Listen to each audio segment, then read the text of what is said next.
Hiya Ducks. Happy Wednesday.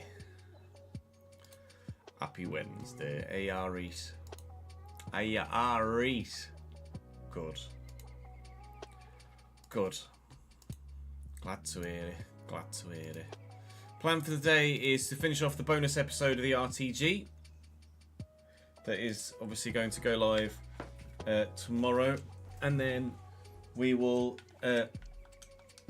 do as much of the Australian Grand Prix weekend as we can for the start of season 2 of the F125 My Team save. I don't think we're going to quite get it all in. Not without going significantly over time, anyway. We'll do what we can.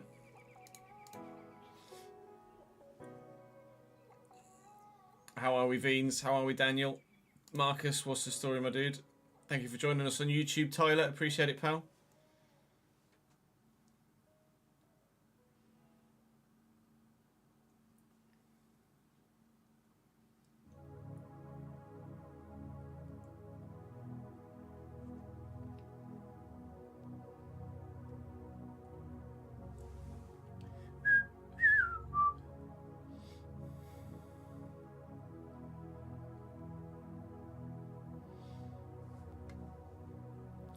So we've gotten as far as the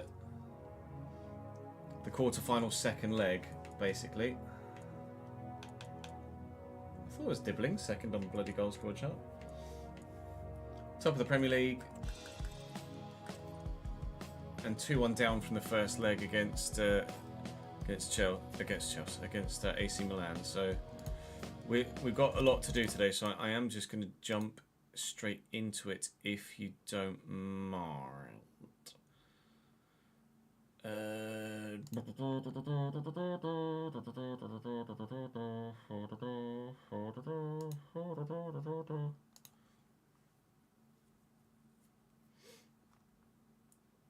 So let me just get going. So we're literally just picking up from where we were. I've already edited the earlier part. Oh, Dibbling's leaving on a free to Newcastle. Hot diggity damn.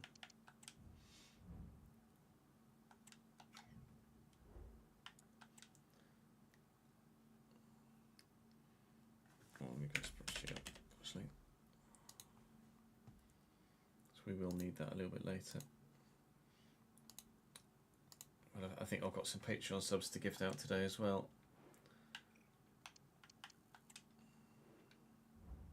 Christ, what a game.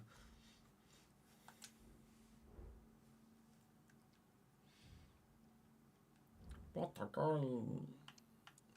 Right. Quarter-final, second leg, AC Milan.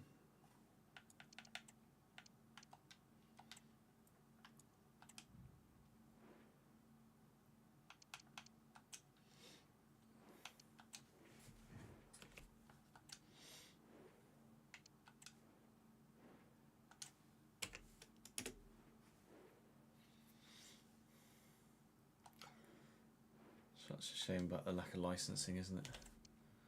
Ribeiro, Drogo, Zacharian, Luis Guillerme, Perrone, Luis Musa, Caballo, Geraldo Kasunu, Murray, Arigazabala. Yep, they're as strong as they could be and should be and will be. Just going to jump straight in.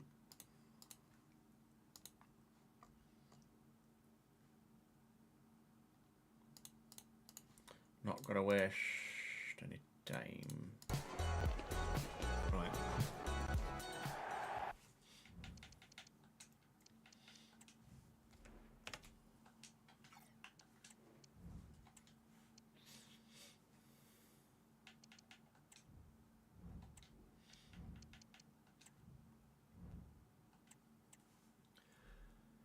in between the first leg and this one, we had a 4-3 home defeat to Chelsea in the Premier League, but we were topped by a couple of points, so we may well still be top. We're certainly in the fight for the Premier League title this season as well. This is the AC Milan side that lines up against us from the second leg here now at the Stephen Derby Arena. Aguirre Zebala, who's a brilliant goalkeeper, judging by the first leg. Murray, Kusulu, Beraldo, Caballo, Perone and Musa, Luis Guilherme, Zakarian, Uadraogo and Joaquim Ribeiro is their striker up top. They've got some options on the bench, although, in fact, a number of them are quite good, actually. Malik Fofana is very good.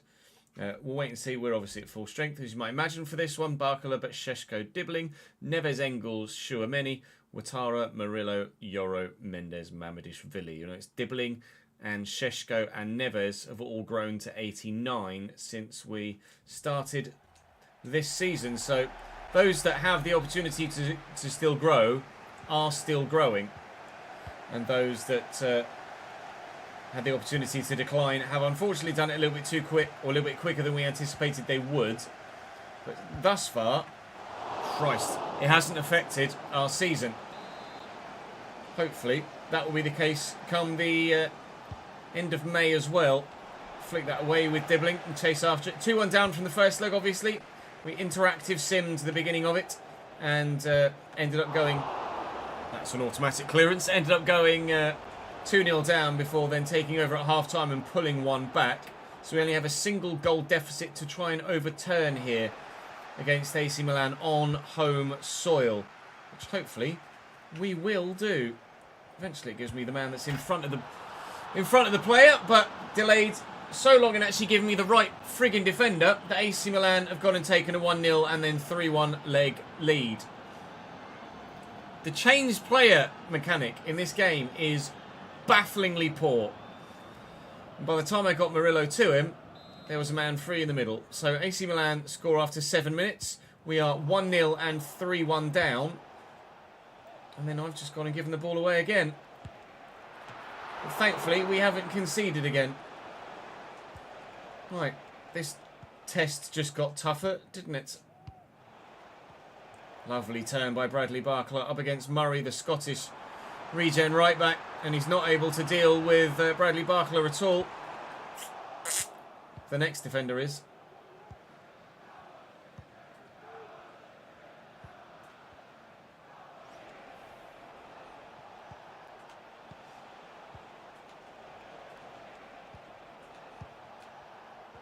Well in, Arna Engels. Bradley Barcola looking to get away. Sheshko needs to make me the right run.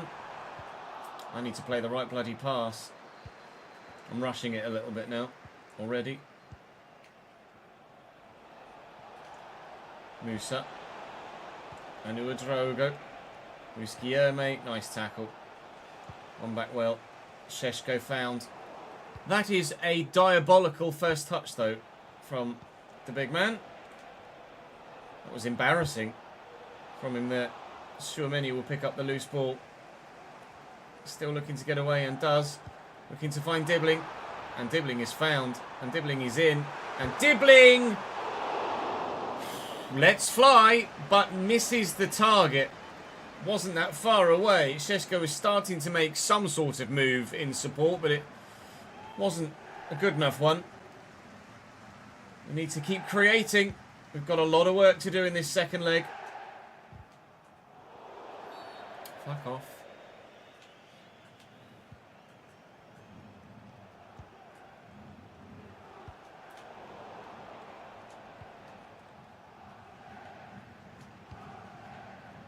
Engels spins well. Looking for Dibbling. Paid no attention to his teammates whatsoever.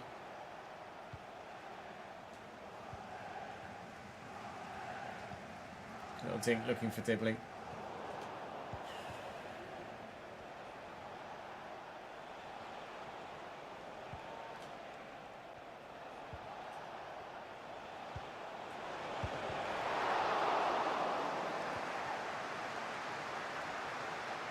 Neves is away. Neves is really away. Sheshko's made a good run too. Sheshko looking to get in behind. Sheshko's still going. Oh, it's got to be a penalty. Oh, he's lucky. He's really lucky that it's only a yellow. I think that might be a denial of a clear goal-scoring opportunity. It's just an awful challenge. From the spot, Barkler over it. Engels has better penalties. Honor Engels to pull us level in the game, which he does. Let's go and get it. We've got more to do. We're back in it, though.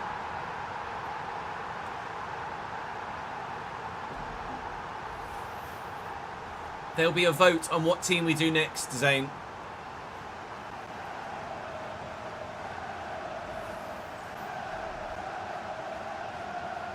What sort of RTG are you looking for, Saxter?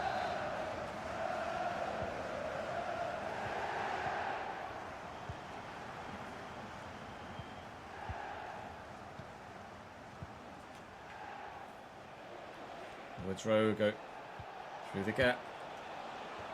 Safe. Morning, Griff. Just.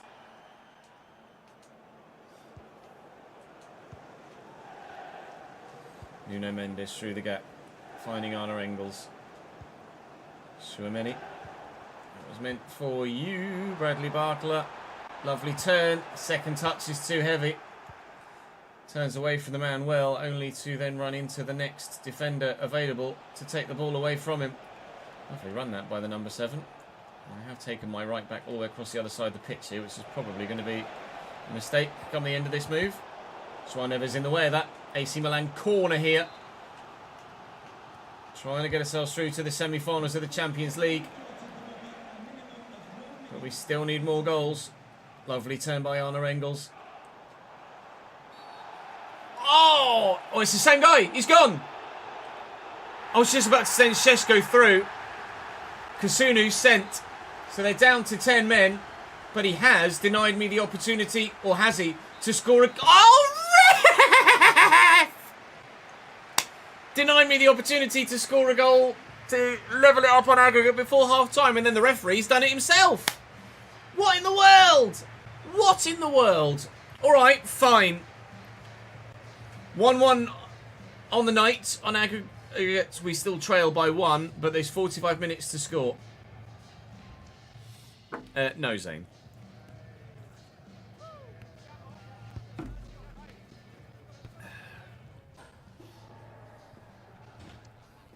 I can't believe that. What is the referee doing to me?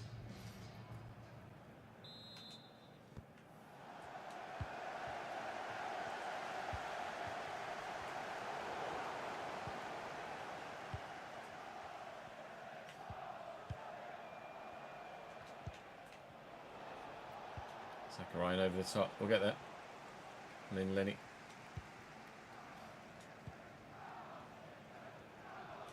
Suameni.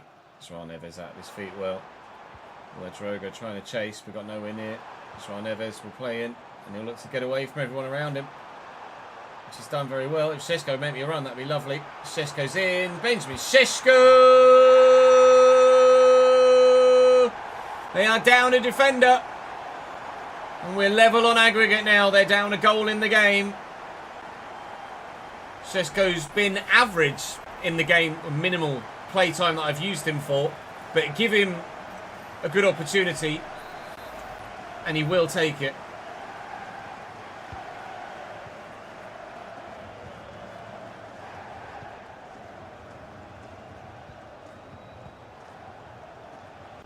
Murray around the corner. Guillermo with a lovely little back heel. Here's Murray again. Tackled well. And away. Oh, and they've not got the bodies. They've just not got the bodies.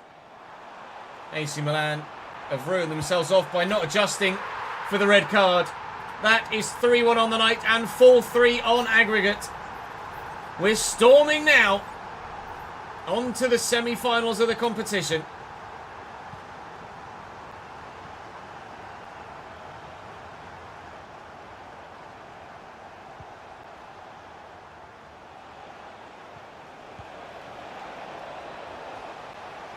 Apparently not, Shaz, no.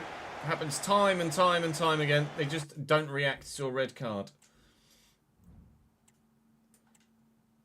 So, they've moved Cabello from left back to left centre back. but they still just can't adjust. They still can't adjust.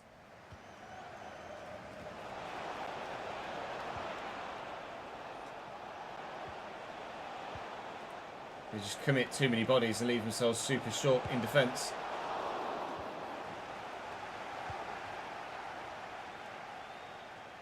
Because the defenders don't actually mark anyone, then you're able to just play a through ball and you're in. Šeško. Barkala.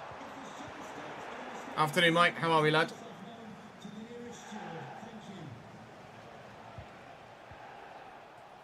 Šeško's in.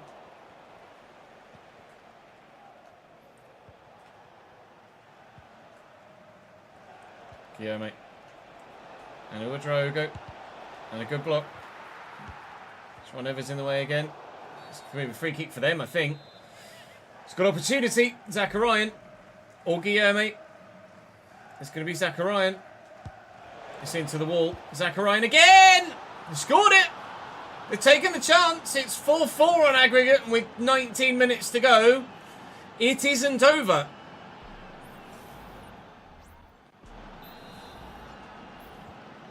Right. Tibbling played in. Oh, it's just embarrassing. From the AI's perspective, it's just embarrassing. Like, name me any situation in real life where that central defender doesn't go with Šeško. What's he doing? What is that number 2 doing? This guy here. What? They just defend space. They don't pay any attention to what is actually happening in the game and what other players are doing. This defender here actually goes with the runner. But this guy just pays no attention to Šeško whatsoever. Just lets him go. And then Šeško, of course, just kicks it straight against the fucking goalkeeper. It is so fucking stupid, I can't even begin to tell you.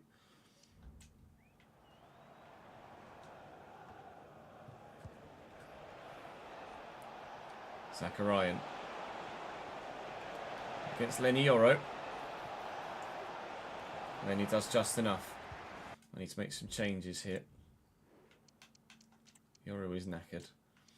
Do Engels. Trent's 83 now. How has he gone from 88? He's dropped by 5 ratings. The fuck?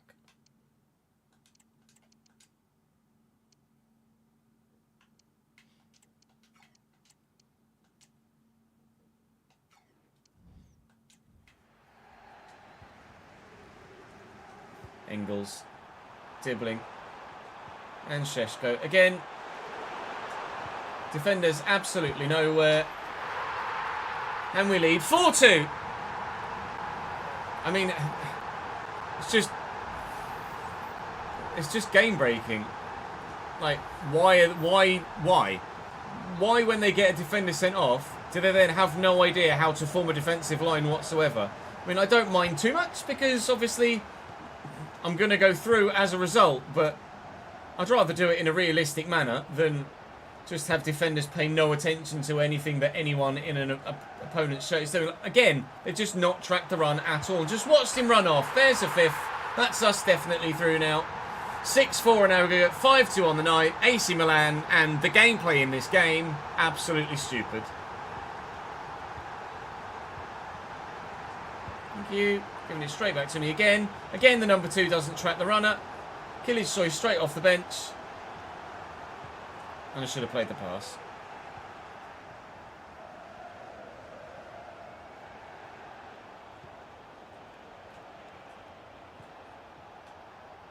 Perone into Drogo. Murillo's up. Murillo's not up.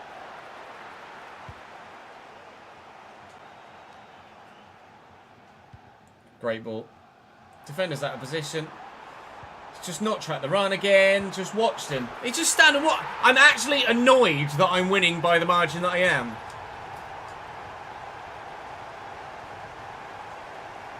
Fine. We're through to the semi-finals of the Champions League, but I don't like the way that it's happened. Just shows how many flaws there are in the gameplay with FCIQ this year. 26, better be better. Otherwise, we're in a significantly dangerous situation with career mode gameplay.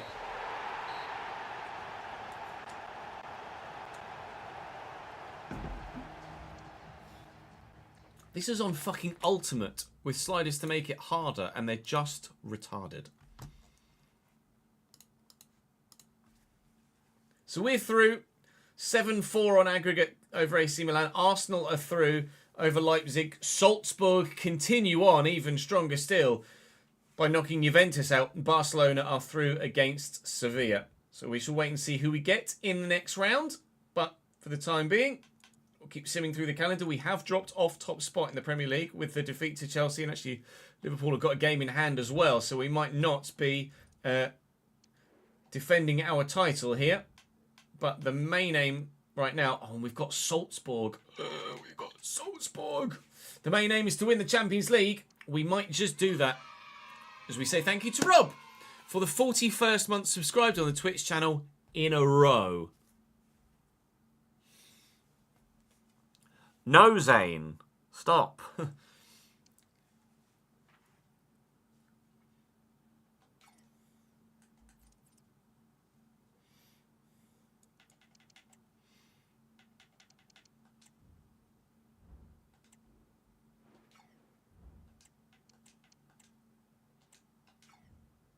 How are we, Suckmas?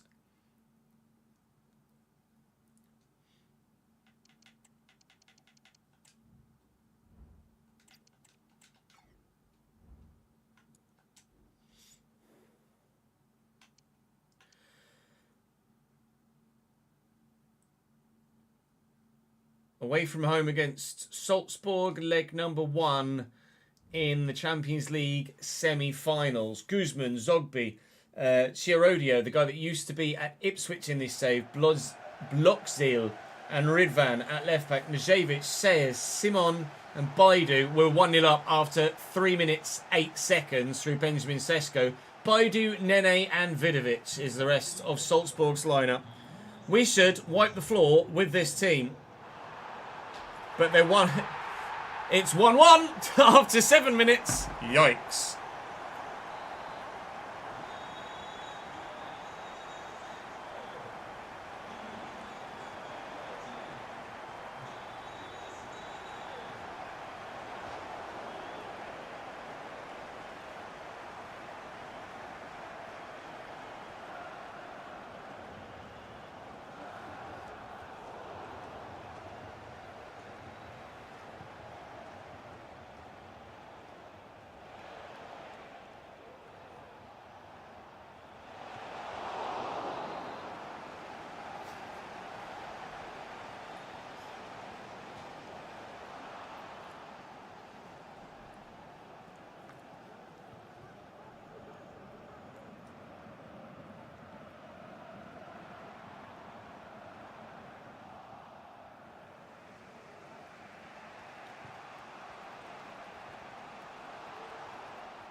Salzburg 2, Bradford City 1. Nene on the counter-attack as we've bossed the game so far and dominated. The Austrians take the early advantage. It looks like we'll be stepping in at half-time of leg number 1 again.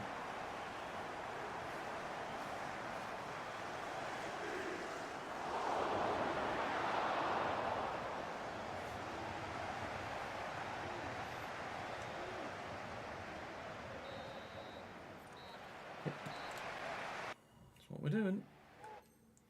So these are the ratings of the Salzburg players as we head in here. Guzman is, I mean, it's just embarrassing, isn't it, that our side is losing to a team like that when our side is like this.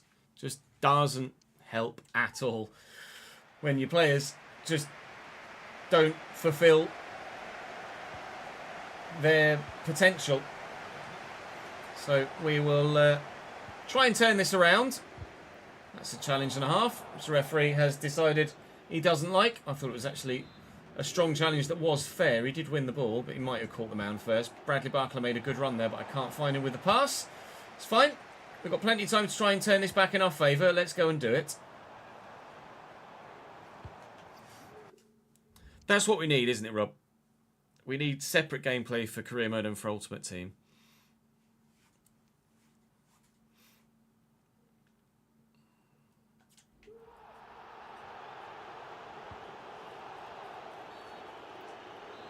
Fuck off, ref.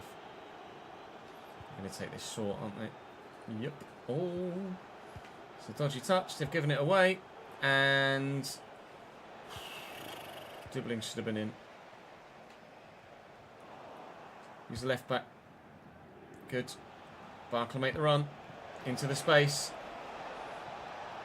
Good touch. Good turn. João Neves is there. Defender overcommitted. Pass to Šeško was poor, to be fair. Here's João Neves. There's Dibbling. I think he's off. It's a good save anyway. And he was indeed.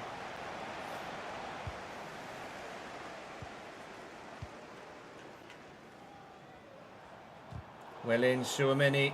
Get there. Or not. Vidovic with a little back heel. That was really nicely done. Najevic to Ridvan. Ridvan to Vidovic. Drawing the defenders across. Save.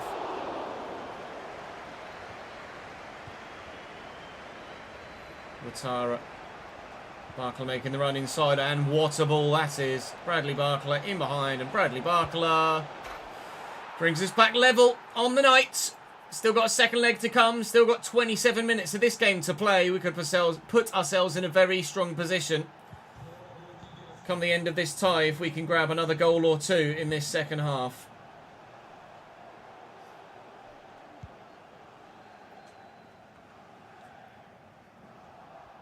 João Neves is just unbelievable. That was supposed to go to Bradley Barkla.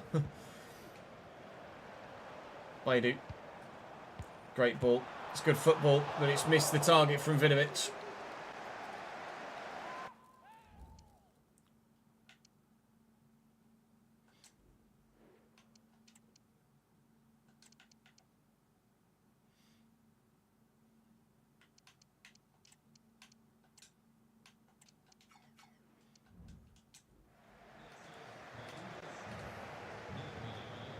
No, you're right. Gameplay never used to be a problem. Now it very much is. Here's Ouattara. Looking for the run of Barkla. He has Bayo in support. There's a third. Maximilian Bayo off the bench to bag the third goal to maybe send Bradford City through to the Champions League final. Still got the second leg to come, but we're showing a good enough performance here. Now that I'm in control, that we should qualify for the final. It will be Barcelona or Arsenal that we'd face. That's a lovely back heel. That's an excellent Salzburg goal. It's 3-3. Every time I think I've just got it sorted, turns back around against me, doesn't it?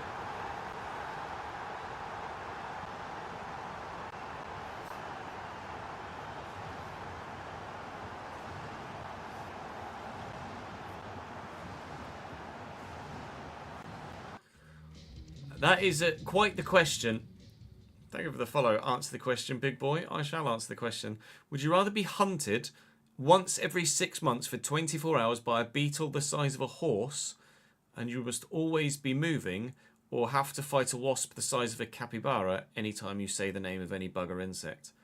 I'd fight the beetle once every 6 months for 24 hours and always be moving, and I would just be in a fucking car. Bye. See ya.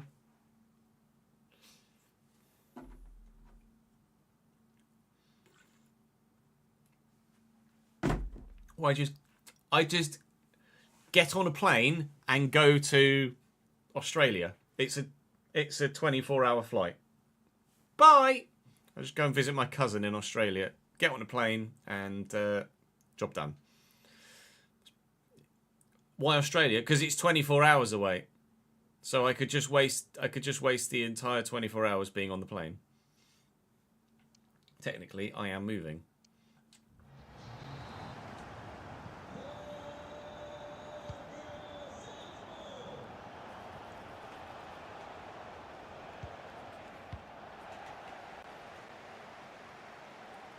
Waidu.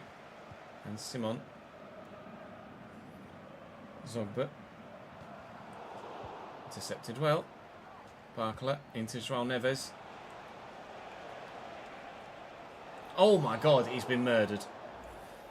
Be a yellow card. It's a strong yellow card as well, I think, for the Salzburg man. That was naughty is probably the word. It's Richardson with the yellow. Here's Murillo and Van der Ven. Why is it always the bloody defenders that are in the best positions from a free kick? Baffles me. Well, it looks like we're going to... Oh, hello. No, maybe. I was going to say, it looks like we're going to draw this first leg. Here's Nene on a hat-trick. Scored the first 2 for them. Wide by Vidovic.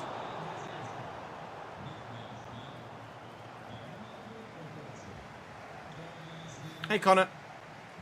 Thanks for joining us on YouTube, mate. You're right, Jordan. Technically, we are always moving quite quickly. Engels with the through ball. Dibbling takes it in his stride. Looking for Bayer, can't find him.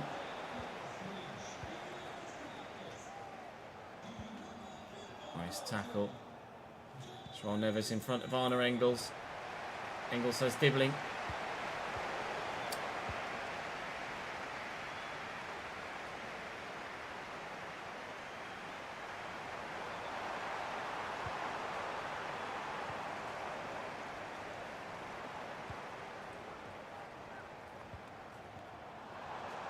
Good luck.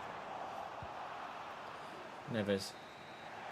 3-3, the final result in leg number 1 away from home in Austria, in Salzburg. Home of the Sound of Music, as far as I can recall. And, well, there was quite a lot of joyful singing from both ends of the ground in terms of home fans and away fans in that one. But 3 goals apiece. And we head into the next game in the Premier League against Spurs, who are 16th, as we are 2nd, chasing Liverpool. Second leg against Salzburg will come early May there. So we'll advance there now, and we'll see how we do in the second leg. We'll start by interactive simming that as well. 4-0 win over Tottenham. Yikes.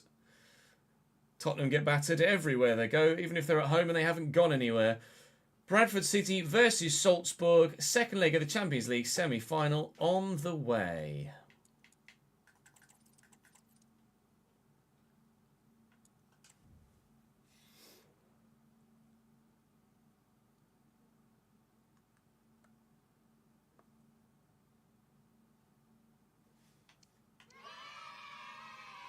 Damper Bucket, thank you for the 8th month subscribed, my man. And Enrique, thank you for the follow.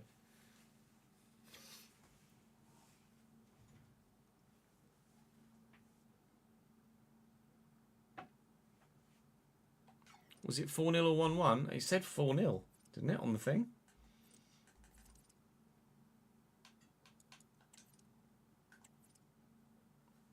The fuck? It said 4-0, but it was 1-1. Cheers, game.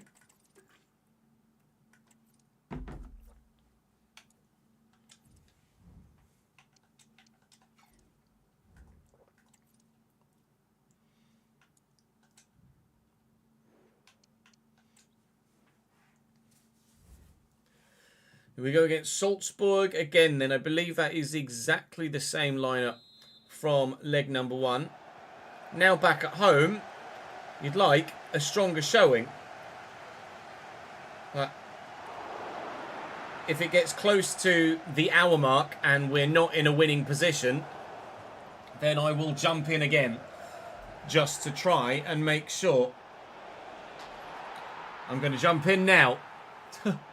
10 minutes in, Salzburg has scored already. Why is it in simulated games, my players who are close to 10 ratings higher than the opposition in every single fucking position just play like dirt?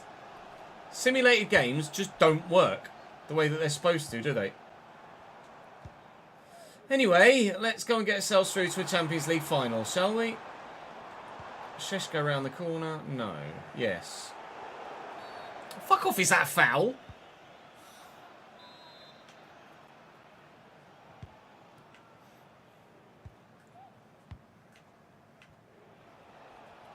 Nejevic. Win that. Well up, Schumanni. Well in, Schumanni. Can I please just have the ball when I tackle someone or block it? Thank you. Not going to get there.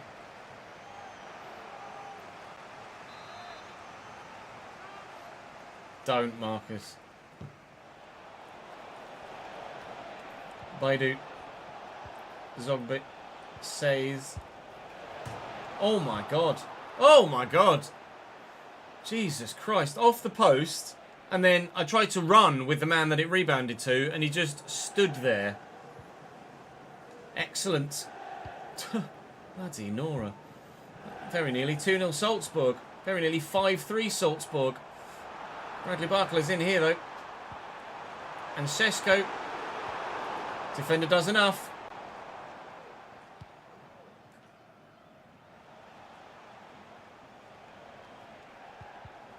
Well in, Nuno.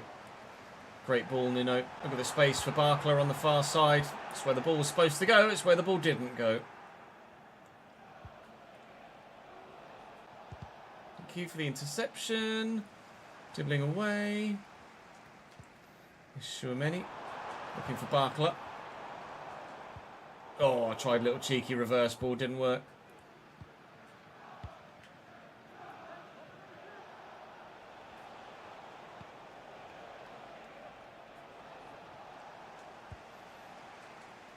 Matara.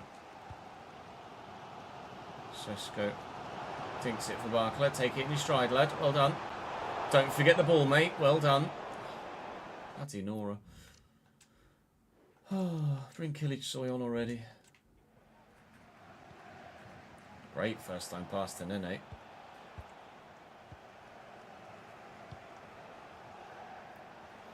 Nene again. Looking to get away. Shremeni can't get to him. Here's Zogba. This is good from Salzburg. Good block. No way. Just give it to João Neves. Space to get into. Oh, Jesus Christ. I do. Effort. Engels looking for the run of Šeško. That's not Šeško though, is it? Please play the pass where I'm aiming the ball. Thank you. Salzburg in the box. Just rebounds back to them every time. Get there. I'm not even holding sprint. That's just his first touch. A fucking trampoline on his tits.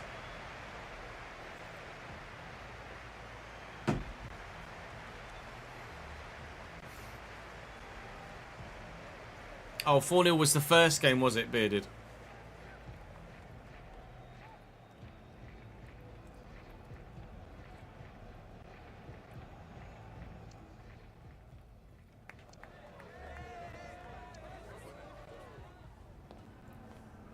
I feel like it did...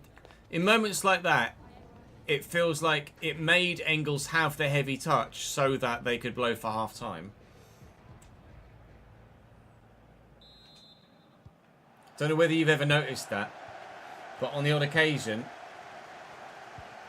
when you're like building something, it will make a player do something silly and then it will blow the whistle after that, just because it needs a change of possession or something. Feels like it enforces it. Nuno Mendes. Back inside here to Arne Engels. Alright, sweet.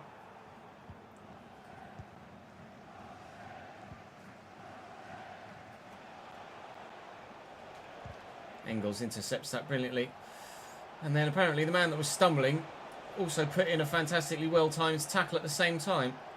We might be going 2-0 down here. If it weren't for Mamanishvili making an excellent save, we nearly did. Cool. Just kick it to your fucking teammate, you absolute retard.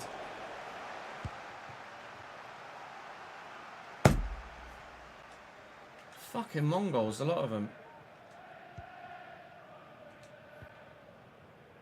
João Neves. In front of Ouattara. Just didn't move.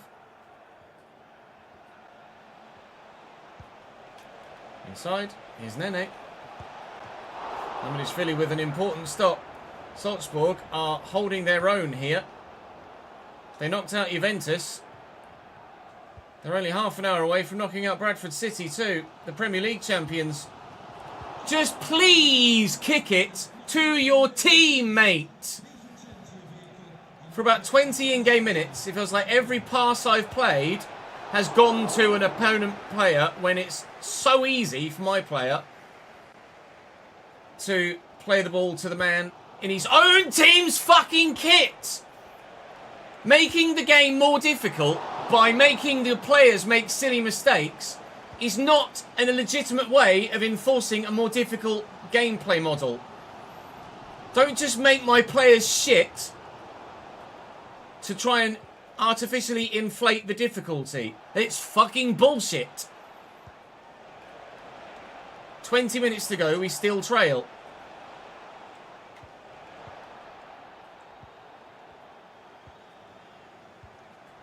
And now it's going to be by 2. Fucking nonsense! The lot of it! The game's screwing me over again. Why? Making a 5-yard pass that's aimed here go there purposefully is stupid. That's not the way that you make a game more difficult, by enforcing user errors that aren't there. It's a fucking joke.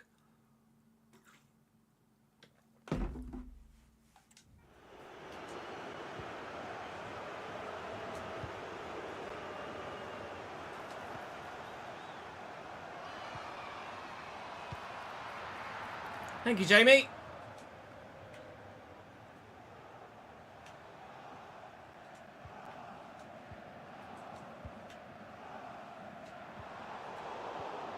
I'm going to go out in the Champions League semi-finals to Salzburg.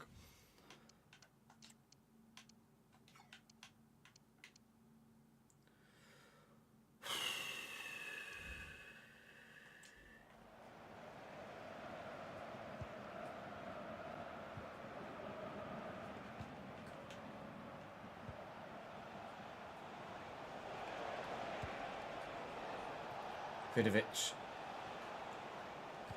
Okay. And Nene.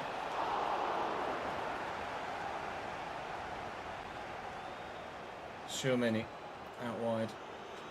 Killage choice there. It's really not fucking difficult to play that ball to your teammate. You're an 89 rated player with 90 plus passing and you're kicking it straight to the defender. I refuse. I flat outright refuse to believe that this is how it would go down. Make me the run, Tyler. These are passes to feet that it's just playing directly to the defender time and time again. Like, if you can't make the game organically more difficult, don't fuck up user inputs just to artificially give the impression of a higher difficulty level. That's not how video games are supposed to fucking work. Doesn't fucking matter. I'm going out of the Champions League semi-finals to Salzburg because the game's fucking broken. Get me into a new save right fucking now.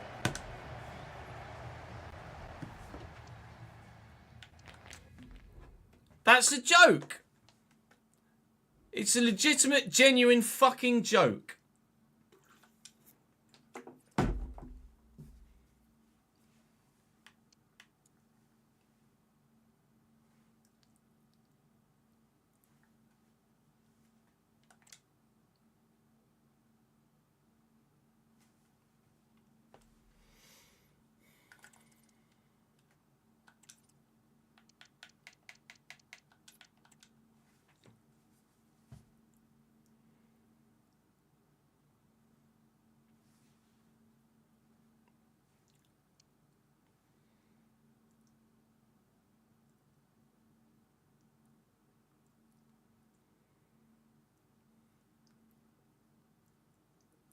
See there, it said 2-1, and it says 2-1. The previous one, it said 0-0, and it was 0-0. So why was it 4-0 there and 1-1 here for the Tottenham one?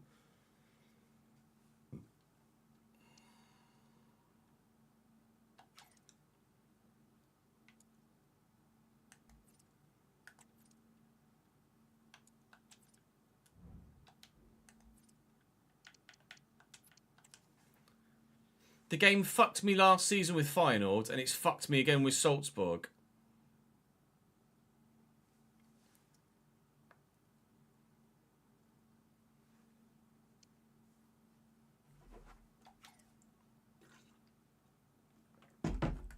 For the last half an hour of that second leg,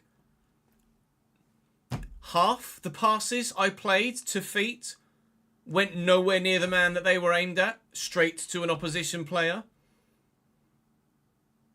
Manufacturing user errors that aren't there with the inputs that the user puts in isn't what fucking makes a more difficult game. It's not how it fucking works. At the end of the season then, we back up our Premier League title from last year with another Premier League win, this time by 4 points over Liverpool in second. The Community Shield was won by Fulham over us at the beginning of the season. They were able to get victory there. The FA Cup was won by Chelsea on penalties over Bournemouth. Commiserations to Bournemouth for reaching that final and failing. Fulham win the Carabao Cup as well. So Fulham having a good season, to be fair, with a cup win as well. Feyenoord won the UEFA Super Cup by 3-2 over Bayern. Of course they did. Barca beat Salzburg 3-0 in the Champions League final. At least Barca were able to get one over on the side that bullshitted me. Let's be honest, even if I had beaten Salzburg, Barcelona would have destroyed me anyway, wouldn't they? Villarreal 1, Sociedad 0, and Man City win the UEFA Europa Conference League. Lol. Well, quite frankly, I am done with this save. We did the extra season, and no European trophy. Conference League final defeat. Europa League and Champions League semi-finals defeat, and in questionable circumstances on both occasions as well. Udinese in the Conference League final, fair enough. They turned up and were absolutely superb. But that is the last episode of this save, and quite frankly, with gameplay the state in which it is in Season 10 in this save, I'm quite glad to see the back of it at this moment in time. Tomorrow we will have a vote video for you guys to decide what happens next here on the channel. I've got 2 options for you, and you will have your opportunity to vote on that in the next video that comes to you live on the channel tomorrow. But for today, quite frankly, after the way that that's gone and the manner in which I'm done. Officially done.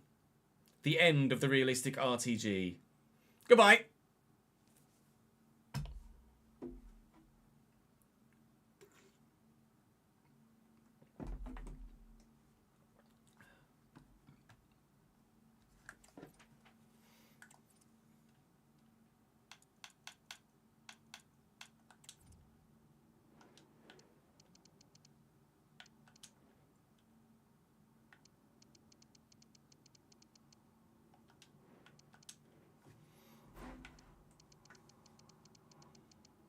Oh, good. Cambridge got relegated as well. Sick. Yes, Connor, we will be.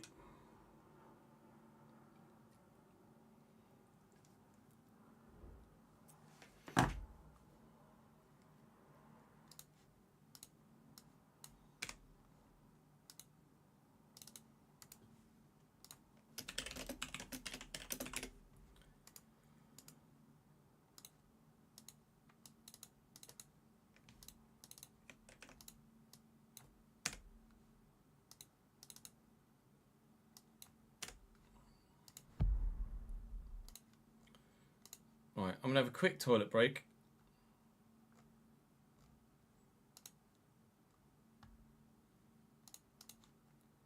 And then we will just quickly record the vote video, and then we'll switch to Formula 1.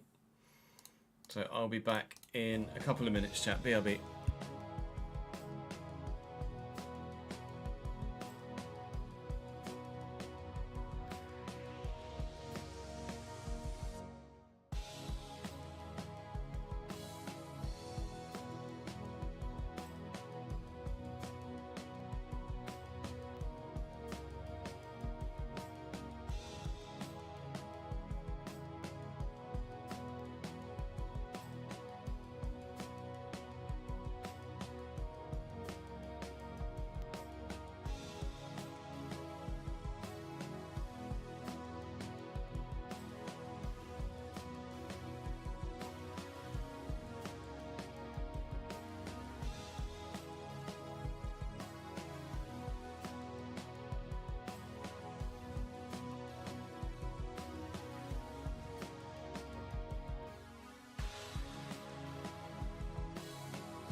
Afternoon, Tawonga. How are we?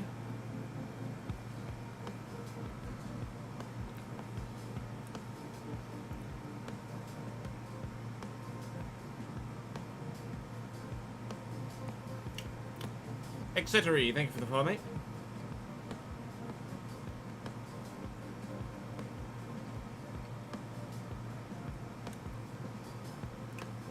It's going to go to a vote, SAFC.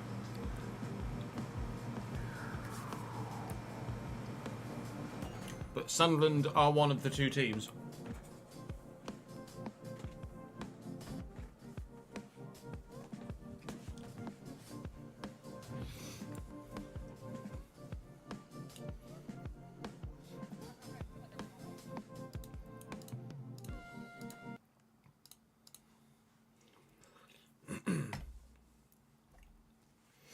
Let me just change the board behind me.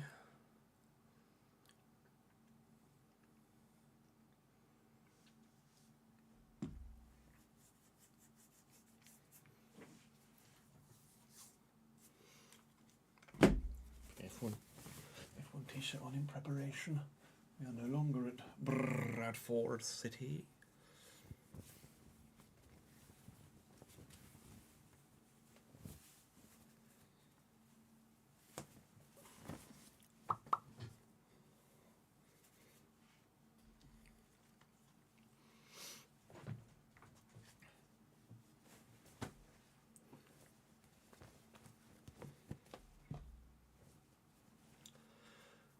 Welcome to a brief upload here on the Chestnut Gaming YouTube channel, where you guys are going to decide which team we manage next for the last season. No, save that again. Last save.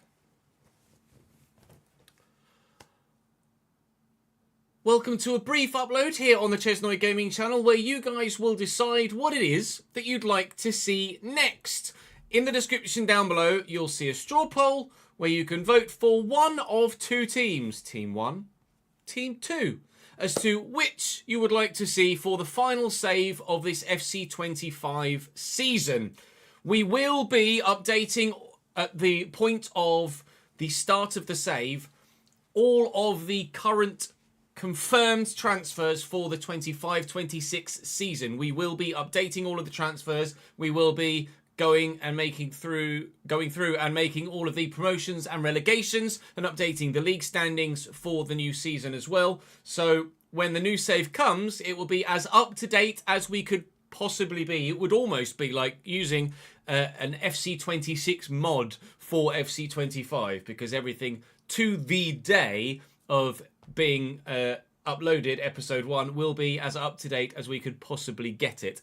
Thanks in no small part to the live editor. We can also make transfers, big name transfers, as we go through the save as well, perhaps, is something I might consider, and I'll take your feedback on that when we make episode 1. But the question you'll have is, who are we going to manage? So, I'll show you.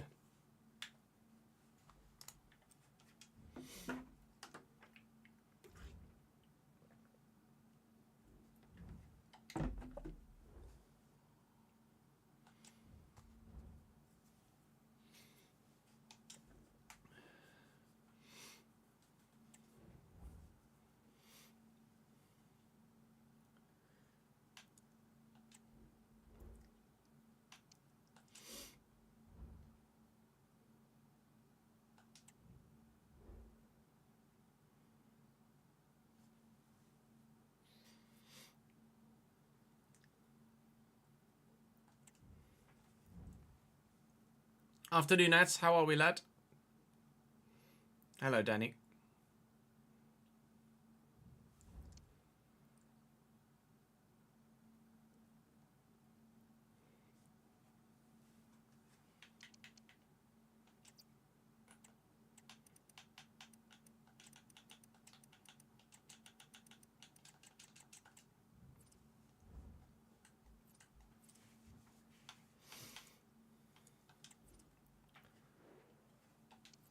Squad up.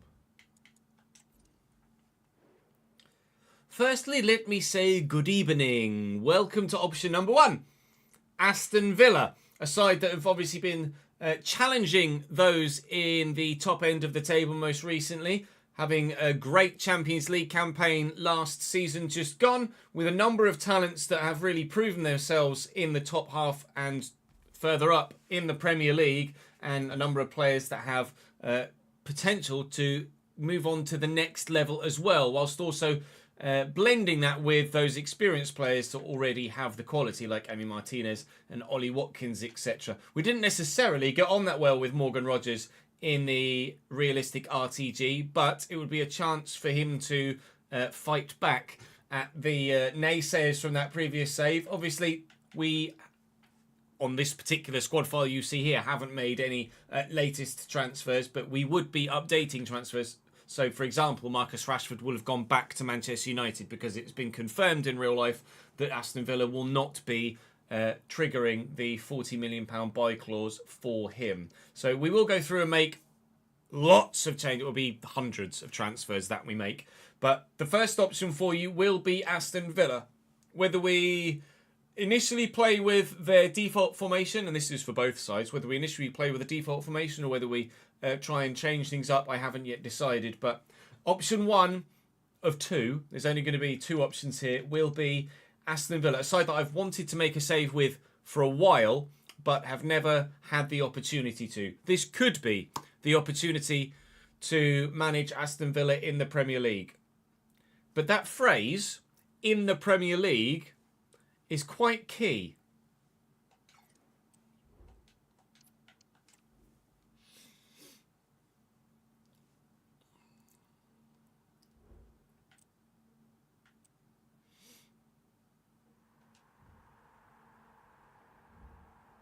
Actually, I'll just do this. Hang on. Thank you for the follow, Partik. Welcome to the channel, mate.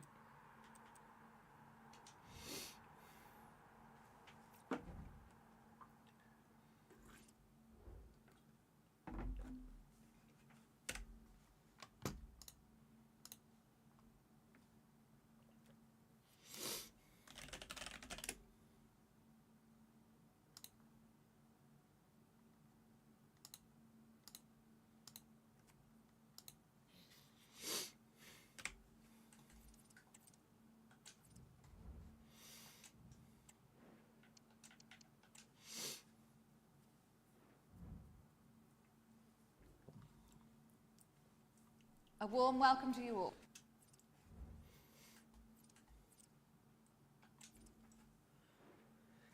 And it's key because the other side on the vote will also be in the Premier League. Sunderland are the second team available on the vote, obviously without a certain Mr. Bellingham, who has since in real life moved to Borussia Dortmund, of course. So we would be making sure that Bellingham is not in the Sunderland side, and we'd be having to replace him. But as we say, we'd be updating all of the promotions and relegations. So traditionally on the channel, we have done a save as the last one of the cycle with one of the promoted sides from the Championship. Last year, we didn't do that because we did the realistic RTG with Cambridge instead.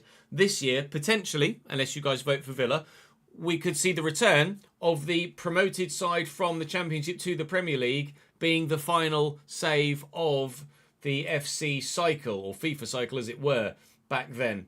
We have done Sunderland before on FIFA 13, which was the first save on this Chesnoy Gaming channel brought across from the previous Bang Average channel. And we did Sunderland on FIFA 19 as well. But I don't think I actually got a Sunderland shirt on that occasion, whereas obviously this time we would get the shirt of the team that we are managing. We've done numerous teams multiple times, so that isn't necessarily a decision to not vote for Sunderland. We've done Newcastle twice, we've done Cambridge 5 or 6 times, we've done Chelsea 4 or 5 times, we've done Everton 3 times, we've done Leeds twice, I've done Atletico Madrid multiple times, I've done Dortmund a couple of times, we've been at Leverkusen a couple of times. We've done a lot of different teams. We've done AC Milan twice, I think. We might have done 2 Inter Milan saves as well. Done Manchester United twice. I think that's everything we've done multiple times. But irrespective of that, I got away on a tangent. The second option for you. Team 1, Aston Villa. Team 2, Sunderland in the Premier League. Link in the description to the straw poll. Go and vote on it. Let me know in the comment section which way you voted. And I'd be very, very intrigued to know which way you have. If there is some guaranteed, absolutely confirmed, announced permanent transfers, obviously the big name ones we're going to make sure we get done. But if there are any from your personal club, say you're a fan of a League 2 side and you want to make sure that your League 2 side have their confirmed announced signings in the save if they're not included in the latest database, then let me know that in the comment section down below as well, and we'll update the squad list accordingly. But I do reiterate, confirmed and announced by their new club signings only. Not going to include any rumours, even if something is exceedingly likely and all but signed on the dotted line. If it's not announced by the club, we're not putting it in. It's the way we've always done it. It's the way we will continue to do it. And we will not be using a live start point, no. Just another point that's been raised by live chat as I'm recording this. We will be starting from day one. So in theory, it will be 24-25 season again. There is obviously the whole dynamic potential issue with live start points. So we will not be using a live start point situation. We will be starting at the very beginning of the 24-25 season afresh. Villa, Sunderland, vote. I'll see you soon. I should make note, actually. I go on holiday on Monday until Friday. So the new save won't start for a couple of weeks, because when I get back, we'll have to be making all of those transfers, making all of the new Patreon players, of which, if you want to be involved, now's the time. And then we can start the save. So it's probably a couple of weeks away, but just gives you time to make sure that you get all the votes in and allows more time, to be fair, for more announced by their moving club to 100% definite, signed, sealed, and on the bottom line and announced transfers to go through.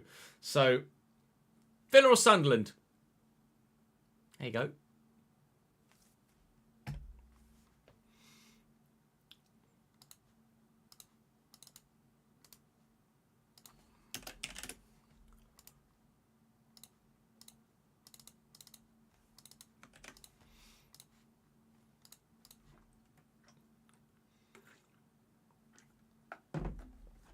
When you first set up a save, Grace, I'll show you.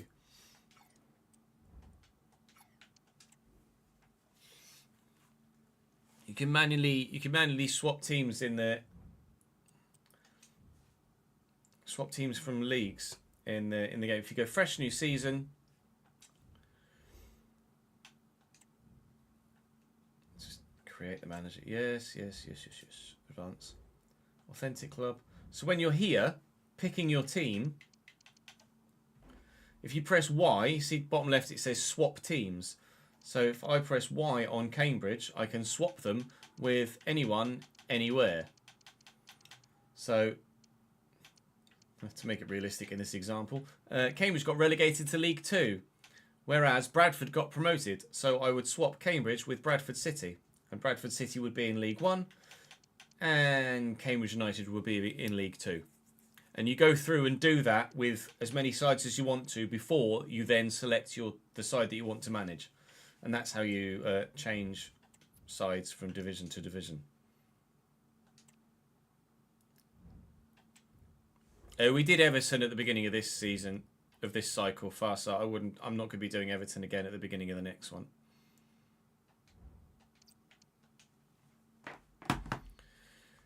Shall we vroom? We should. Let's change the title.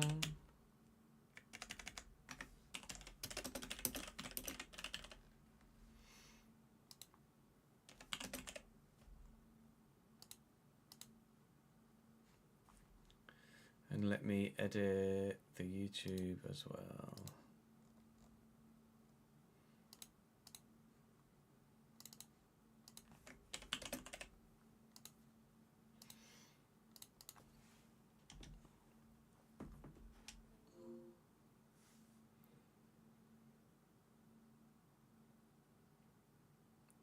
Grace, if you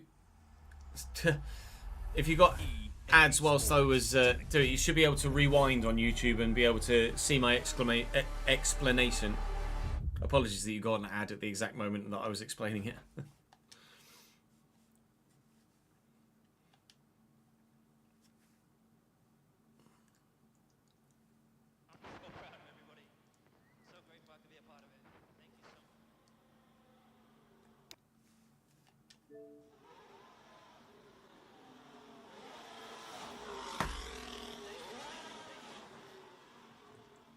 I also got an update from the devs, by the way, about the automated gearbox in the rain.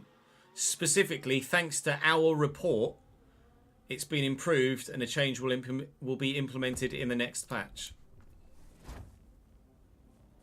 So specifically, thanks to the report that we made, and you guys confirmed, it will be improved for the next patch. Whether that's...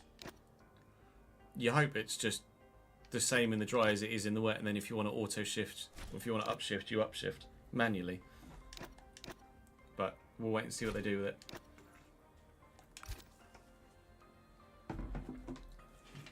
But specifically, thanks to our report, it's being improved.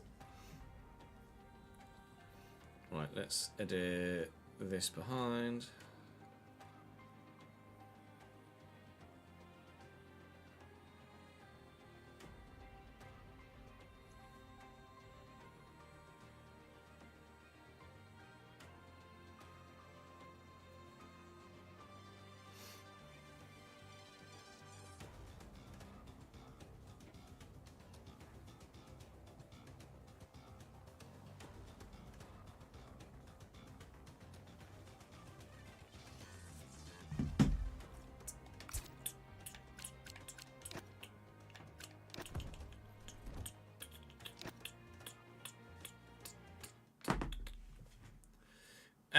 You can't take yourself out of the European competition. That isn't possible.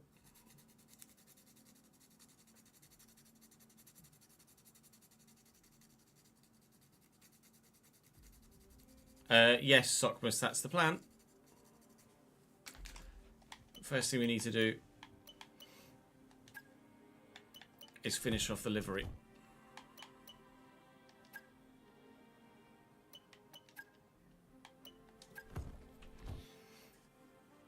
We've done the side.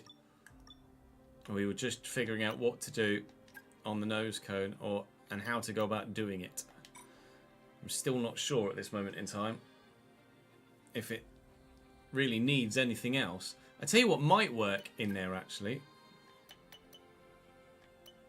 which is now I don't actually have them as a sponsor, frustratingly. They were a previous title sponsor, but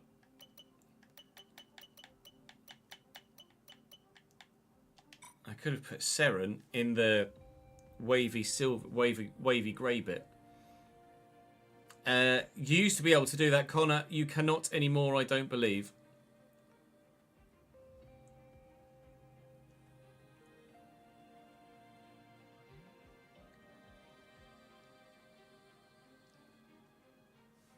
Oh, it took a while, but it actually happened, did it, Bevs? What was the scenario that led to that?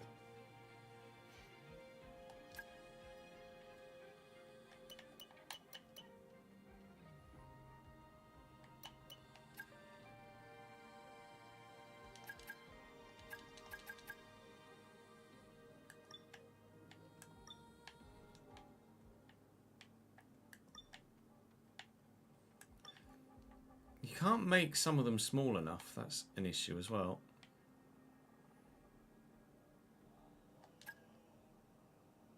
Oh, that needs to be slightly smaller.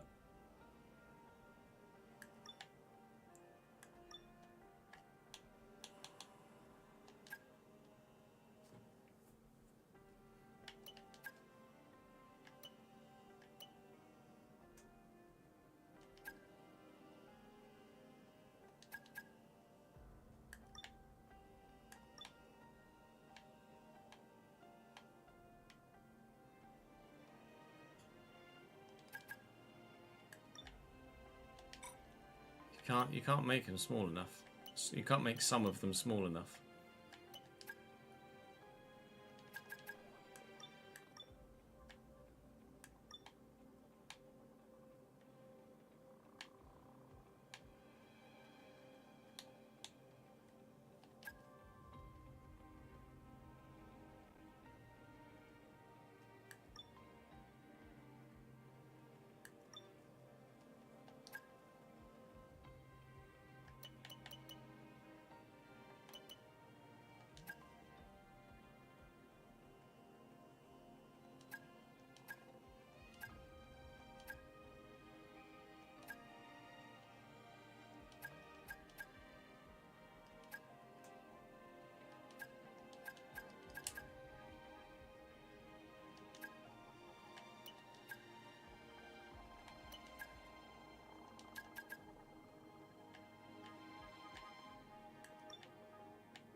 Grace, thank you very much for the 3rd month subscribed as well. Appreciate that. It's very good of you.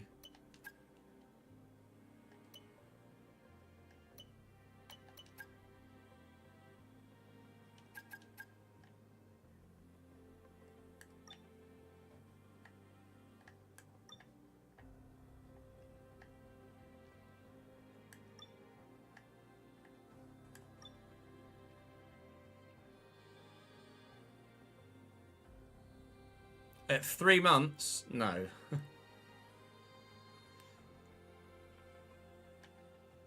Should put that photo right down there on the tip.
We haven't got as far as the front wing yet, SAFC.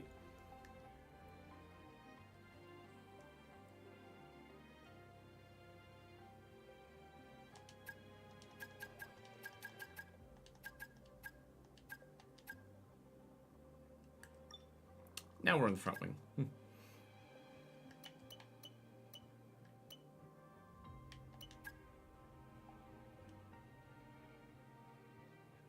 Oh, that Volo doesn't stand out well at all there, does it? Oh, it does there. That's weird.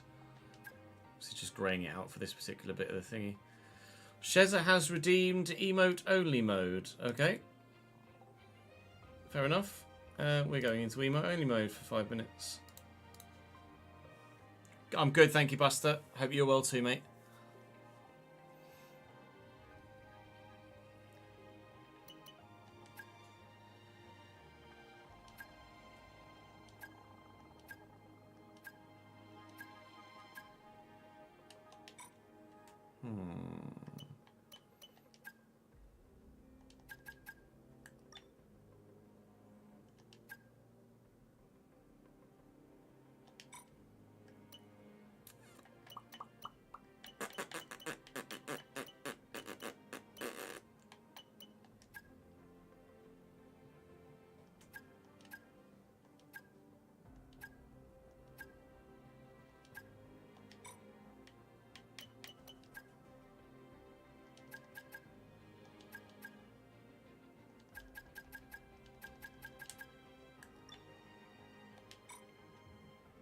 we don't have anything on there this time.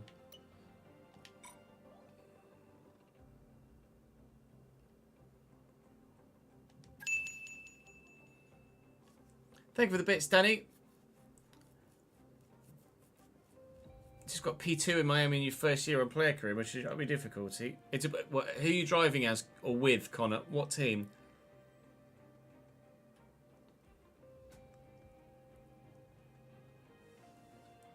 What is the new home shirt? Well, actually, I say that. I saw the new home shirt. It looks exactly the fucking same as any other Brighton shirt ever, doesn't it?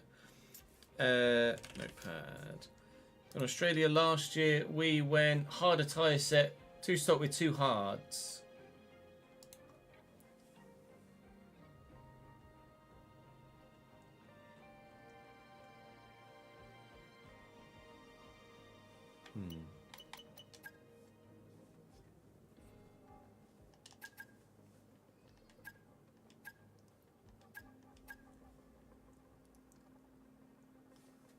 Maybe we just leave it blank there.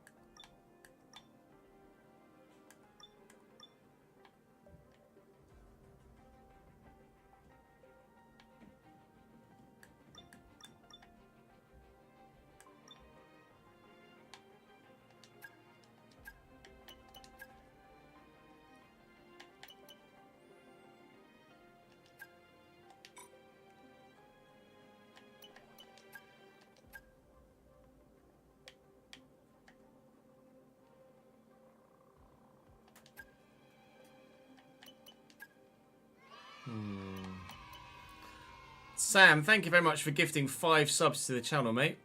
Tito, Ambathu, Jay, Riverflow, and Bradford Tom, welcome to the gang, lads.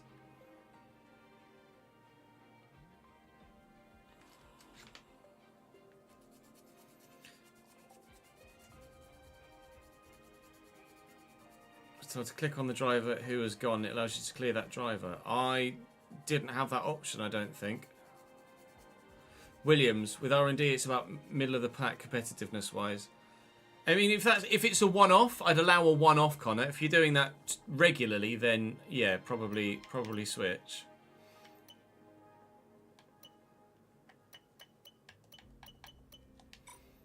Who do we put on the bottom of the wing there?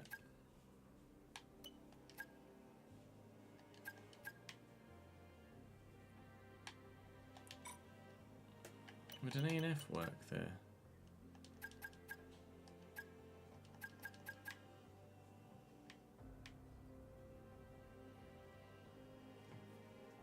Not really.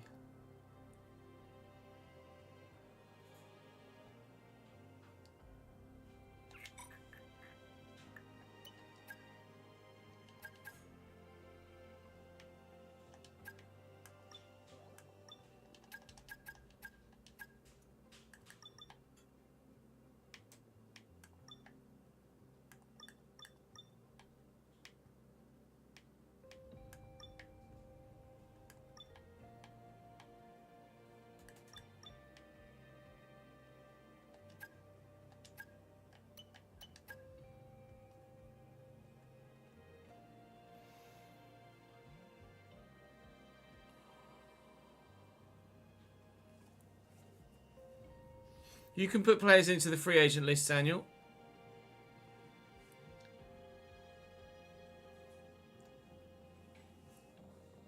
When do you get a badge? You have a badge, Grace. It's next to your name there. 3-month subscriber badge.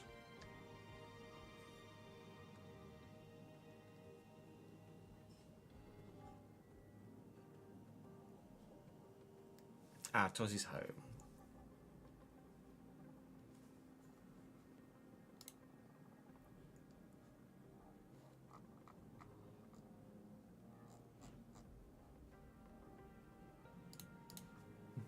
So much shame.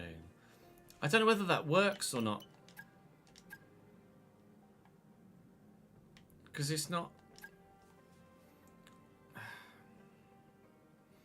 Like, I'd want the Venus circle to be on the other side, so I don't think this works.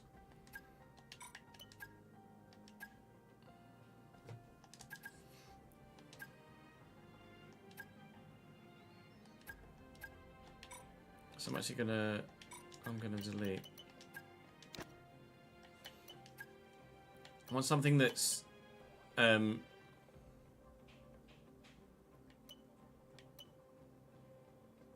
more obviously reflectable, if you know what I mean.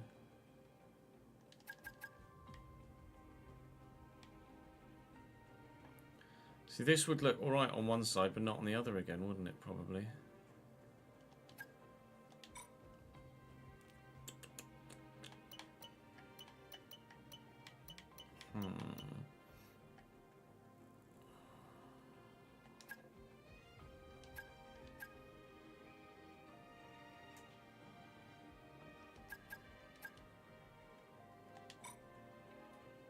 Yeah, Utopia could work.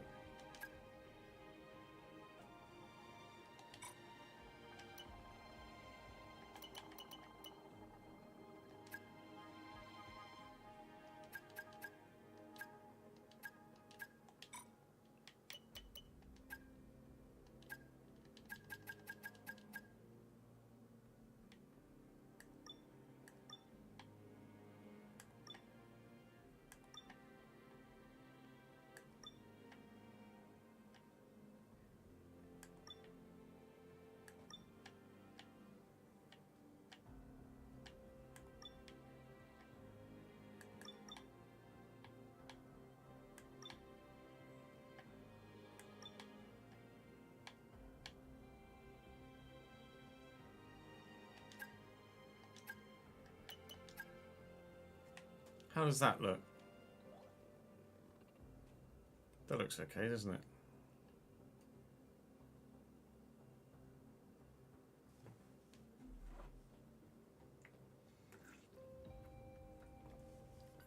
Not really, Jack.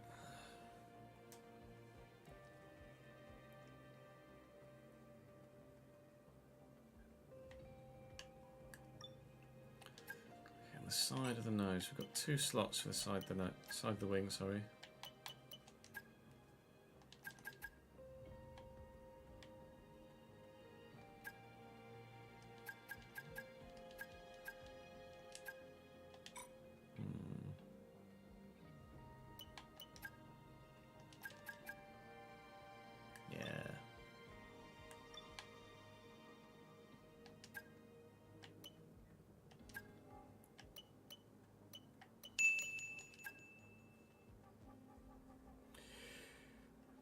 Pedro going if he doesn't get what he wants. Oh, what? As in, he's trying to get moved to Chelsea and hasn't got it yet, or?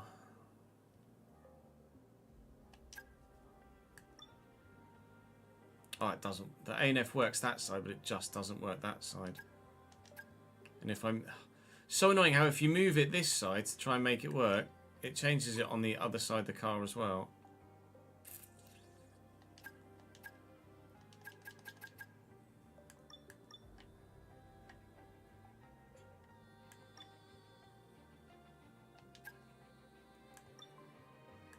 Okay, that fits better.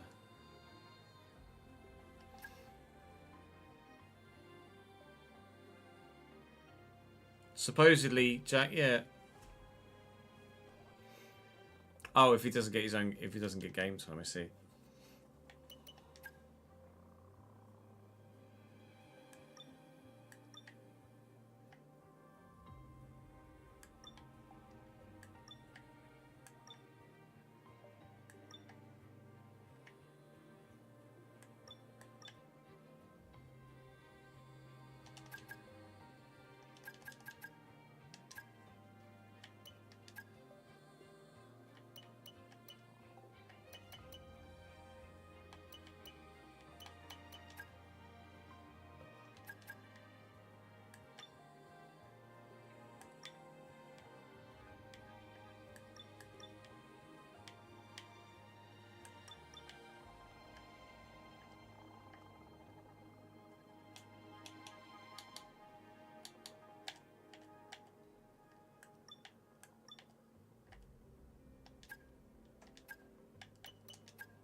I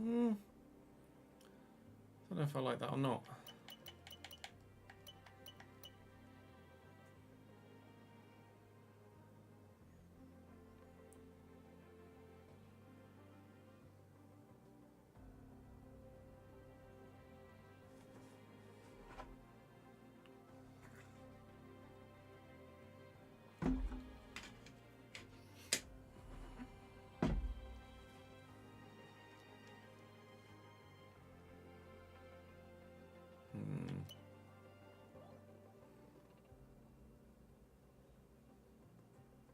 What I could do.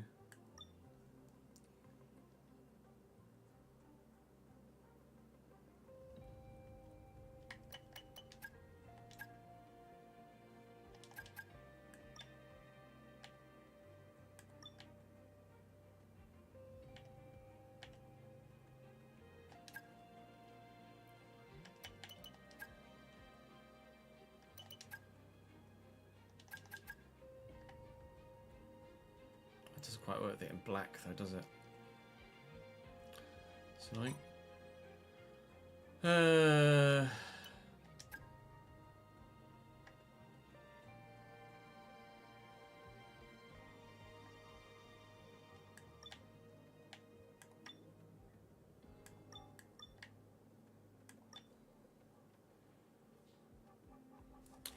I don't want to make it like bigger in every angle. I wish you could, rather than make it bigger in every dimension, I wish you could just kind of elongate it in certain directions, stretch it in certain directions. I'm not sure I like that dynamics there.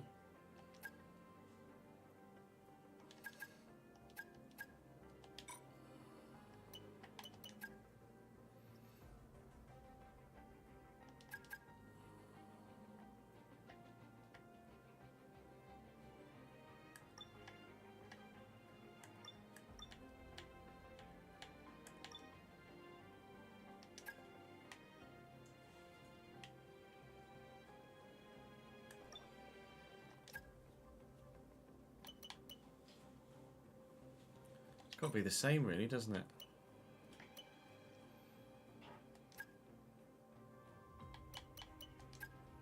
Show something on there twice.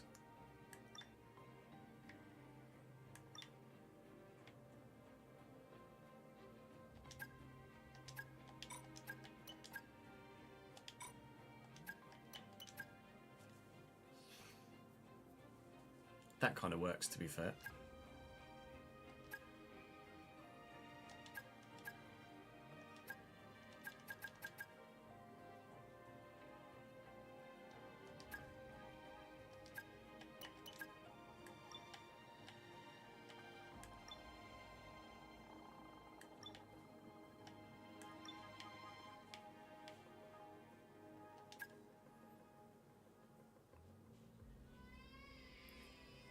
I'm going to get the chance to put something in the middle. Was that 5?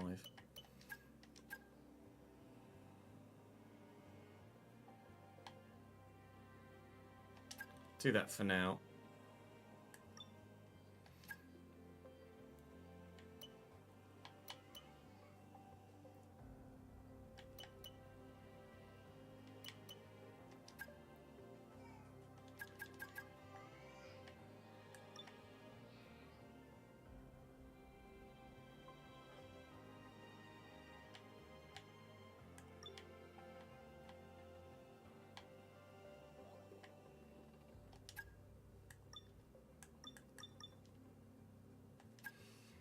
Inside the halo.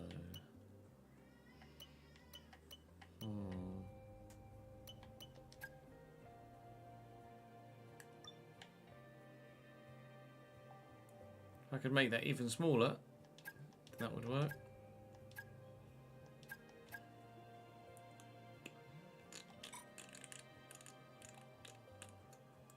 Can't remember, we had U-Turk on the inside the halo last time, didn't we?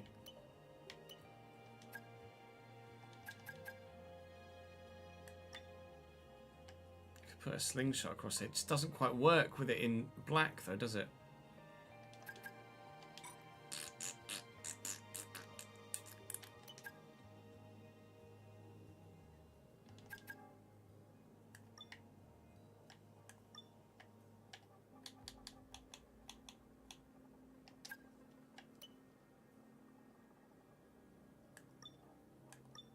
Just the one for now.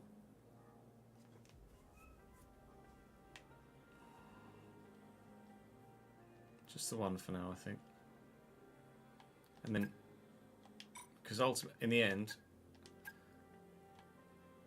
we'll have one here, one and one there on the other side as well. But for now, we'll just put Octonic in the middle.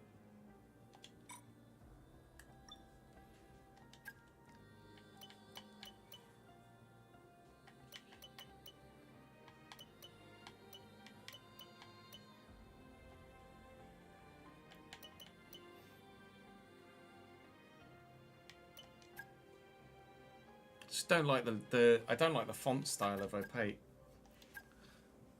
That is a better sticker. I wouldn't mind having that on the car, but I don't have it unlocked yet.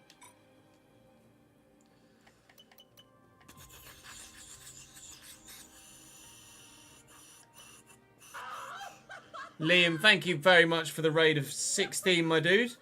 Welcome in everyone that's come across from Liam's stream.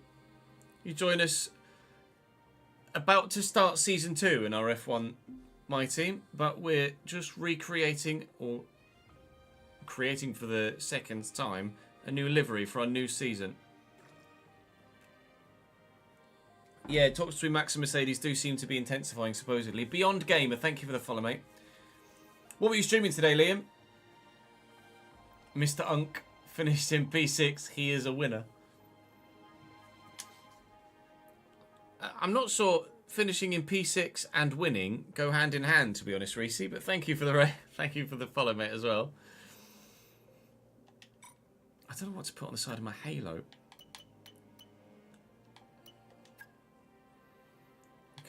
We could fit a Xenon in there, couldn't we?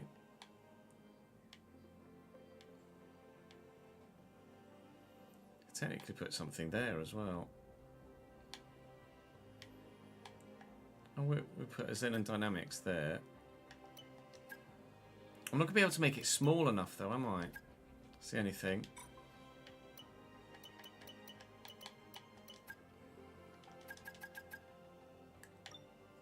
Oh no, could be able to make it small enough, look. Could whack a Venus there, couldn't we? Venus with a V. P6 is winning for Liam, is it? He's getting carried.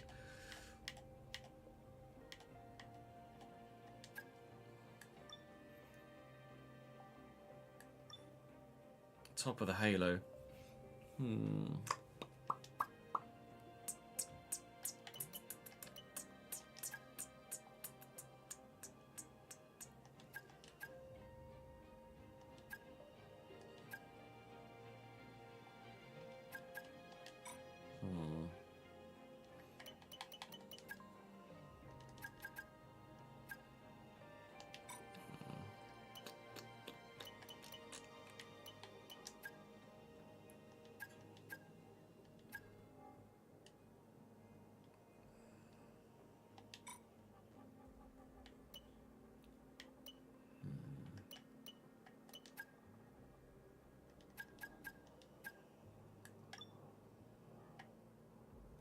An A and F would work in there, wouldn't it?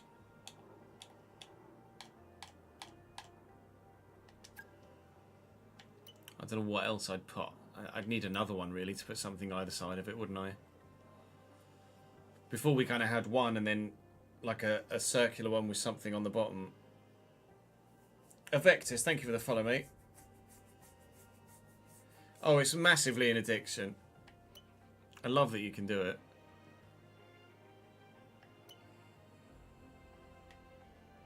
We could put something on the nose, either side the halo here, facing this way, couldn't we? That's something else we could do and haven't done yet.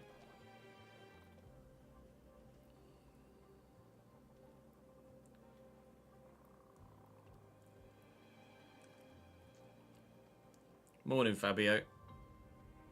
How are we, pal?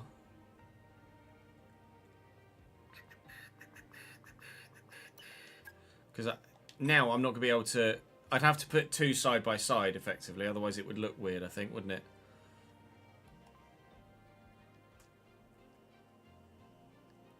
I haven't seen the best livery in the game. Have you created an absolute storm, have you, Fabs?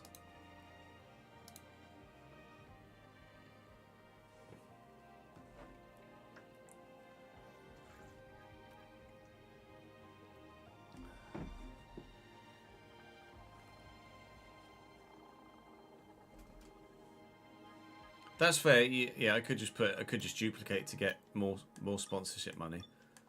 So here, for example, I could just duplicate that and then just put it on top of the other one.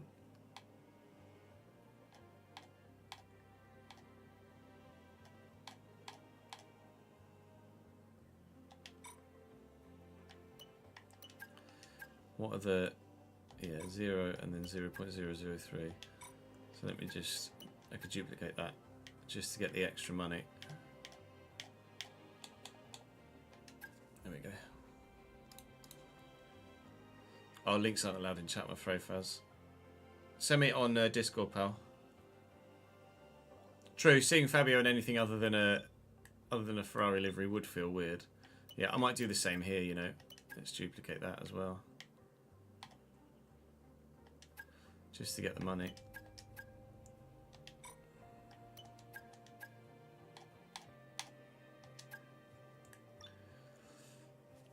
Sent. This is Fabio's.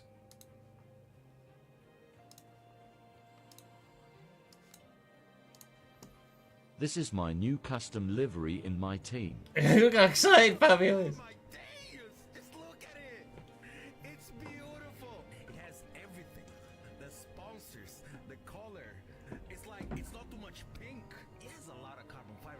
Pink Panther, my guy. The Pink Panther in the middle. Yeah, but being on PC and having a mod like that Let's go through the sponsors. So, is legit cheating. we have SRC, we have XMG, we have the name of the team, which is Frantic Racing. We have the It's Ferrari cheating. logo because, you know, XMG again, Next Level Racing. We have Sim Racing Center there, and then we have Ferrari Esports there with the HP in black. Frantic Racing again. EA It looks sick. It does look sick, to be we fair. have Frantic Racing again here in the rear wing, and then the side of the rear wing. Racing and He's a Pinky Panther. Yeah, that's cheating as far as I'm concerned.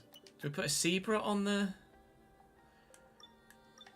Zebra on the wing, maybe? On the wing mirror? That looks right, doesn't it? Made that maybe a bit bigger?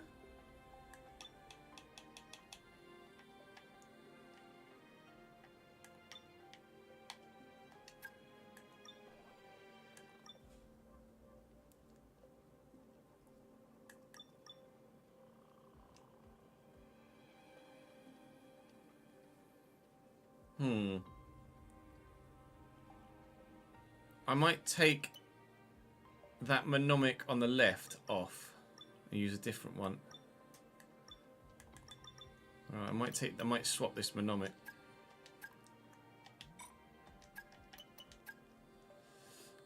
But what for? That's the question. What for?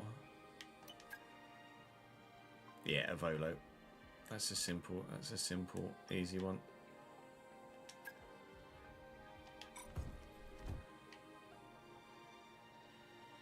So the car looks like this at the minute.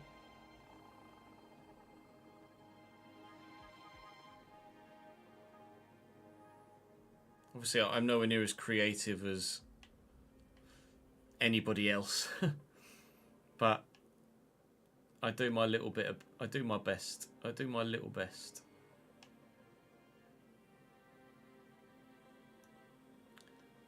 Ladies and gentlemen, your season 2 car.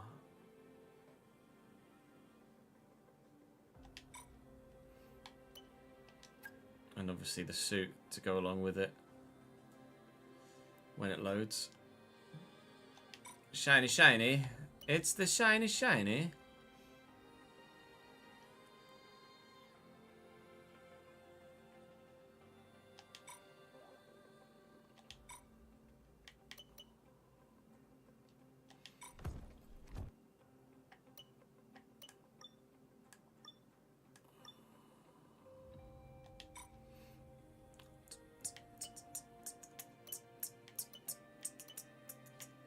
I need the shot of the two drivers with the car, but you can only get that on the way into a save, I think. Let me just get this.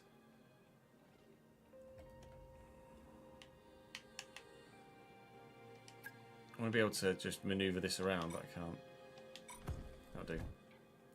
That'll have to do. For the going live thumbnail,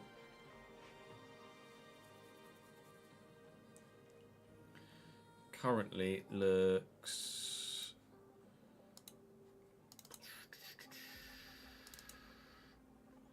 like that. But you only get that background thing in the pre-save menus. So what I'd want to do is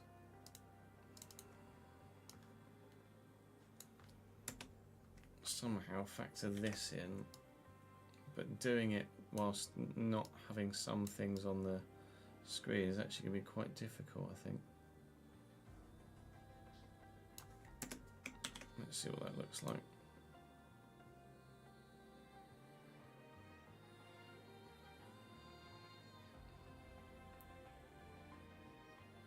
It's kind of blocking Martin's face out, so I might just use Hulk, to be honest. This is what it looks like at the moment. Hulk in the car, that looks sick. Just get rid of that. Live.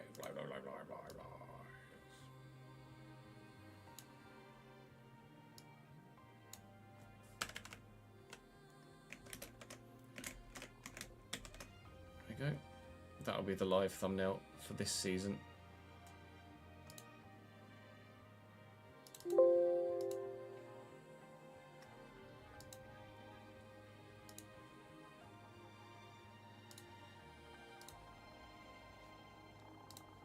Isn't nice? Yeah, poor Marta, but fuck him. Liberu, thank you for the follow, mate. Right, are we ready? I think we're ready to start recording, aren't we? I think so. Oh my god.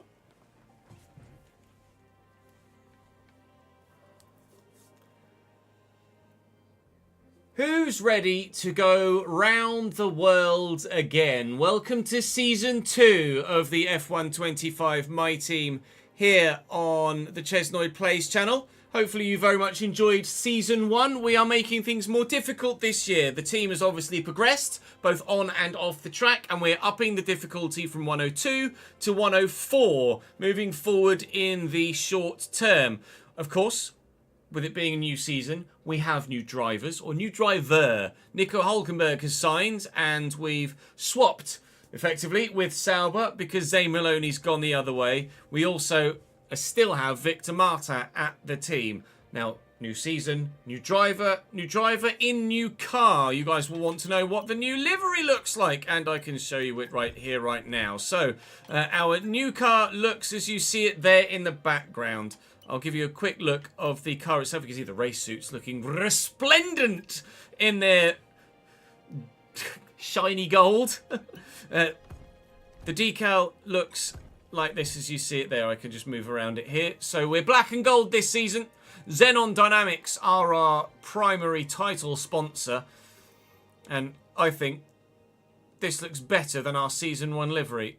Personally, I am very happy with how this looks right now. I might change the way that the numbers are styled, but I haven't quite decided that yet. I shall go through that with live chat in the moment off camera. We're gloss this season. We're gloss rather than matte in terms of the paint colours.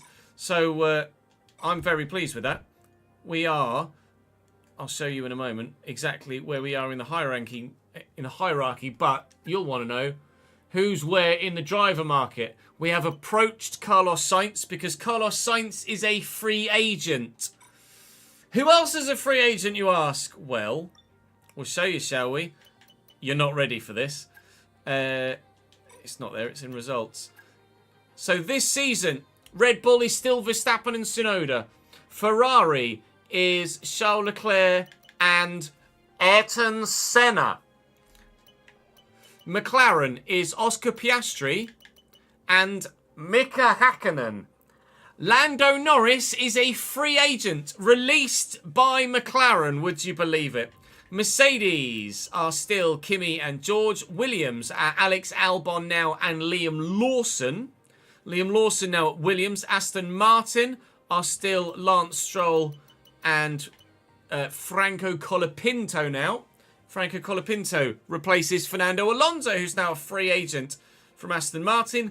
Haas is Behrman and Ocon continually, I believe. Alpine is now Pierre Gasly and Jack Doohan, still actually Alpine and Jack Doohan. VCarb is Paul Aaron and Isaac Hadjar, with Liam Lawson leaving. And obviously Sauber is now Bortoletto and Zayn Maloney. So we have some icons on the grid. Ayrton Senna and Mika Hakkinen. Senna at a side or at a team he never raced for. Hakkinen at the team that he won his 2 world championships with in 98 and 99. So I do actually quite like that. Would have been better if Senna had signed for Williams maybe. Or to be fair, alongside Mika Hakkinen at McLaren. But that's where we stand right now with the drivers. Our activities are set and we're ready to start advancing towards the Australian Grand Prix weekend. Please do drop the video a like. I'd love you guys to smash the like button for this first episode of the new season to help push the content to new audiences. I'd appreciate it very much indeed. And of course, if you are new, do subscribe to the channel as well. That would really help with regards gaining consistent views, because hopefully you guys will enjoy Season 2 more so than Season 1, and you very much enjoyed Season 1. We've got a corporate facility event here that telling me that we actually have a new secondary sponsor. Indlovu have now joined the gang with the elephant logo.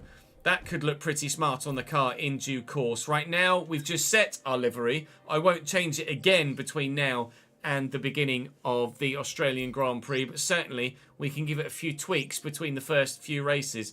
We're basically all set with most of the off-track stuff. We're going to have some research and development stuff pass or evidently fail on the way towards the first race. There's a sponsor looking to work with us. Another sponsor, Cassandra, now joins us. All right, we're getting some even more varied options for the livery as we push deeper into Season 2. We will have the full, of course, 100% race distance Australian Grand Prix to come. But financially, we are sat very, very well right now indeed. So, our title sponsor has proposed integrating their advanced analytics system into our operations. This system promises to streamline workflows and enhance efficiency across departments, but the required investment is substantial. I mean, it's 75 grand.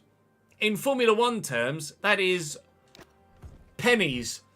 Considering we've got 52 million in the bank, I'm sure we can afford £75,000. So on the engineering side, let's make sure the car is going to be as good as it possibly could be.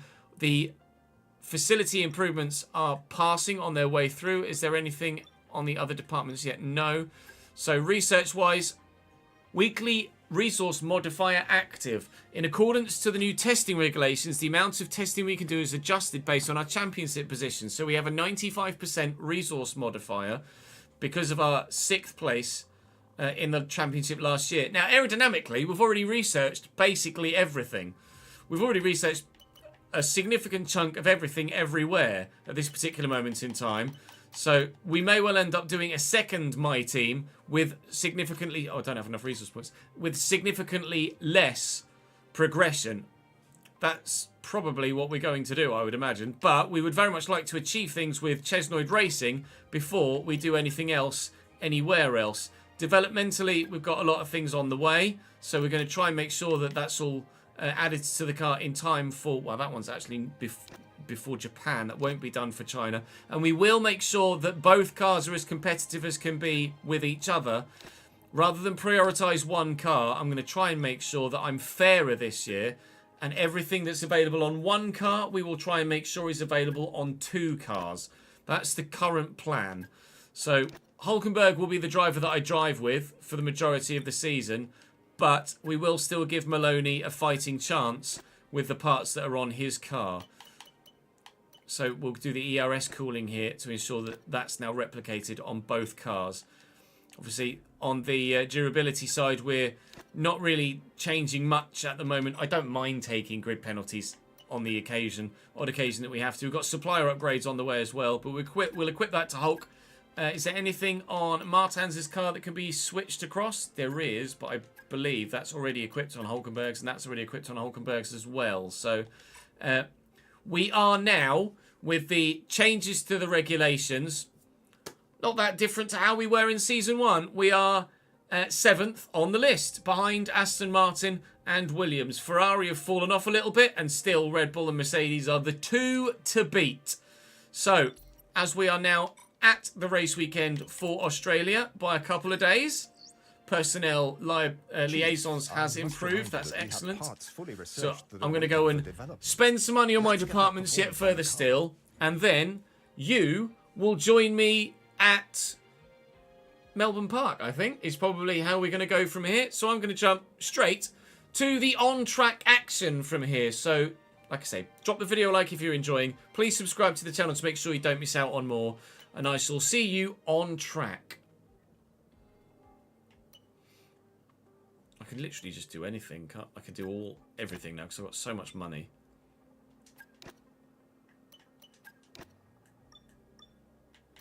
It's still in the works. Fair enough. If a part is movable, it's not on the other car. Well, I tried to move it and it didn't go anywhere. So I'm presuming that means it's already on the other car as well.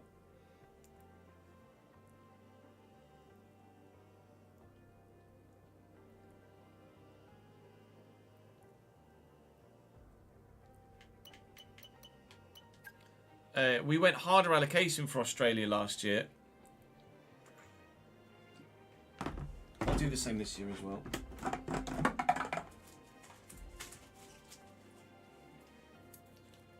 And you'll say if you very rarely get a second sponsor discovery, the discovery team incorporates at level 3. Don't know if it's a bug or not. It's weird. We've got loads of secondary sponsors. Yeah, it might just be bad RNG. The activities help as well, as Tom says.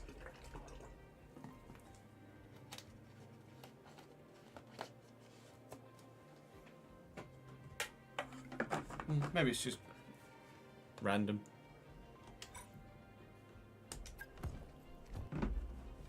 We will be driving as the Hulk. Let's go, Nico! Please give me good weather, please give me good weather, please give me good weather. Thank you.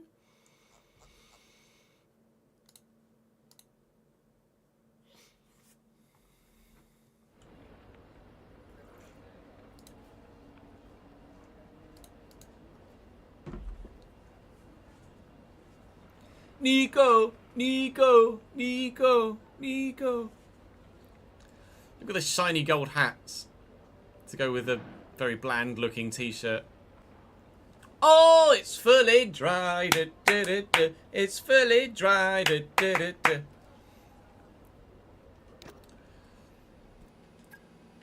Difficulty 104.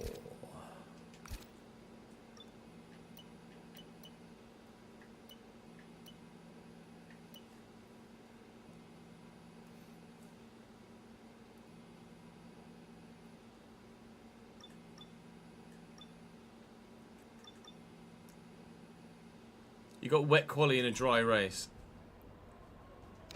Right, let's just go to track then, shall we?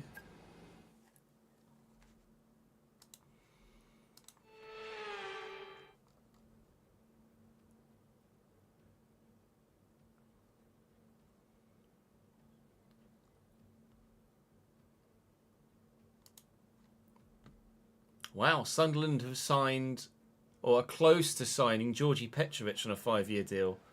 That would be huge. Hopefully they get that through before we start the save. Radio check.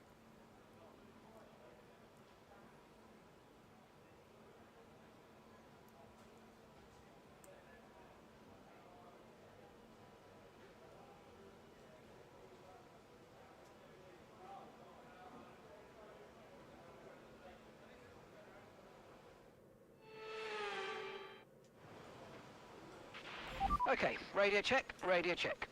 Radio check. Nico! Right, let me just load my setup from Oz.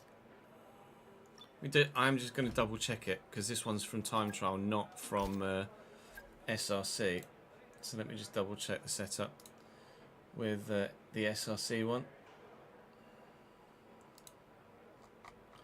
That's F124 chairs. Here we go. Oh, I am high on downforce. Very high on downforce. Okay.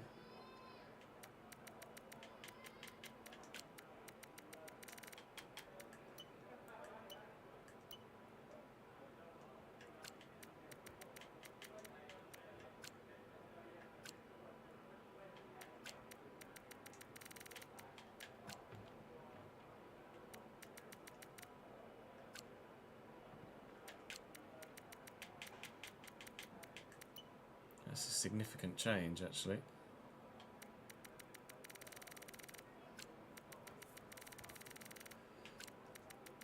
I think the first handful of setups will need tweaking, but from probably Spain onwards, we'll be all right. Oh, Saudi, look, Saudi's where we started doing it in from Chesnoid Racing. So probably China, Japan, Bahrain will need to adjust, but elsewhere we won't. Tyre management, quali pace. We'll do tyre management on a medium set. We'll do race strategy on a medium set.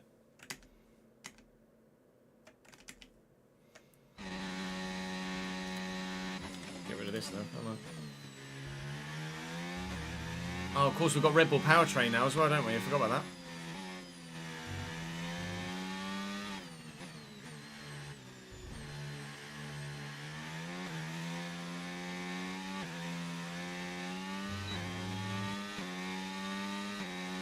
So the car will sound different.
Right, we could probably get purple in that.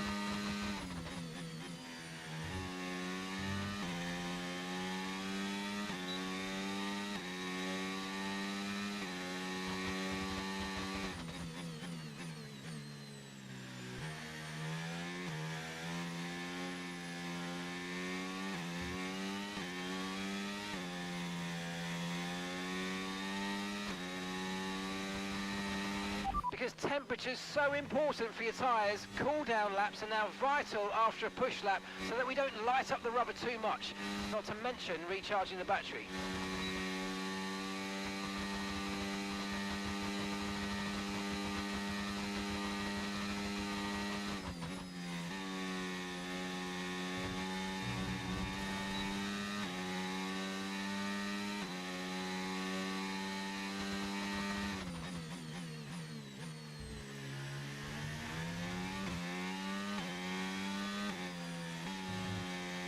Oh, you're right. Yeah, I do need to switch camera to the bottom right. Thank you, Socrates.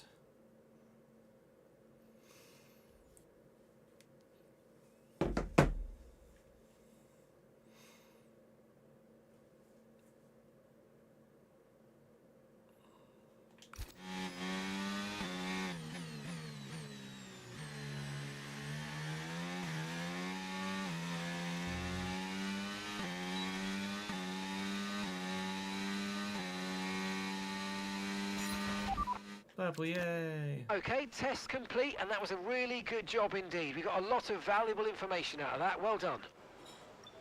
I'm not married, Mangua.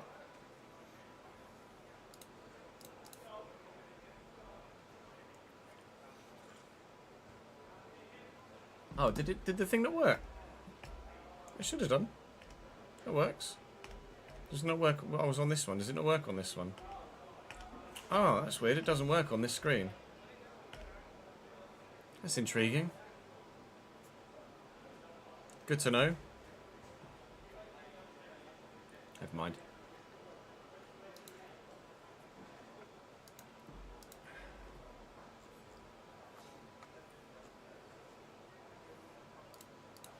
It's because I was on the wrong doohickey.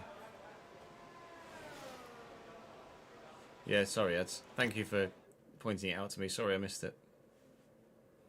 A herder.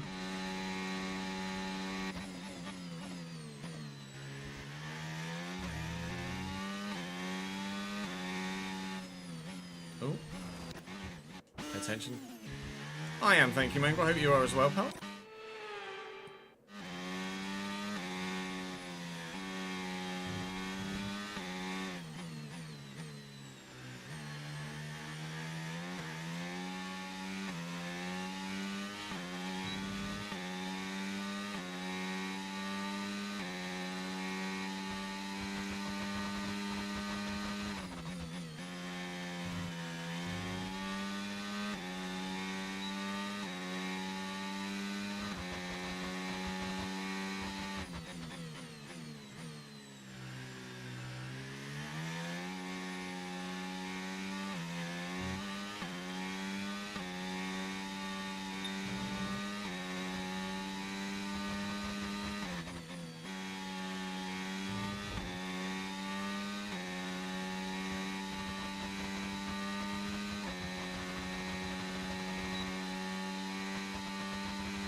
That feels good.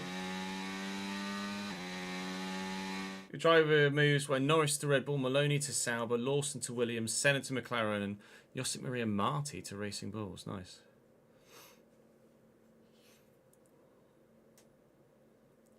No, yeah, I appreciate that. That's.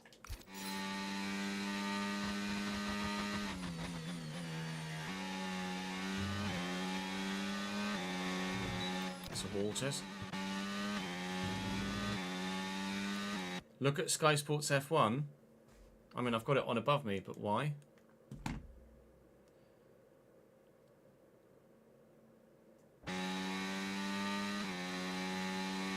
Oh, it's not on Sky Sports F1. That's Sky Sports News then, isn't it? Oh, Insta or Facebook. Yeah, it's heavily rumoured. Clark, thank you for the 12th month, mate. Brand new 1-year badge for that. Cheers, dude.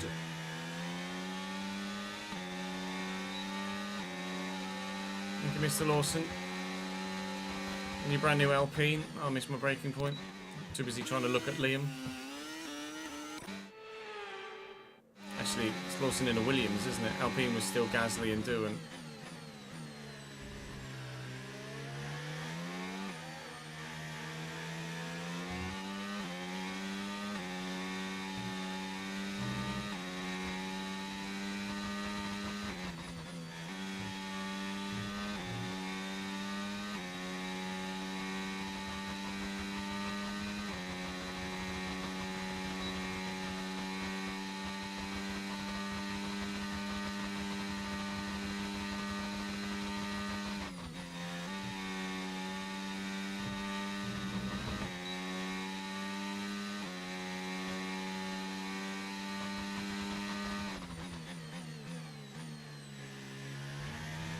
It's like a lower, rougher tone, isn't it? the Red Bull Powertrains engine to the Mercedes. Mercedes engine sounds higher pitched, doesn't it? Oh, that was terrible.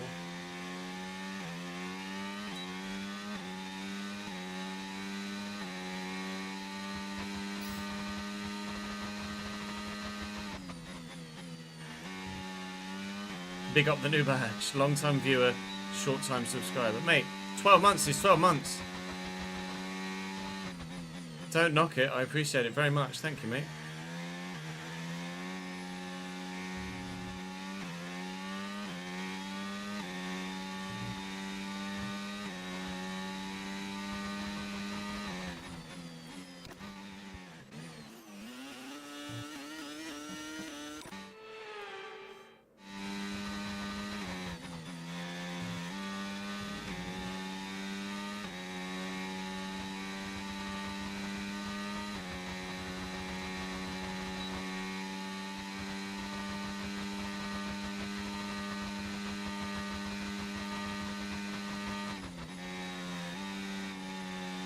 Oh, change the direction was really good then.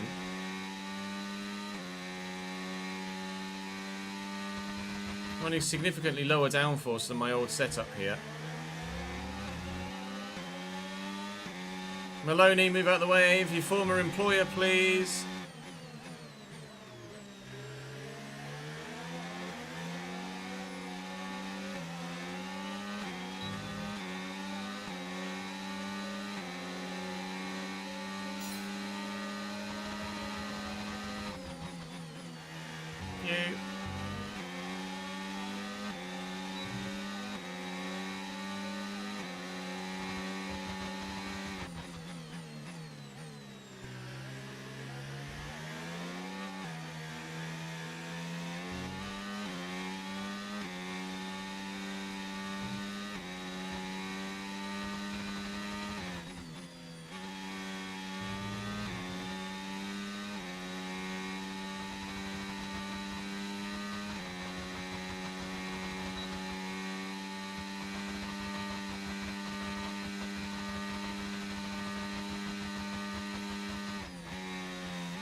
I didn't get two hards in the race. Enlighten me, Daniel.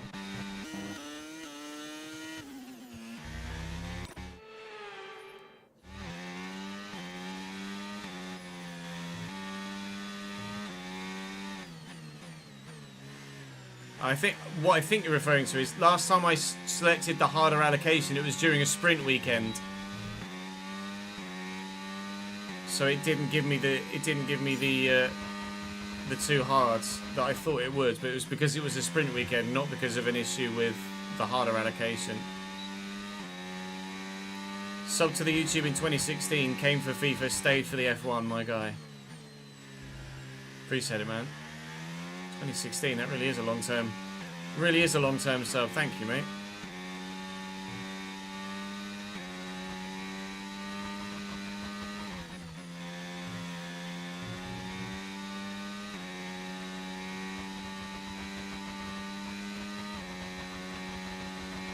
I think irrespective of the sprint weekend, I should have had the two hards available to me. I think that in itself is a bug.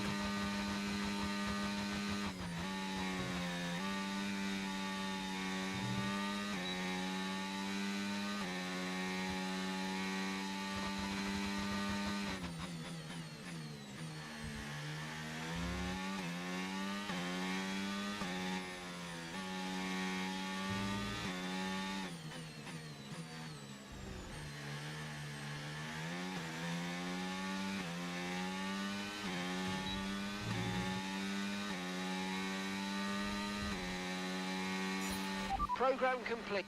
Program complete. And a job well done. We got some excellent data with that run, so come on back to the garage and I can take you through the numbers.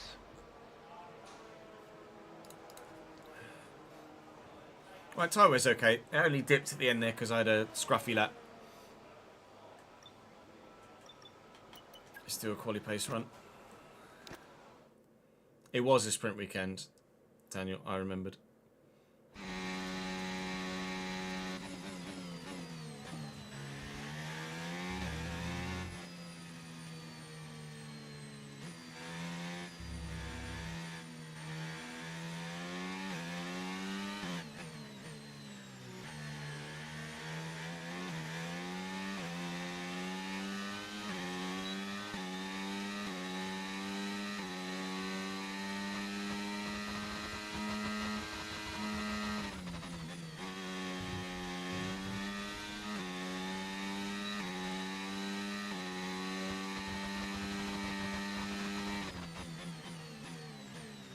Cut him, stop.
Program. I lost all my quality. I lost all my advantages in that final sector. These results will do, although you could definitely do better. Consider I'm really giving it bad. another shot. Really bad at the third sector.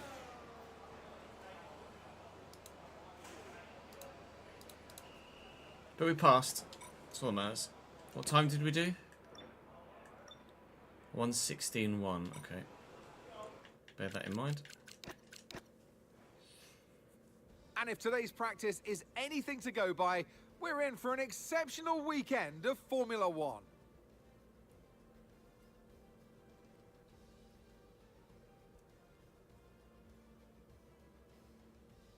No, it doesn't give you a hard tyre, Charlie. It gives you a medium tyre in practice.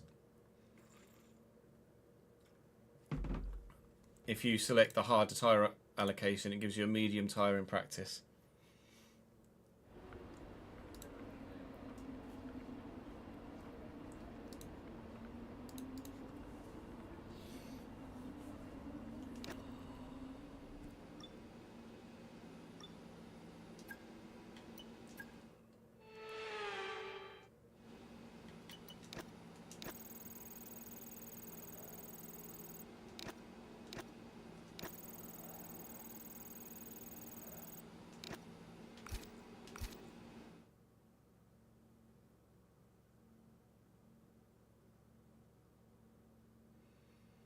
I've been to the British Grand Prix a couple of times, Jack. Yeah, I would love to have been more. I would love to go to more Grand Prix, but it's not a very cheap hobby.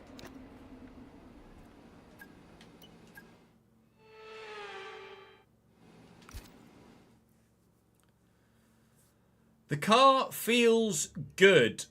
Very good. You'll notice when you hear it on track for the first time at the end of qualifying, of my qualifying runs in a moment, that it audibly sounds different. That's because we no longer race with a Mercedes engine. We have switched to the Red Bull powertrains engine for this season. Performance-wise, it's supposedly slightly worse than the Mercedes, but I wanted to make a change nonetheless, and it wasn't enough of a dip in performance that I wouldn't have taken it. The engine with the best audio tone that for me in-game is the Renault, or the Alpine engine, but that was performance of 80 compared to the performance of 90 of the Mercedes, and the Red Bull powertrain was 85 in the middle. Didn't want to go down as far as the 80 for the Renault engine, so we're sticking with the Red Bull powertrain, which is the same effectiveness or same performance level as the Ferrari engine as well. But we use the Ferrari engine on F124 and we don't like the tone of that engine. So we'll head into qualifying with Nico Hülkenberg and hope to be very, very good indeed. He says, at a new difficulty level, probably jinxing himself and waiting to qualify last. Qualifying for the Australian Grand Prix.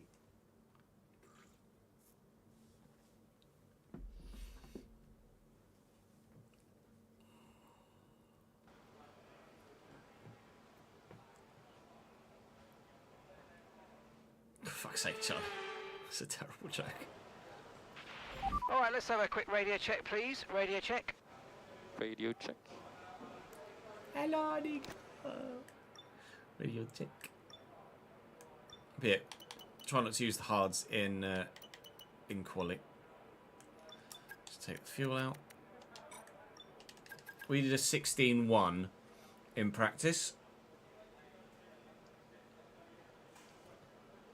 Oh, George with a 15 flat. Fucking hell. All right. That Mercedes is just going to be unmatched. 14.3! The Mercedes and the Red Bull are infinitely better than anything else. They're just light years ahead of anyone. We are, I would probably go as far as to say right now, never going to win a race again in this save. Bloody hell.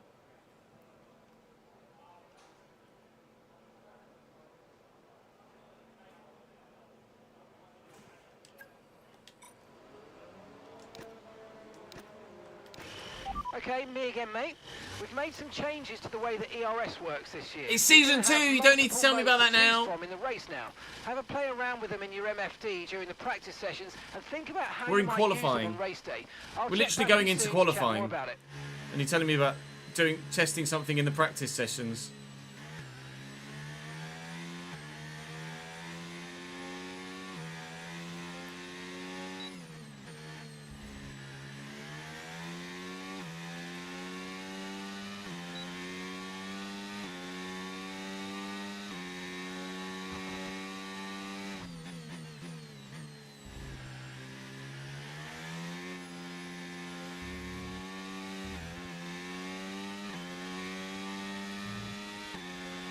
I'm afraid we've dropped to P22. P22.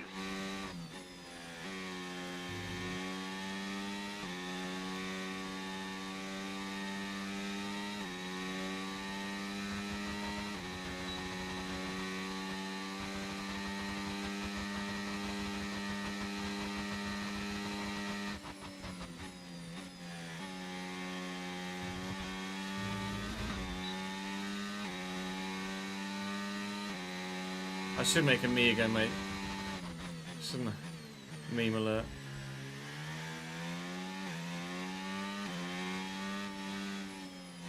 For resubs, I should make it for resubs. So it just goes, me again, mate. There you go. Charlie just got there at the same time as me.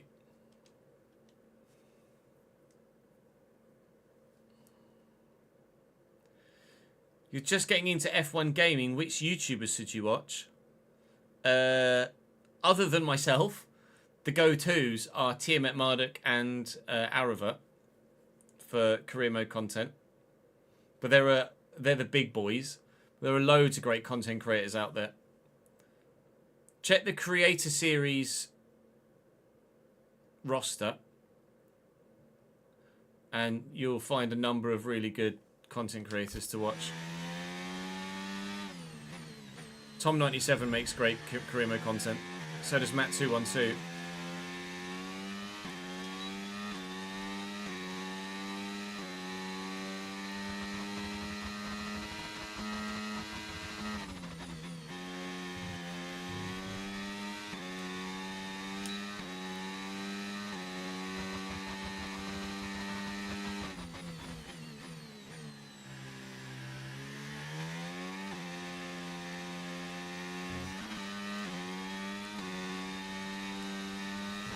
We've been pushed down to P22.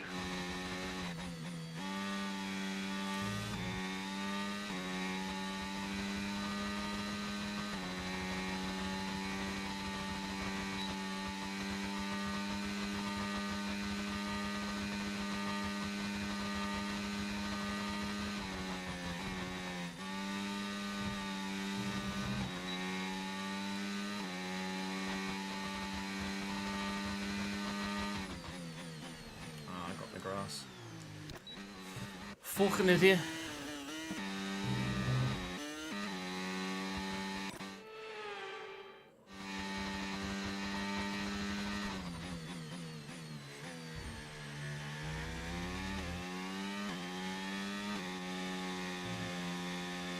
Right, coming around the final 2 turns at the end of our first qualifying lap in the new car, first qualifying lap with Nico Hulkenberg, and first qualifying lap at 104 difficulty. And we are going to qualify in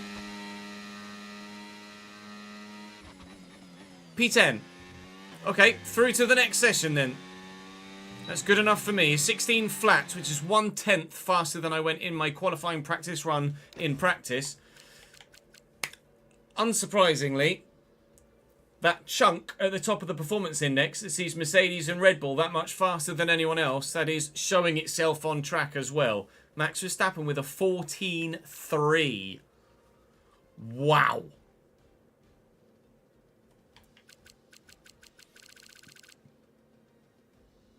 Everybody out there you would expect to be out. There's no point drawing attention to that.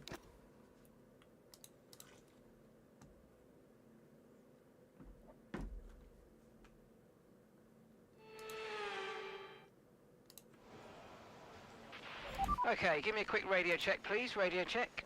Radio check. We're at the end of the session.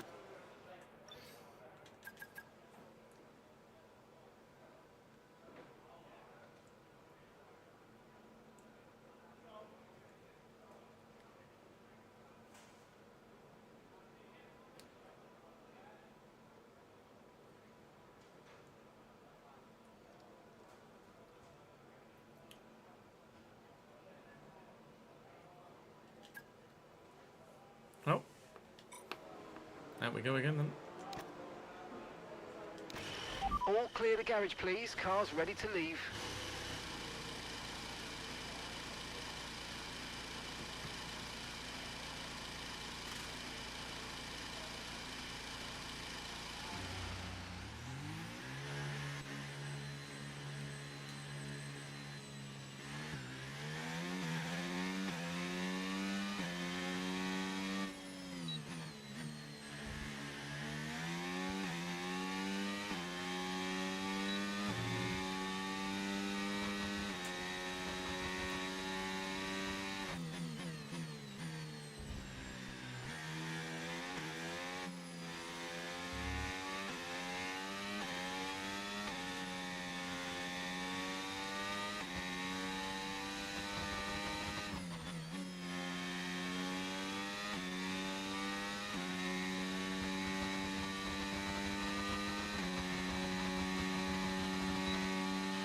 Okay, I'm afraid we've been pushed down to P16.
Really poor.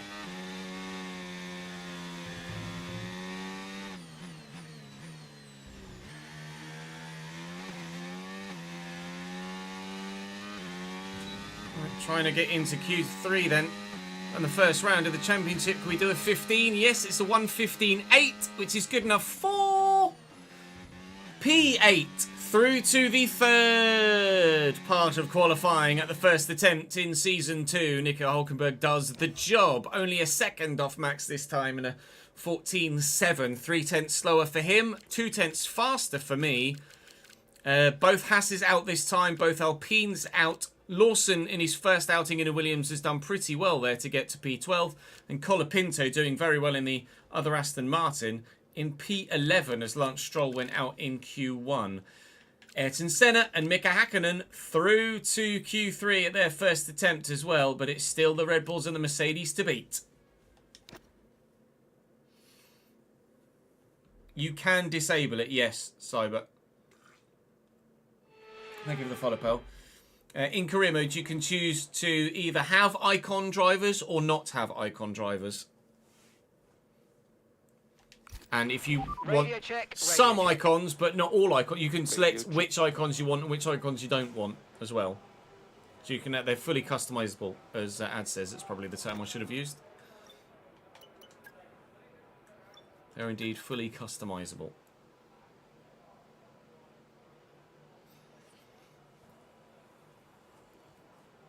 There you go. Max is in the 14.3s again. Excellent.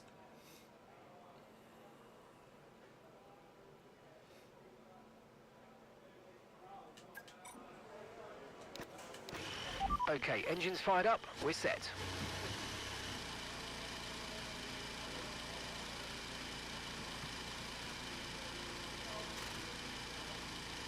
Yeah, which icons did, or no icons? What did you guys do with icons? I had the F3 drivers and the real life icons. I didn't use the Connor Sport drivers.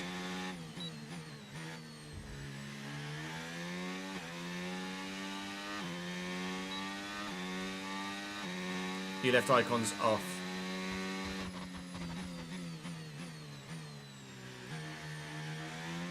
You can make it so the AI can or can't sign icons as well, yes.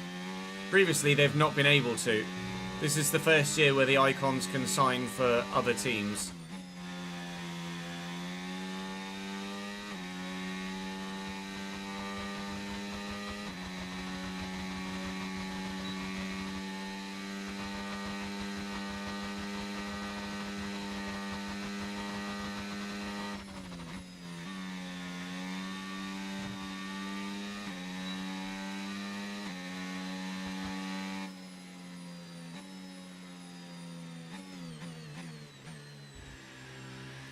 You had Connor Spot, Apex CP, and F3 icons. Everyone else off. I forgot about the Apex CP guys, to be honest. And Brad Pitt as your driver. That would be pretty sick. Or Sonny Hayes, or whatever the fuck his name is.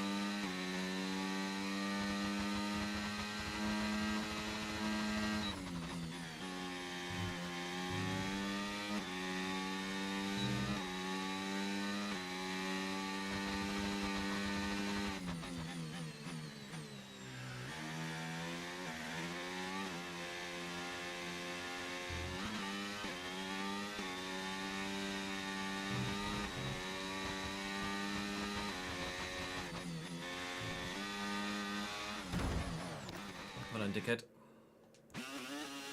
Hey, Iron Boy, thank you for the follow, mate. Welcome to the channel, pal. Old Git Gamer. Join the club, pal.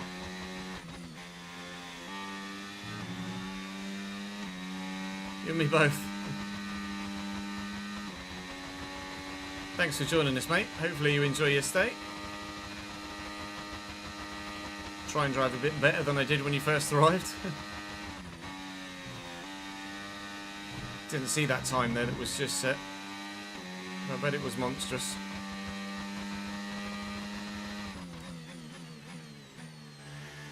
Tipped a wheel on the grass there again. 14 flats from George Russell. That's just... Even with a fully maxed out car, I will never be doing 1 minute 14 flats in Australia. That's just absolutely unattainable. Well and truly unattainable. It's the slowest lap time I've done in qualifying or in practice. So terrible. Yeah, no surprise that we're P10 then. Not the best of Q3s, but never mind. It is what it is. Even if I'd have matched or bettered my previous fastest lap by a couple of tenths, I wouldn't have been anywhere near getting anywhere other than P10. But the Mercedes and the Red Bulls are head, shoulders, nipples, belly button above everybody else. They're so fast. It will be a fight between Max Verstappen and George Russell for this World Championship. But to be fair, it was nobody fighting Max Verstappen last year, so it's nice to see there be a fight. But at this stage, I'd worry that I'm never going to be in that fight. I was kind of hoping for a Nico Hulkenberg line about qualifying over the line there.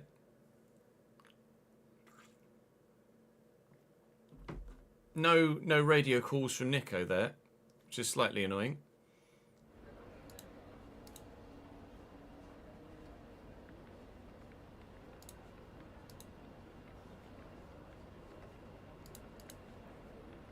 I don't know what this little box above my thing is either, by the way. There's like a little box above my webcam that's not normally there. I don't know what it is or where it's come from. It's not there on this one. But it's there here. What is that?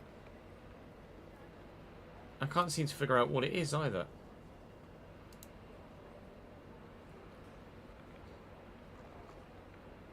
Let me turn everything off. And see what... Ah, you're right. It is the sub count that's just not working. Why is that not working?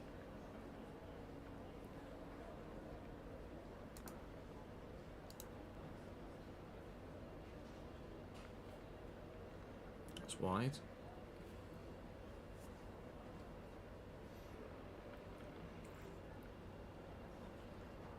Oh yeah, be great for your mental health. Absolutely. Oh, it does say subscribers 0 to 5. What is that all about? The fuck?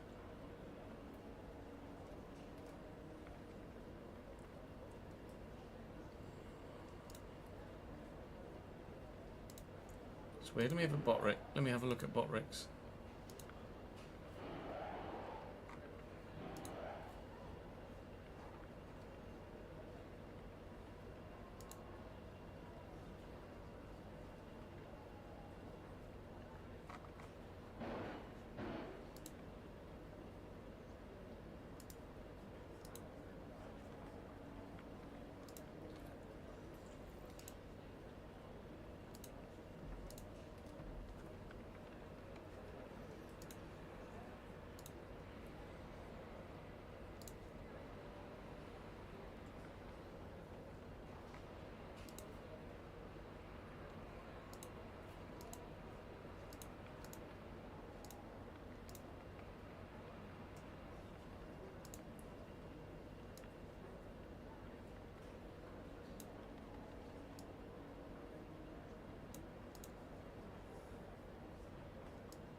Yes, it says it, but now it's saying 282,000 subs when I definitely don't have 282,000 subs.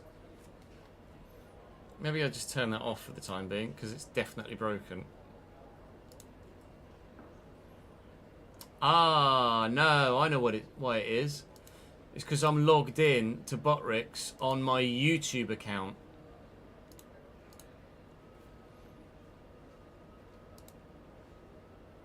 That's what it's saying, 282,000.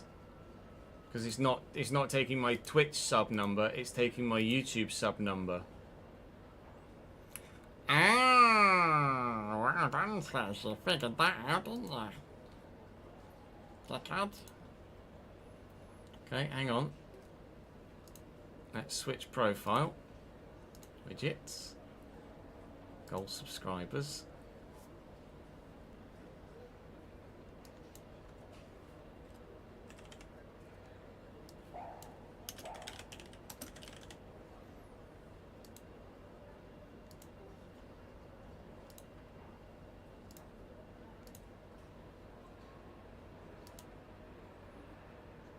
Steady. Steady.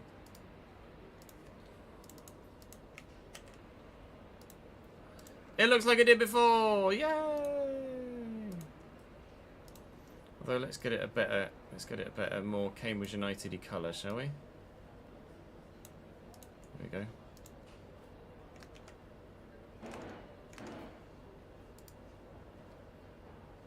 I don't know why it must have just been because I switched thingies that it broke. Well. Now if I switch back, if I switch profiles again, does it break? No. Alright, excellent. There you go then.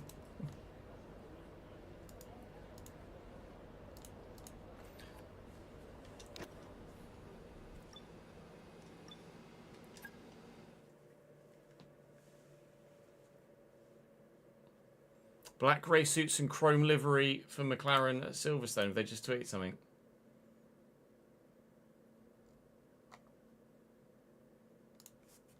Hang on. Here you go.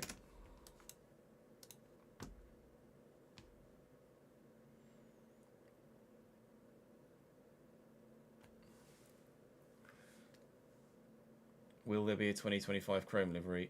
Yes. There you go. It was easy enough.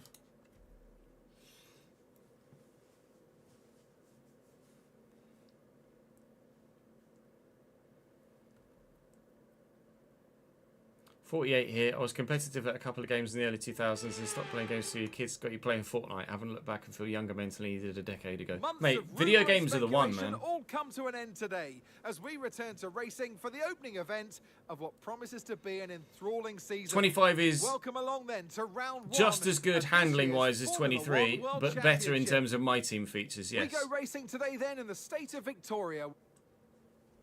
Off the back of a fantastic qualifying session, it's time to see how our starting... Well, we don't need to actually look at the grid, do we? Because it's the first round of the championship, so I think it's safe to say no one's going to be taking a penalty. Radio check. Okay, here Nico, we go. here we go. I know what you can do. Don't let me down. So it recommends hard, medium. I probably could go medium, hard, couldn't I? We probably could, or could have, if I hadn't taken the harder tyre allocation, we probably could have gone medium, hard, and used 2 sets of mediums. I was going off my my notes from each round of the championship last season. So I went harder tyre set, 2 stop with 2 hards, but actually I think the balance should be okay. Although we'll wait and see how long the mediums last. So we're starting P10, currently on the mediums. Piastri is on the hards there. There's Colapinto on the softs, who could be dangerous in the early stages, but the majority, I'd say the majority are on the hard tyres. Probably 50-50 with those on the mediums, then a handful on the softs, isn't it? So actually giving me the 3-stop as the default setup, but no, I'm definitely going to 2-stop. Now, we're using way more fuel than we did last season. See, last year I put fuel 1 to 1.5 laps, plenty, but it's defaulted here to give me 4.2 laps worth of extra fuel. So because of the extra speed we're running, we are now definitely using more fuel than we were last year. So my fuel figures on that notepad are actually going to be incorrect, most likely. I'm going to go hard, medium. And if we can extend the hard tyre to maybe go to a 1-stop, we might be able to do it. Can I? If I remove this stint and remove this stint. Can I hard, medium? Could we do that? 30 laps on the hard. 31.27. That's just as quick, you know, seemingly. Well, I might start on the medium tyre. I'd be really tempted to start on the medium and see how far they go. If they get to 18 and they're okay, then we can switch to the mediums. Or maybe we start on the hard and then see how the first stint on the hards, because I'd rather use the full potential of the medium tyre. In the first stint, we're not going to get the full potential of the tyre because the car's going to be in traffic and heavy on fuel. So we will start on the hards. We'll see how they are at 20 laps, and we might make the decision to switch to a one-stop and go hard medium, because it looks like there's less than a second between the two. We'll default start on the... oh, it reckons my tyre wear's slightly high, but that's fine. We'll default start on the hard tyre, thinking about a two-stop, but we might make the decision to change to a one-stop if the race scenario allows it. That could get us a good finish. Could also see me outside the points. We shall wait and see. Right, let's give you guys on Twitch the chance to predict. I'm going to say, will we finish P8 or higher here with Nico Hulkenberg in our debut race with him? P8 or higher, P9 or lower. Vote with your channel points.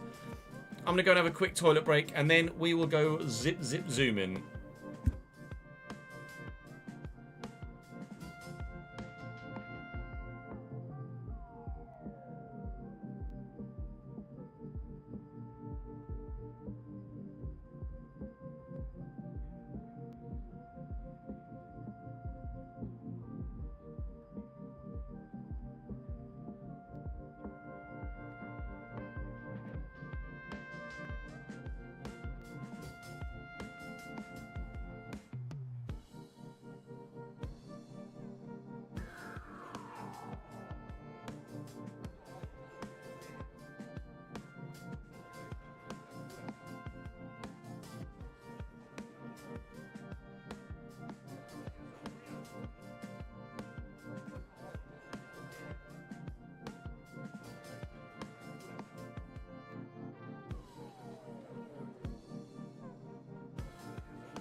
Thought to myself while I was out there, oh man, I haven't eaten yet. I've not really got time to make lunch. And I realised, bought a meal deal this morning when I went for a walk with Jude at the co-op. Way!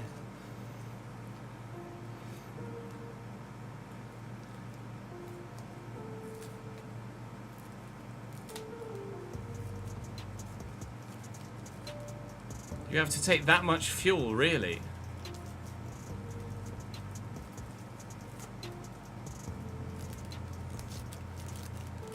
They say they're seeing a lot of tire, i.e. you got a lot of tire deg on the current tyre you're on.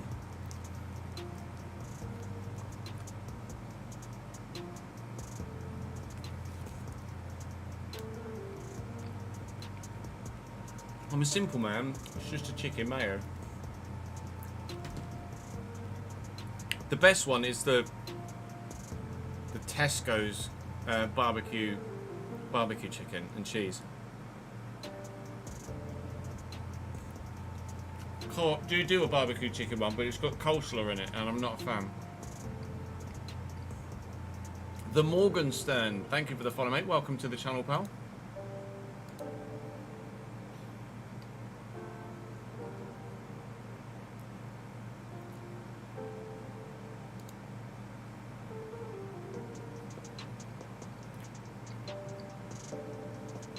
Sunderland have signed Noah Siddiqui from Union Saint-Gilloise.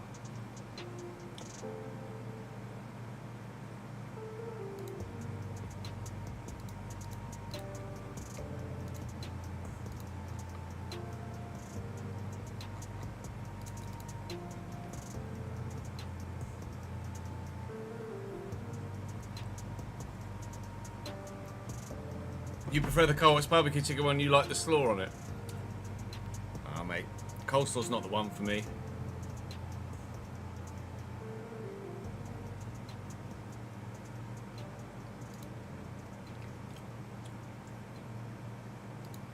Oh, here you go. That's what the McLaren Google Chrome will look like this weekend.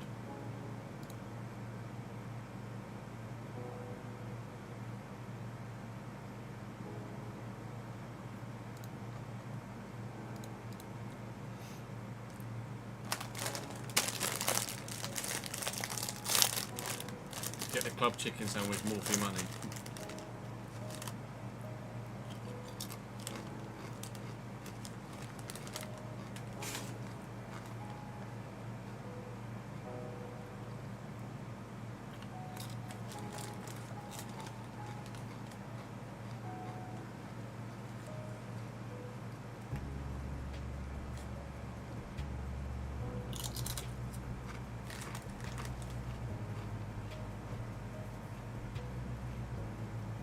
Yeah, I would prefer it if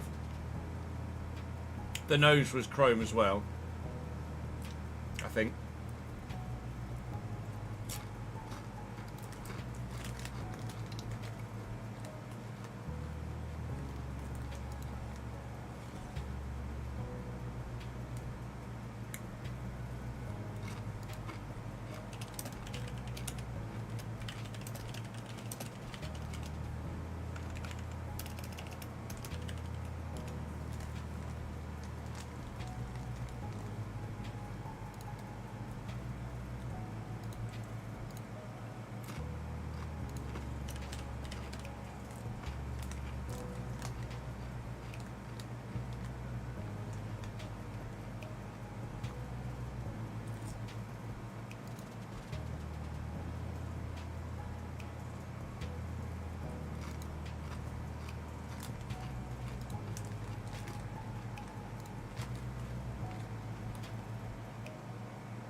Yeah, I think it should have more chrome on it. I agree.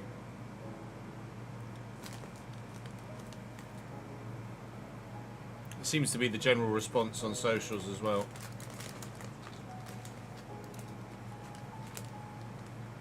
Everyone's like, yeah, right, but the front half doesn't look great.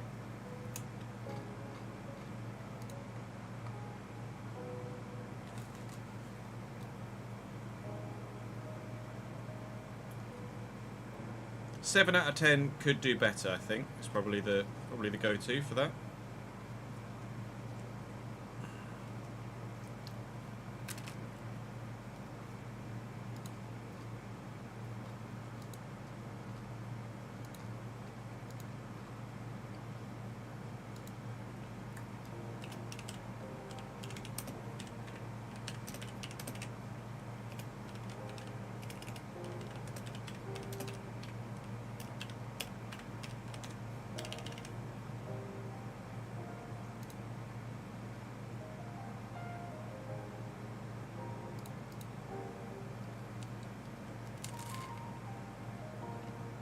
Oh yeah, no, I know why they've done it with the keeping the black and orange, but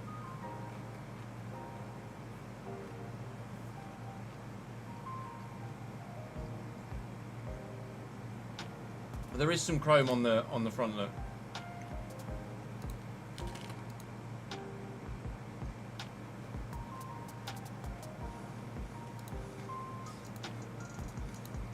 There's some chrome on the nose as well.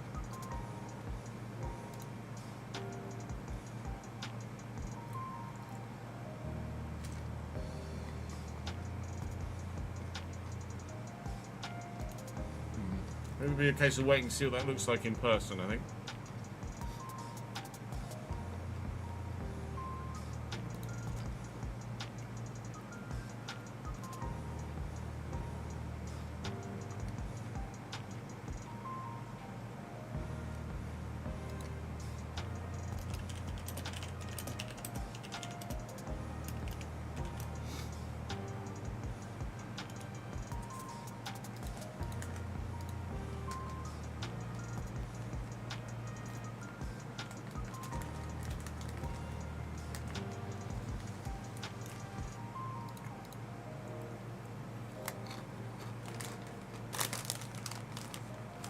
Very full chrome and create a moving sun glare reflection.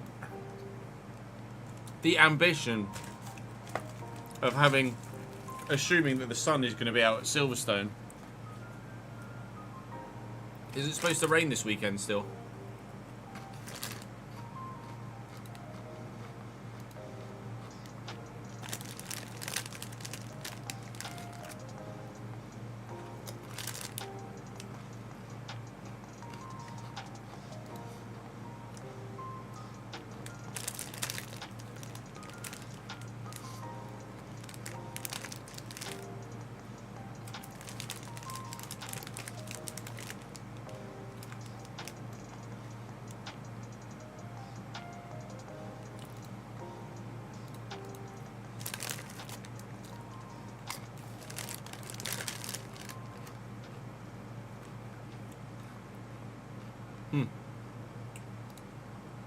I don't think they'll quite go that far.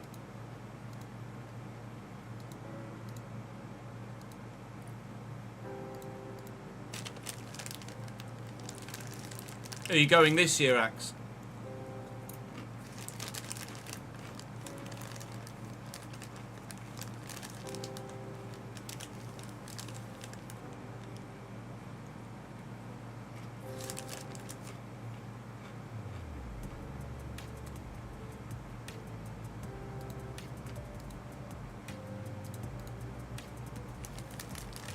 ...2007 sunny, 2012 wet qualifying, dry race when you've been.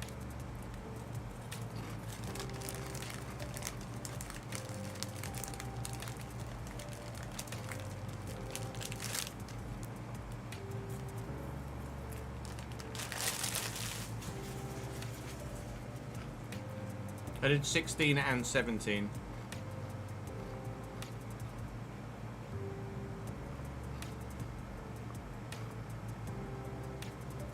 Huh, yeah, £150 for a weekend pass and £150 for a pint.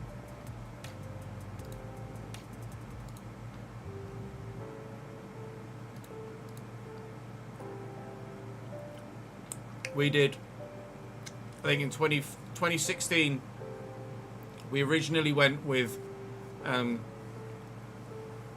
general admission tickets, and then when we were actually there on the Sunday, upgraded to Cops grandstand tickets, which were like another 100 quid. So it was like 250 quid for Copse Grandstand. Then I think the next year we did Woodlands B, not Woodlands, Woodcote. Did Woodcote B, that was about £250 for a grandstand ticket as well. I think they're over 400 now.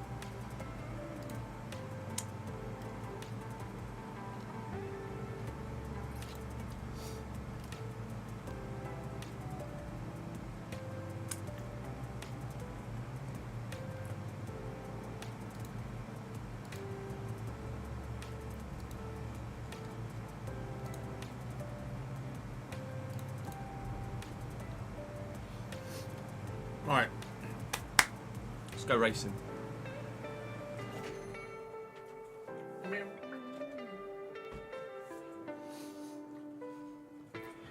I've refueled. Well, it's time for us to go. Fuel.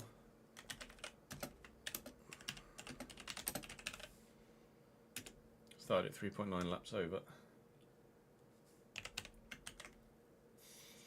Starter. Just started at 3.9 laps over. See what happens.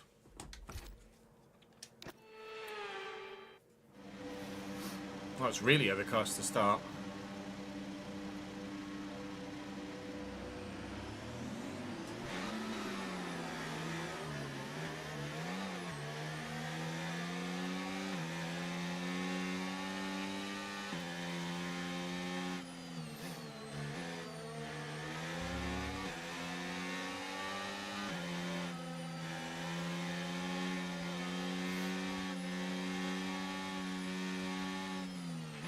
Conditions look stable at the moment, no rain currently expected. So weird following a McLaren and for it to say Hakkinen.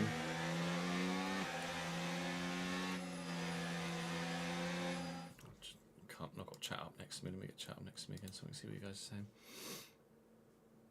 are saying. Because of health reasons, Yukeza.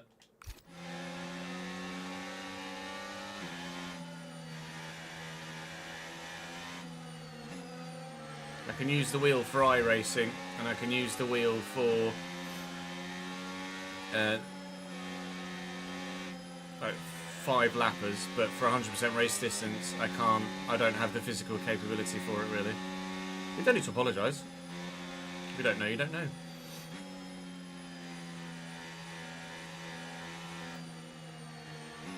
It's just the cost of it now, Reece. It's not like it's just the UK. It's not like it's just the British Grand Prix that's expensive.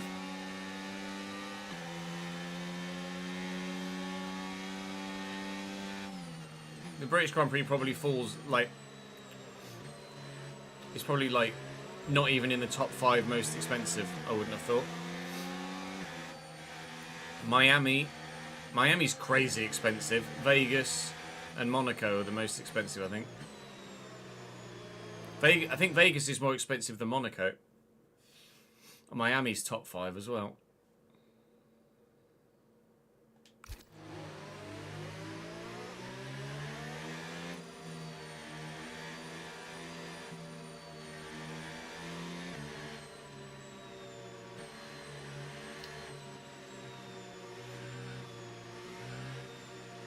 Here we go.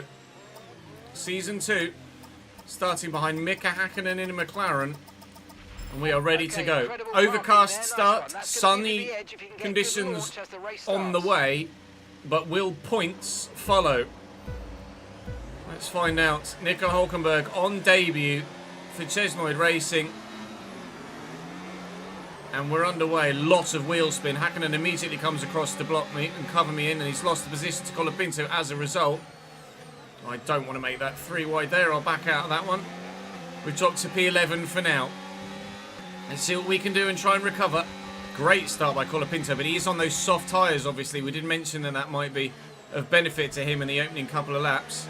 And he's up the inside of the McLaren here, and he might well be taking Mika, but Hakkinen holds on. No, Hakkinen's given it up. I thought surely he'd continue up the inside there. No, Mika Hakkinen gives up the position. I had a big old clout on the wall there. But I've gotten away with it somehow. And we're running significantly lower downforce this year than we were last year here in Australia. So I'm hoping to be more competitive in a straight line as a result. because we just got swamped last season. I'd love points today, but it is going to be a tough ask considering the up in difficulty as well as every other factor to go along with it. But we'll do what we can. Started 10th, running 11th, but hoping to make moves forward.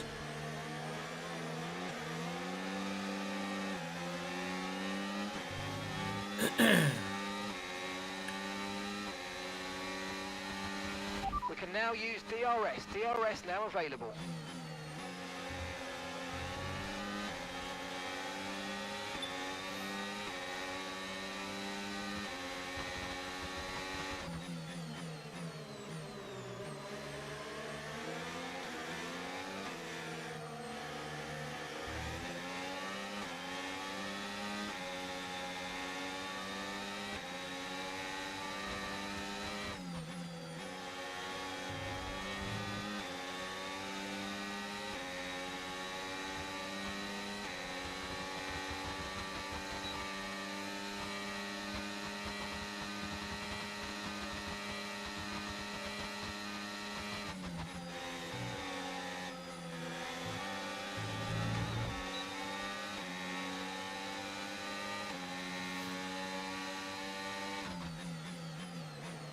Oh, lock up from Pierre. So, as if that took this fucking end plate off. Hit him front on.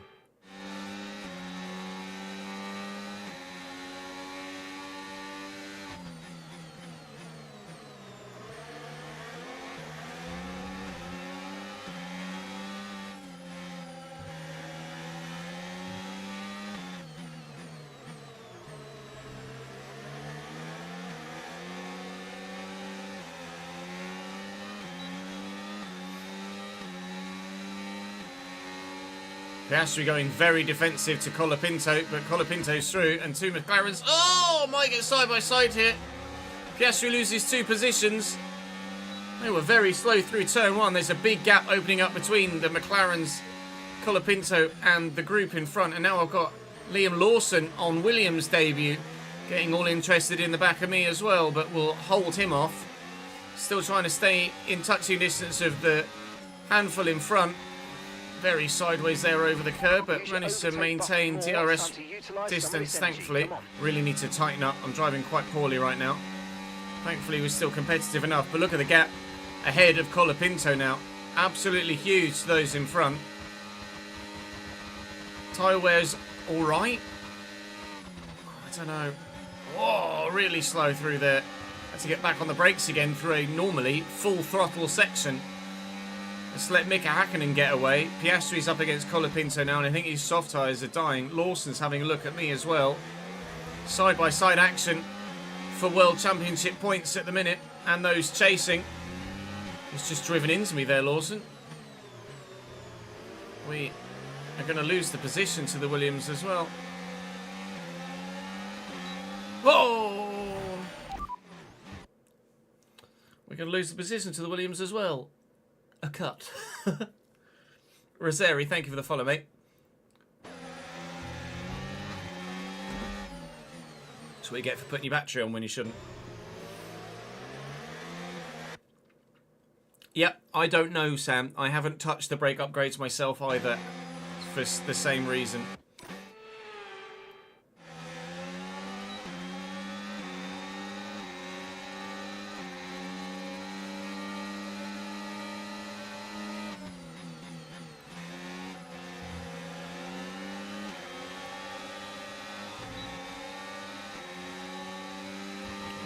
Big action still in front between Colapinto and Piastri. Hakkinen has just pieced out and disappeared down the road quite considerably, and it's costing everybody here loads of race time.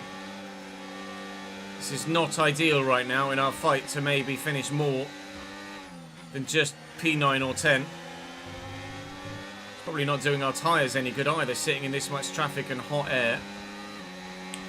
5% front left on lap 4, 6% rear left on lap 4. Needing to, in theory, if we do want to switch, you're going to be slow through. If we do want to switch to the one stop, these tyres need to go to lap 31. Not sure they will. We might well be committing to the 2-stop here. And I might also take a bit of an undercut as well, if the opportunity presents itself, because I really want to close in on Hakkinen if possible. The front three are just gone. They are going to be like that all season long, and we're going to stand no chance of ever getting on a podium, I feel.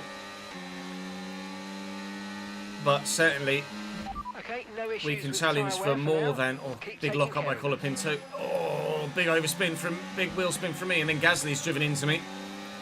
We could stand a chance of getting up into 3rd or 4th in the Constructors' Championship this season if I can score enough points with Hulkenberg. But, of course, with my teammate probably not going to score many points, if any at all, if we are to be challenging in the Constructors, I'm going to have to race as Martin again and let Hulkenberg hopefully do some business in this car as a teammate. We're trying to get maybe Carlos Sainz in for next season. Maybe we'll look at Lando Norris. Maybe we'll look at Fernando Alonso. We might just look to splash the cash around. But at the minute, I need to get into my Rihanna mode and shut up and drive, because I'm concentrating too much on what I'm saying, not enough on what I'm doing, and I'm losing positions. So if you don't mind, mouth shut, driving forward as fast as I possibly can.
There's been no mention of it so far, no.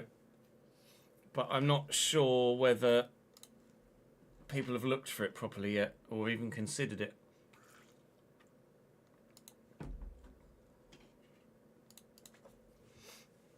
Fernando Alonso retired from your save, did he, Lawrence? It was Hamilton who retired from my save. Brakes and tyres are fine from your experience, are they, Tom? Okay, we will look to upgrade the brakes then.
much faster into turn 1.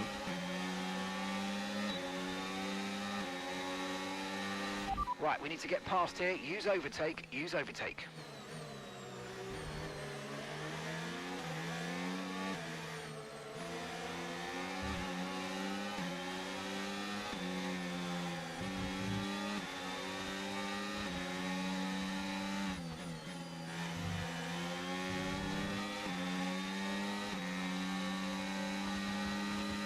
Ask about other strategy. That's Gasly ahead, and the time last lap, 1:21.2. Less than a second separates you. Okay, they're on fresh hards. Okay, their tyres are 7 laps old. Okay, we think they've got at least 3 more stops. Okay, wow. so gaining by 1/10 a lap. Gasly's 3 stopping.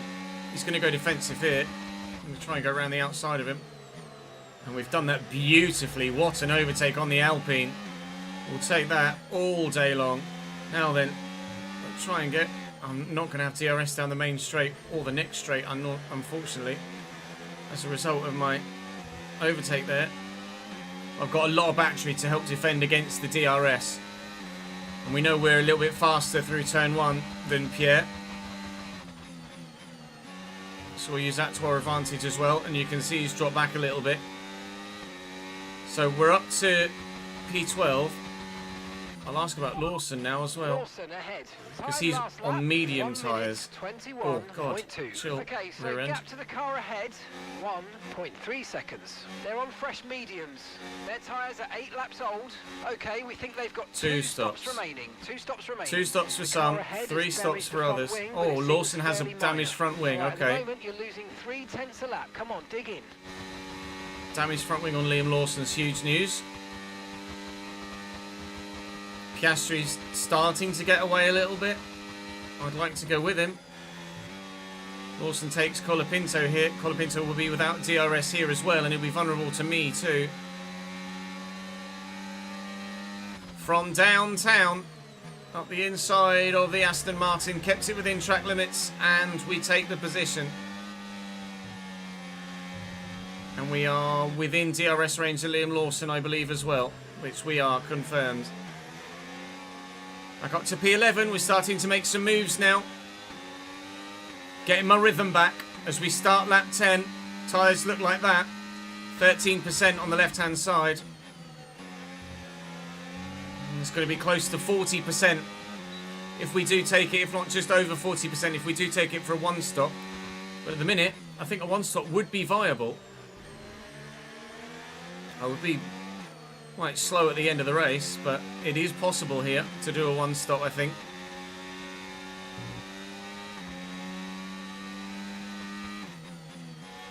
Now, Liam Lawson is going to be vulnerable with no DRS here.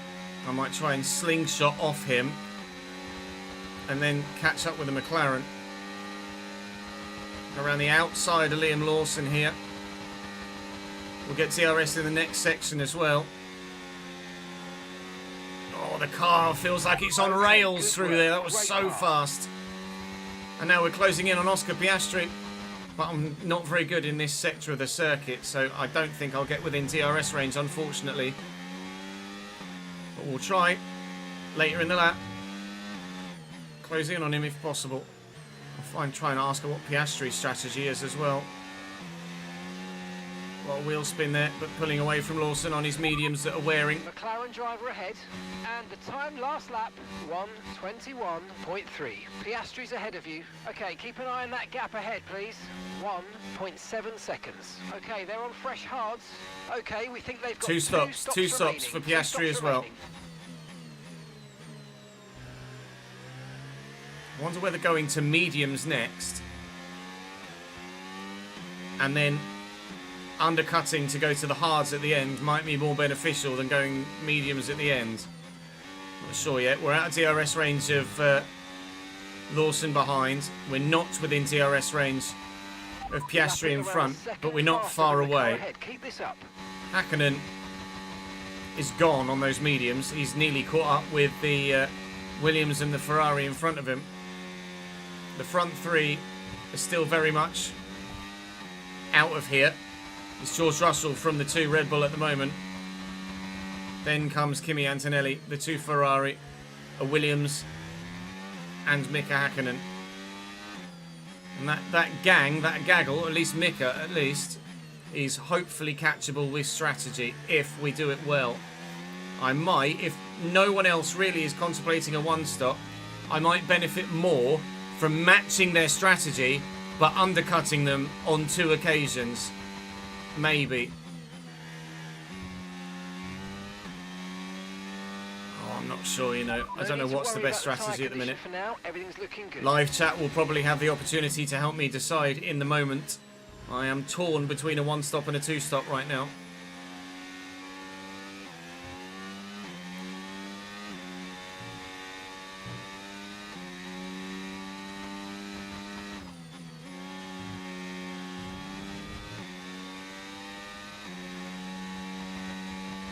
That's DRS on Piastri.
Let's use overtake and burn off some of this energy. They're slow through there, that's for sure. Compared to me, anyway. And they're so quick in a straight line. We've taken nearly 10 ticks of downforce out front and rear from last season, and we're still struggling in a straight line without the help of DRS. Slow through there as well, Piastri. And on the exit through there as well. A little bit of a rough exit for me. If Piastri goes defensive, we will go for the outside line. It's worked against Gasly. It's going to work against the McLaren as well. We're through. Now then, I want to know Mika Hakkinen's strategy here as well. Those medium starters are intriguing to me. Lawson was two-stopping. I'm presuming Hakkinen is doing the same, but we will find out. Hakkinen's ahead of you now. Time last lap. All of our upgrades to our ERS 20.8. are helping Okay, us here's stay the gap competitive trailing here the as car well, ahead because by I'm not running out of 9.9 battery here like I was last They're year. on old mediums. Their tyres are 13 laps old.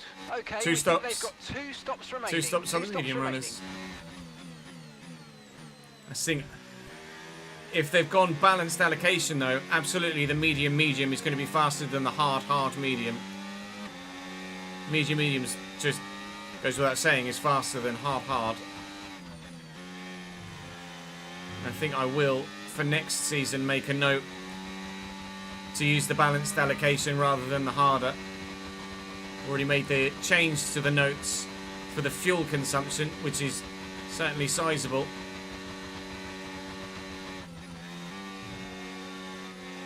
Oh, slightly wide through there. It's going to make me vulnerable to Piastri. There's probably not much I can do here about the overtake now. Back down to P10. Still in the points, Okay, but only for focus. one, We need not to stay on two. form. Under no threat behind though. I'm just worried. Well, not worried. My only concern, my only thought pattern right now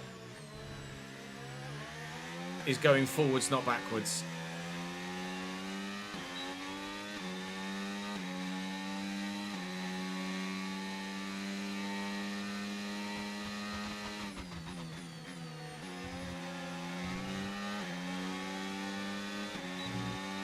If everyone else is two-stopping, I'll two-stop too.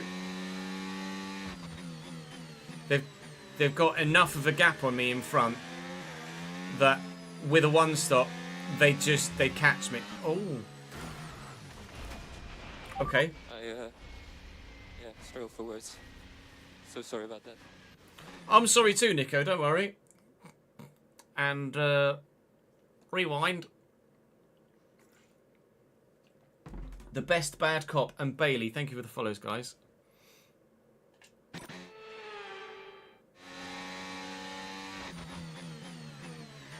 As I was saying, if that wheel spin came out of nowhere to split me in the wall. If they're on a 2-stop and I try and 1-stop, the gap is so big in front that the gap behind once they've stopped won't be sizable enough.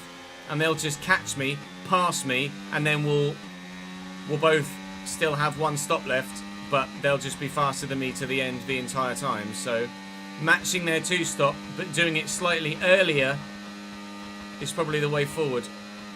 So what I'm actually going to do is go to mediums next, then try and make the use of that pace, then stop early again, and then go on to the hards at the end. Because I stand a better chance of being more competitive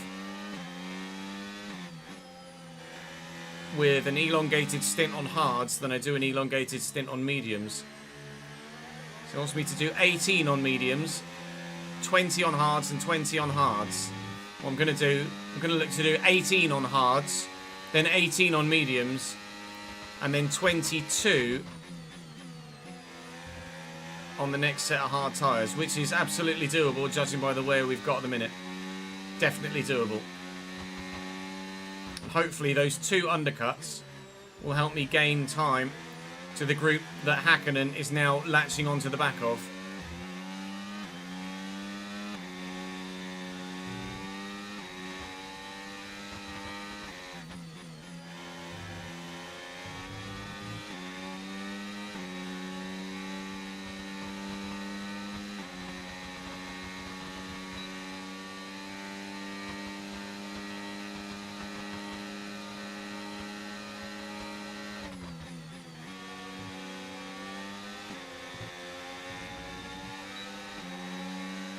We're going to go for Piastri again here.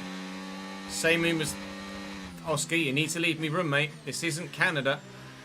Same move as last time. Nice work, mate. Committed with the overspeed around the outside. He tried to move across, but we were already alongside, so a little bit of a tap wheel to wheel. Let him know that, hello, I've arrived. You can't just shut me off like that, mate. You were too late with your defensive move. Tis a big gap in front to try and overturn. Okay, gap to the car ahead, 11.4 seconds. Well, I'd like to think we're looking at a minimum of a P9 today. And we finished in the late teens here last season, so progress for sure.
We're approaching the pit window and you're going to be on mediums.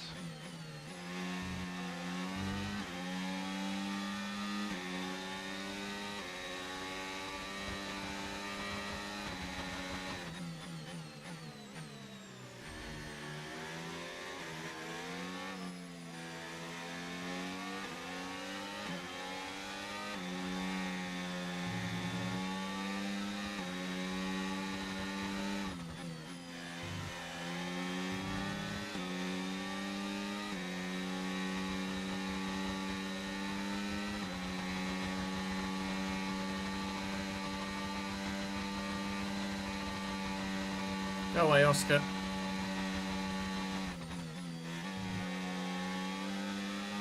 Held it through there. Now, I'm talking of the undercut, but those on the medium tyres that are 2-stopping may well be in this lap anyway. So I'm only really undercutting the hard tired runners. Right, But I am going to box this lap. I'm please. expecting, yeah, a number are in. There is yellow flags in front though, and I think it's for the Williams that might not be in the box. I think the Williams might be retiring here.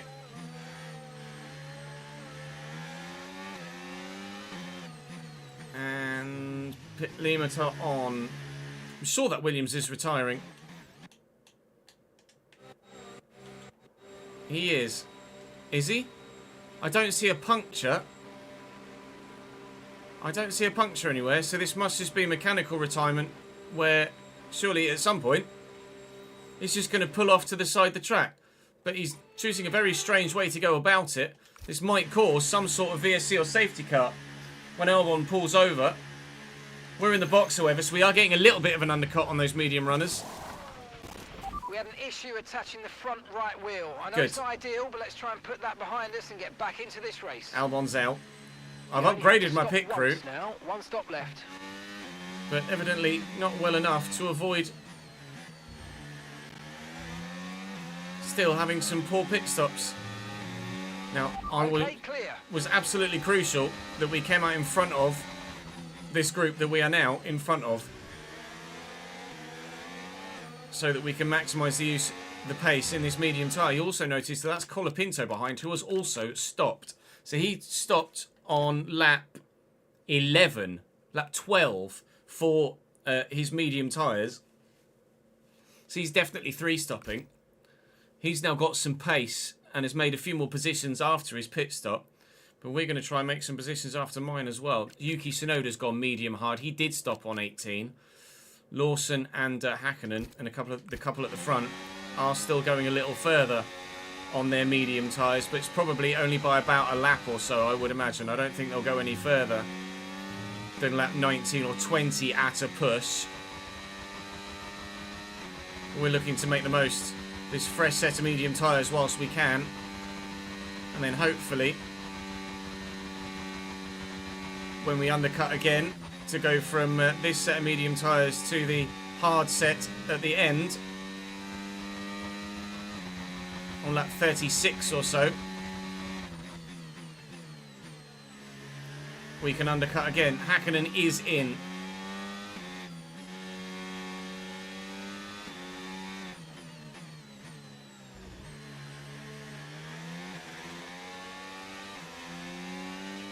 Hakkinen is out again. He was about 11 seconds ahead of us Okay, before we gap to came into the car in box. front, 15.1 seconds. And the gap now is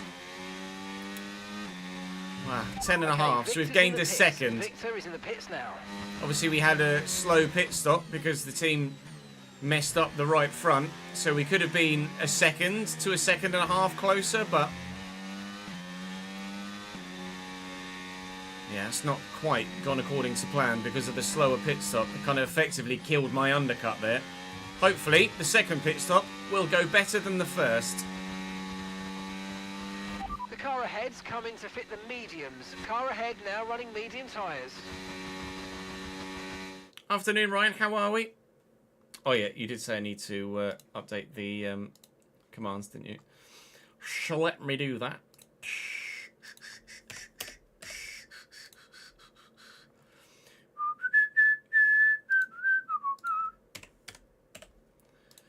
Done it for Twitch.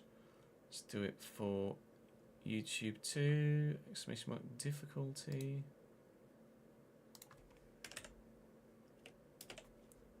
Do I have an exclamation mark AI? I do.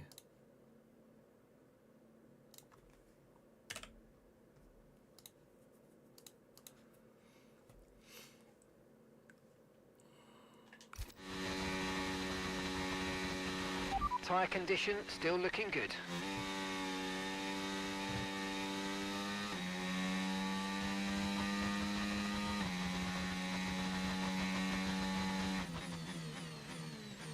Expecting Piastri in this lap, and there you go.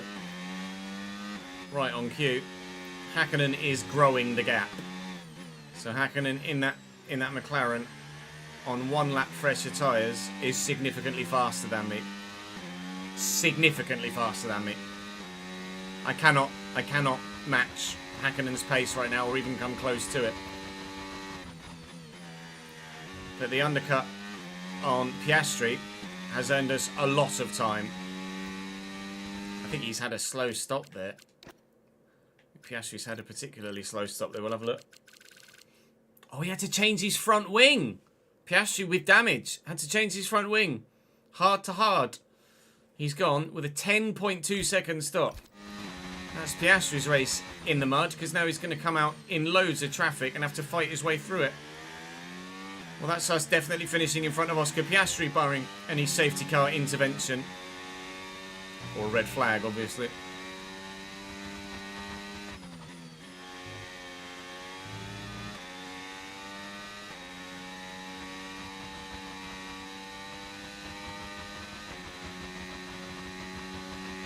F1 is a lot more physically intensive ATP.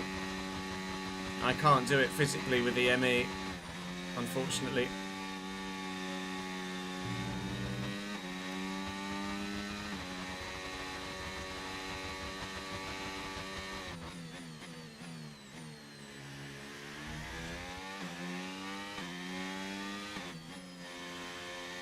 Driving a Mazda MX-5 and driving a Formula 1 car, slightly different in terms of their physical requirements.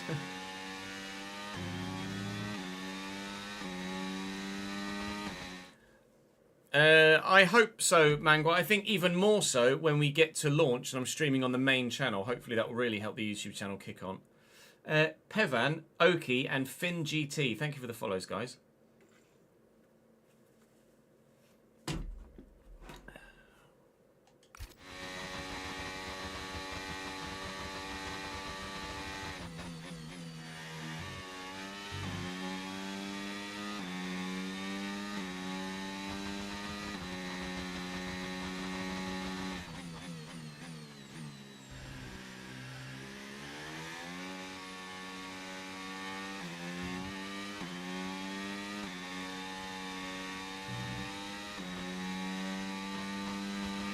Okay, gap ahead, 12.8 seconds.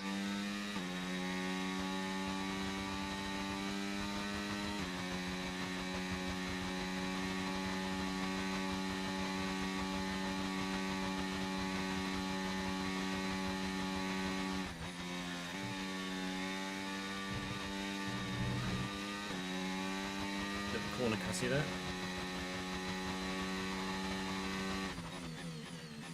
The team would be ready for you if you don't tell them you're boxing. You probably just run a higher chance of a mistake. But if you box, they are ready for you.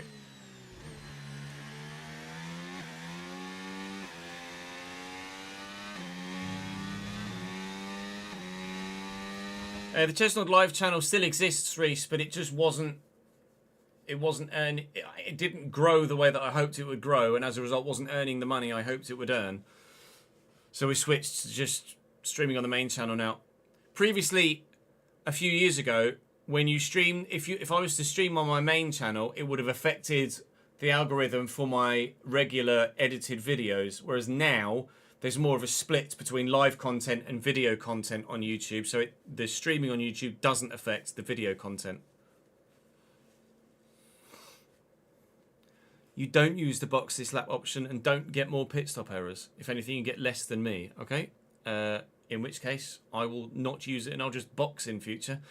Any rumours of major changes coming to career mode? No rumours as of yet because they've not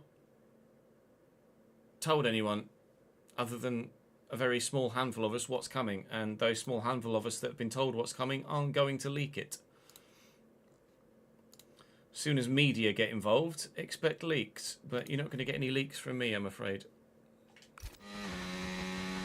Even though I do know what's coming for FC26 Career Mode. I can't say nothing. I'm sorry.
Can I confirm there will be a career mode? Yes, I can confirm there will be a career mode in FC26.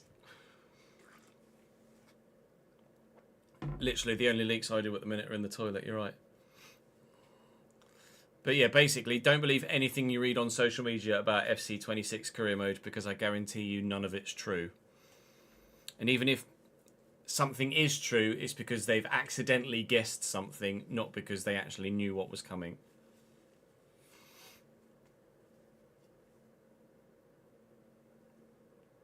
And gap to the car in front, 13.4 seconds.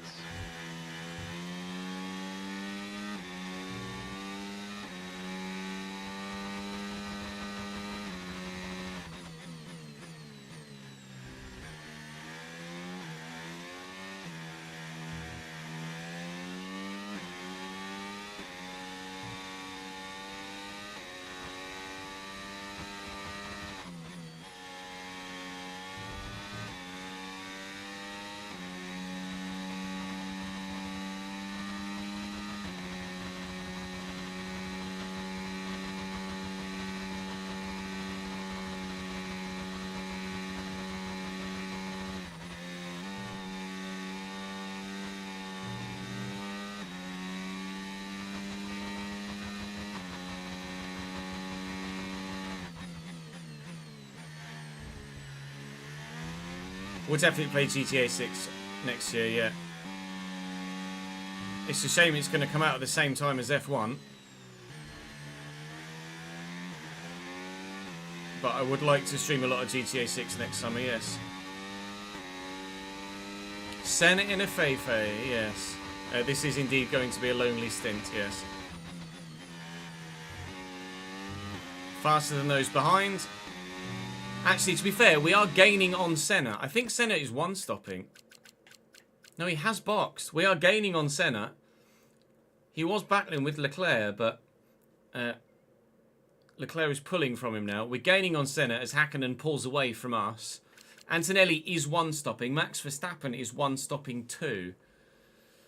Intriguingly. So is Esteban Ocon. So there's a mixture of 1 stops, 2 stops, and 3 stops right now in the strategy.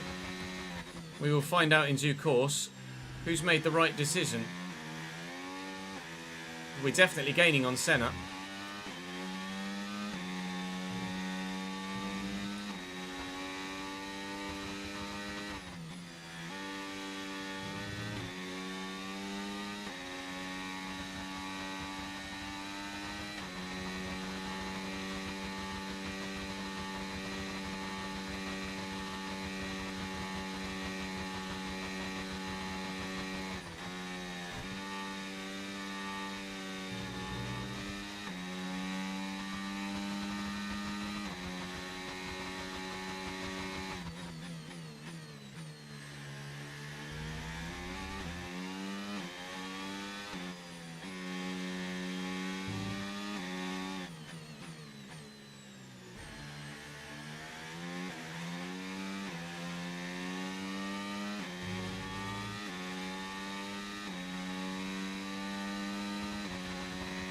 Okay, so gap to the car ahead, 14.7 seconds.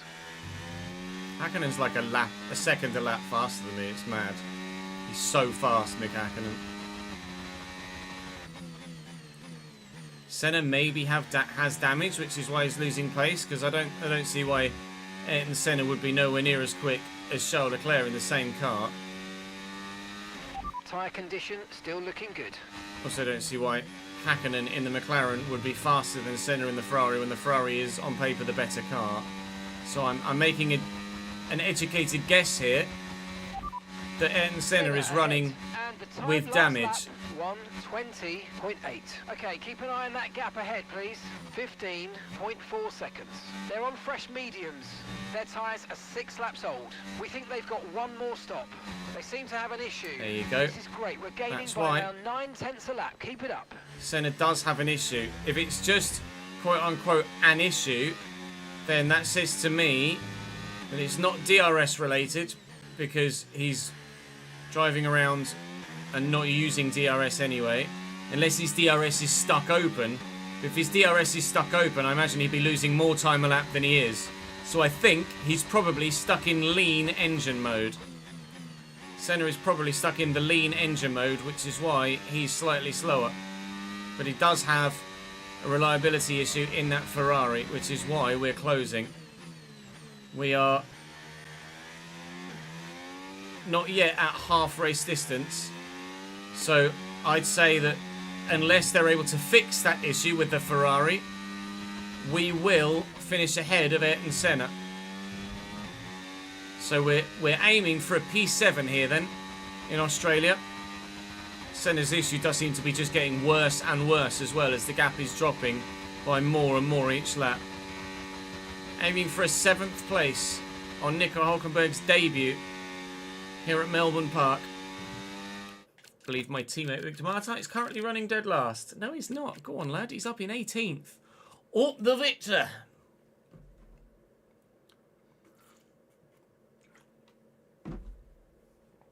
I'm on an auto box. ATP.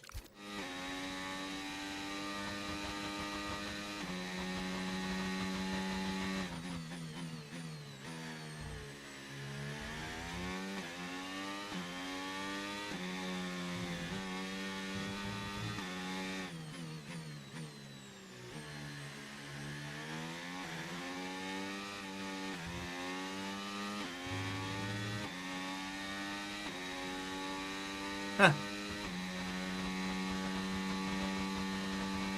It's actually Bruno, not Ayrton.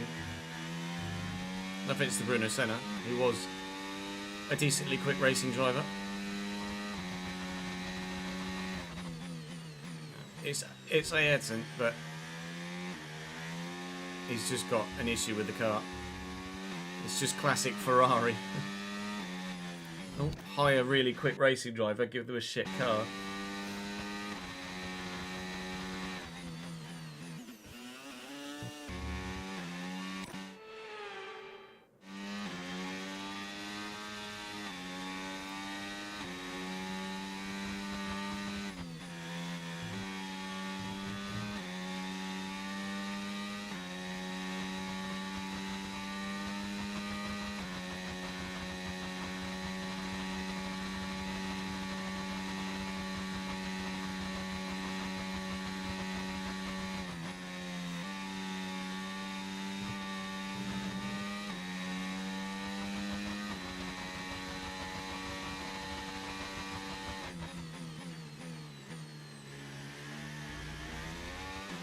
Piastri has just taken Lance Stroll behind.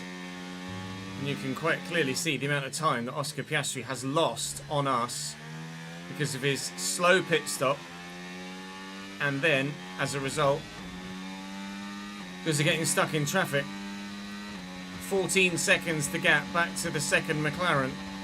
You imagine, because he had front wing damage, which we weren't aware of actually at the time, you imagine that if he didn't have that damage, he would be matching Hakkinen for pace, or at least close to. But Piastri's been oddly underperforming for the quality of the driver thus far in this save, but I'm sure once we get some stat updates to the game, he'll be a little better. And he is closing in me actually. Here's the gap that we're trailing the He's car closing on me ahead quite a bit. 11.8 seconds. Not by as much as we're closing on Senna, but Oscar Piastri is closing the gap. And if you look at the minimap, I'm very much the odd one out here, aren't I? Everyone else is on the other side of the racetrack, and I'm on my own this side of the lake.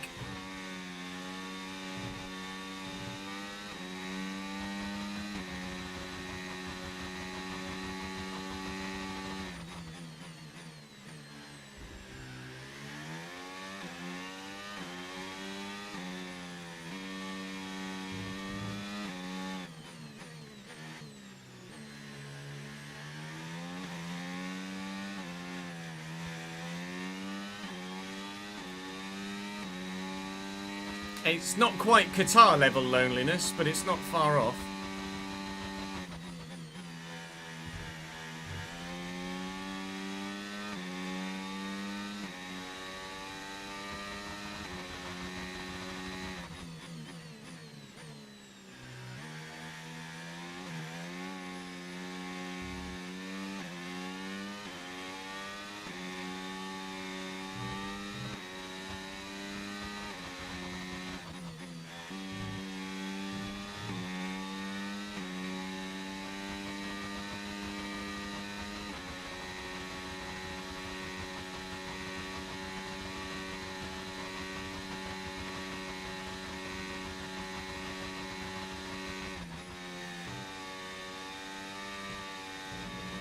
Thank you for the follow, Shelby. Welcome to the channel, mate.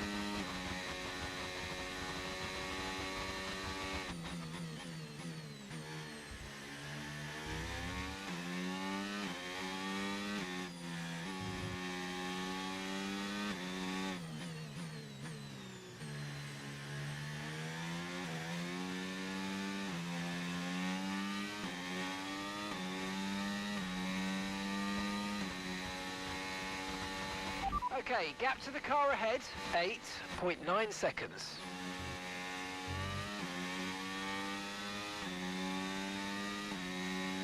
We've made F1 content for a few years, Shelby.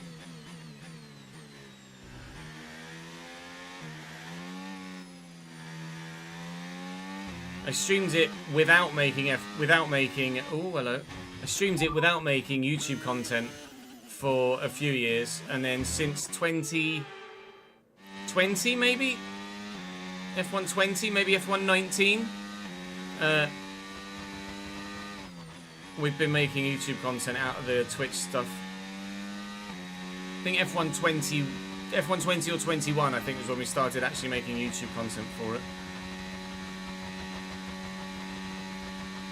But I've been streaming F1 for over a decade.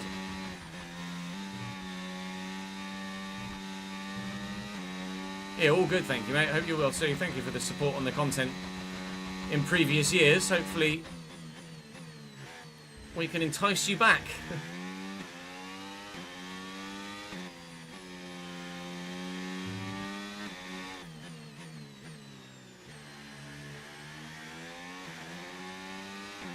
Oh god. I do not have very happy rear tyres at the moment.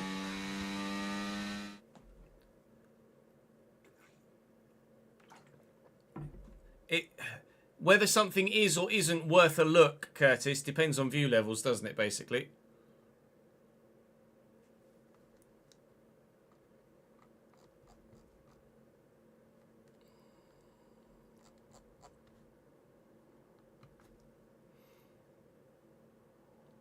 We're going to box for Hearts on up 36, Daniel.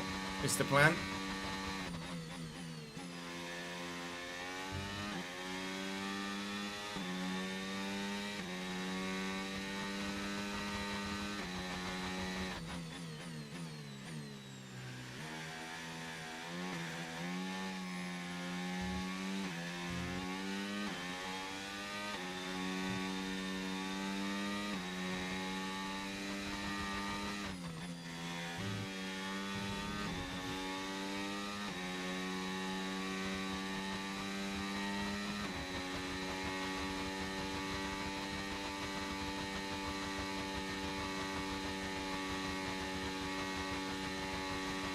Okay, gap to the car in front, 6.9 seconds.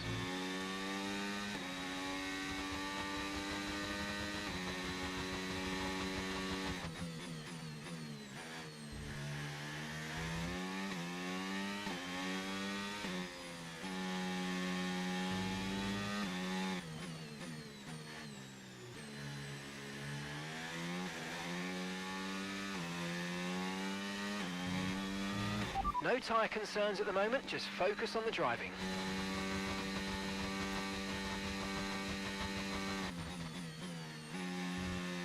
Oh yeah, the RTG season finale went live an hour and a half ago. Thank you for reminding me. Right.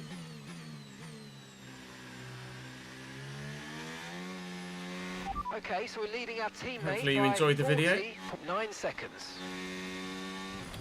I'm literally reading chat as I'm turning a corner. You just go on. You go on to Patreon, like, and then you just buy the next tier. You just, as if you were doing it as a new customer, you just pay for the next tier, and then you pay the difference that month, and then continually for future months beyond there.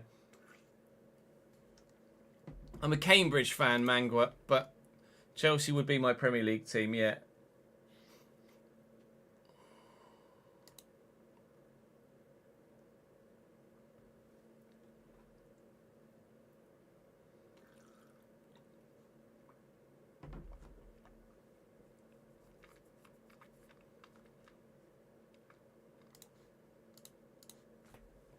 PFAM, thank you for the follow, mate. No worries, like. Thank you for showing the interest in upgrading your Patreon level. I appreciate it, man.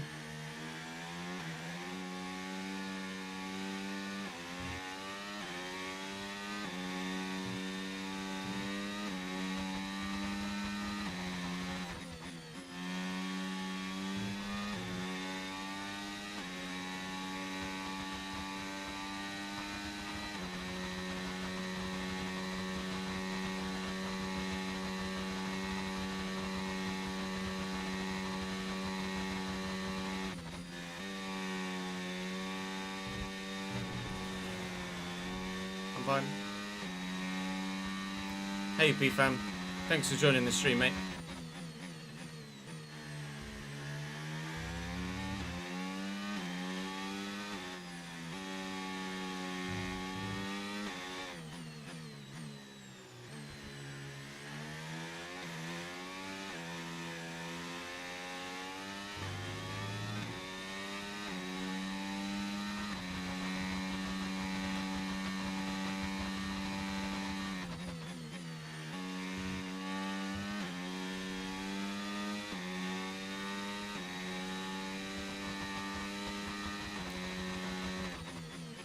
Most days, PFAM, yeah.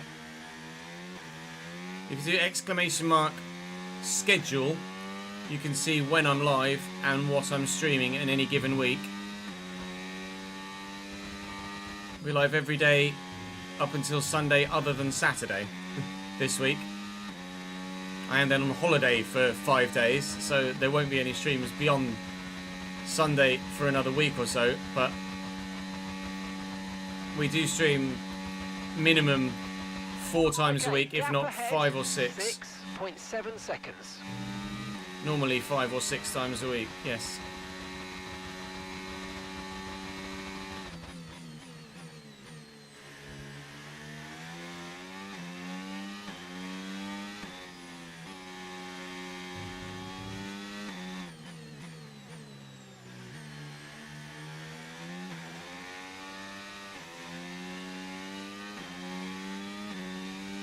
Rather annoyingly, I think Ferrari have fixed Ayrton Senna's issue.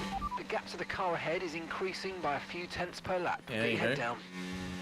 So just before we've been able to actually catch him, Senna's car is fixed Senna's again. ahead of you. Time last So I lap, don't know 1 as we will minute actually 20.3. get that P7 we Gap to the crave. car in front, 6.7 seconds. We are They're going to be on old boxing mediums. next lap. Okay, they've done 15 15 laps on those laps. tyres. Okay. We think they've got one more stop. Okay, we're dropping back by around Yeah, 4 tenths a 4 lap. Give tenths it a lap. everything you got. Senna's issue is fixed. He's no longer losing time. Piastri's now 10.5 seconds behind. We're boxing next lap for our final set of hard tyres. So we should be able to get some sort of undercut on Senna, provided obviously the pit stop is decent and the team don't let me down. But not, and thank you, Gabby. Not anticipating actually being able to finish ahead of Senna at the moment.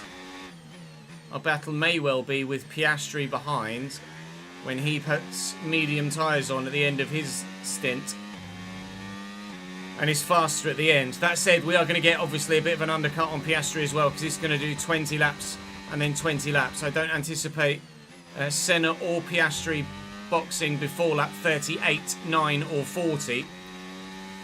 So we will get a decent undercut on them both, but unfortunately I don't know as we'll catch Senna, and I hope not to get caught by Piastri.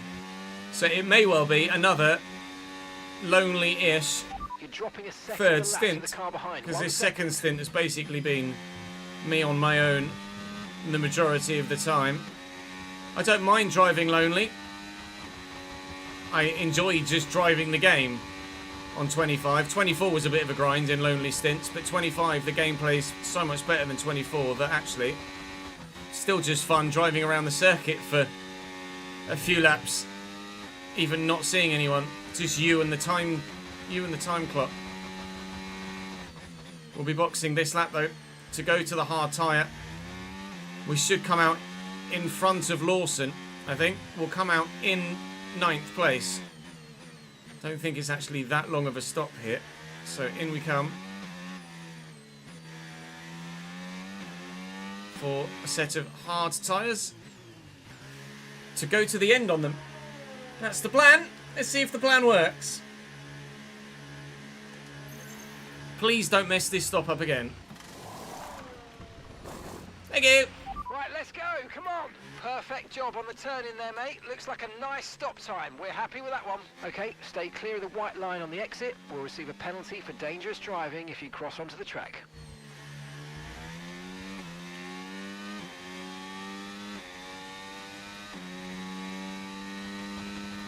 Right. So we only lost 1 place from the pit stop. We've come out comfortably ahead of Lawson in the Williams. Colapinto is on his 3rd stint, similar to me, but I think he may box again at the end of the race. And now we're hoping that both those gaps in front close for the remainder of this, or their stints, should I say. Then Piastri will come out behind us. Senna, hopefully, will come out closer to us and give us a chance of catching him. A chance is all I ask for.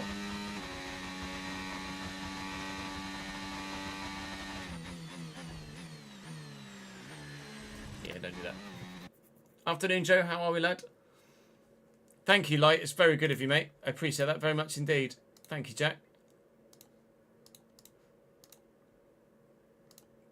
Don't forget to leave your comment on the Patreon post, which is live, to leave your player details.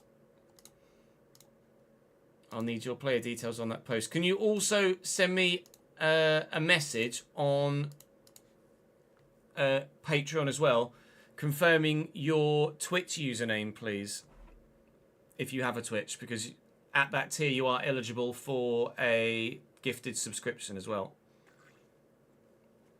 on Twitch at the moment. We are going to be slightly changing the tiers for pay attention to this, slightly changing the tiers for FC26, but at the minute the VIP tier comes with a gifted sub too.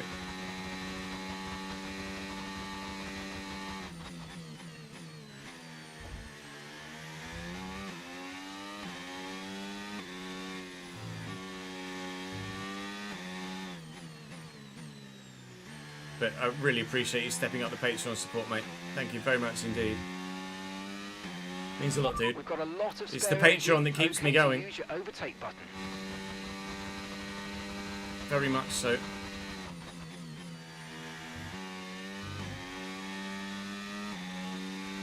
You're losing 2 seconds a lap to the car behind. 2 seconds.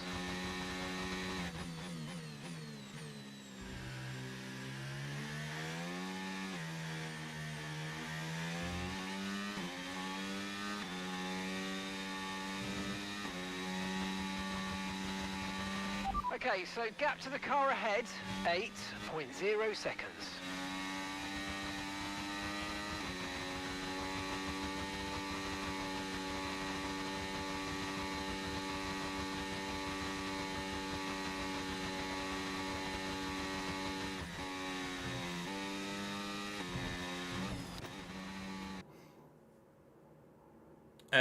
Yeah, we've already done the FC stuff, Joe. It is indeed a lot cooler today as well, you're right. Although, to be fair, I'm still sweating in here and it's 30 degrees, but at least it's cooler outside.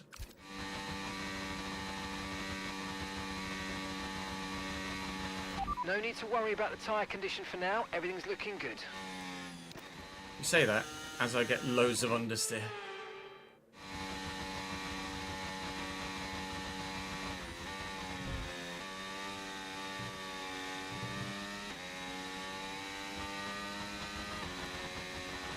Right, Senna's in the box now. We only really closed by a second and a half, maybe at most. It feels like since we pit, he's boxed a couple of laps earlier than I hoped he would do. I'll try and use as much battery as I can, but And Senna is going to come out the pits. He's into turn 1 now. That's him going round the right-hander on the inside line.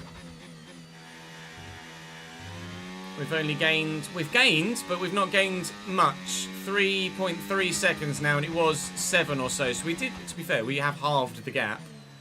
We just haven't quite closed it enough for us to stand a chance of getting him, I don't believe. If there's a safety car at all, we do have a brand new set of soft tyres to go to, which at this stage wouldn't take us to the end. But later in the race, we could well switch to a set of softs. We've basically got a free pit stop behind to Stroll. We could box and come out ahead of Lance Stroll at the moment. So we're very comfortable in our situation. Thank you, Maloney, my former teammate. Or team member, should I say. Not my teammate. I own the team. I don't drive in the team anymore. Gap to Piastri 5.6 at the moment, and he is to box again. And I think he'll do that on lap 40. So we will get ourselves back to P8. And then I think that's probably as far as we get, unless we get some craziness.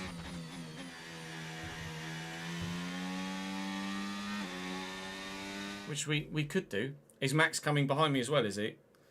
I haven't checked actually to see where the front runners are, in all honesty.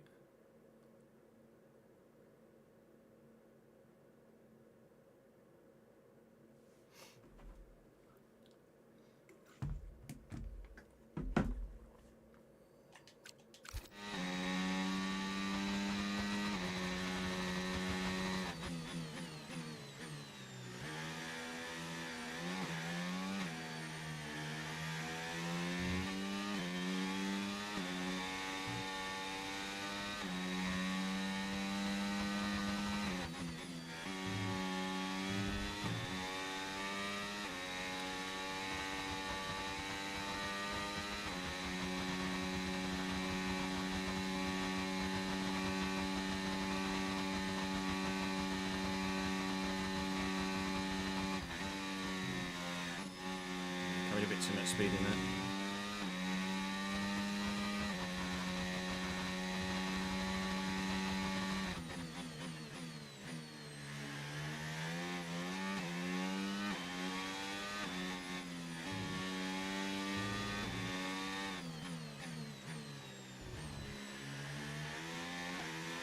That's Piastri in on lap 40 as we suspected.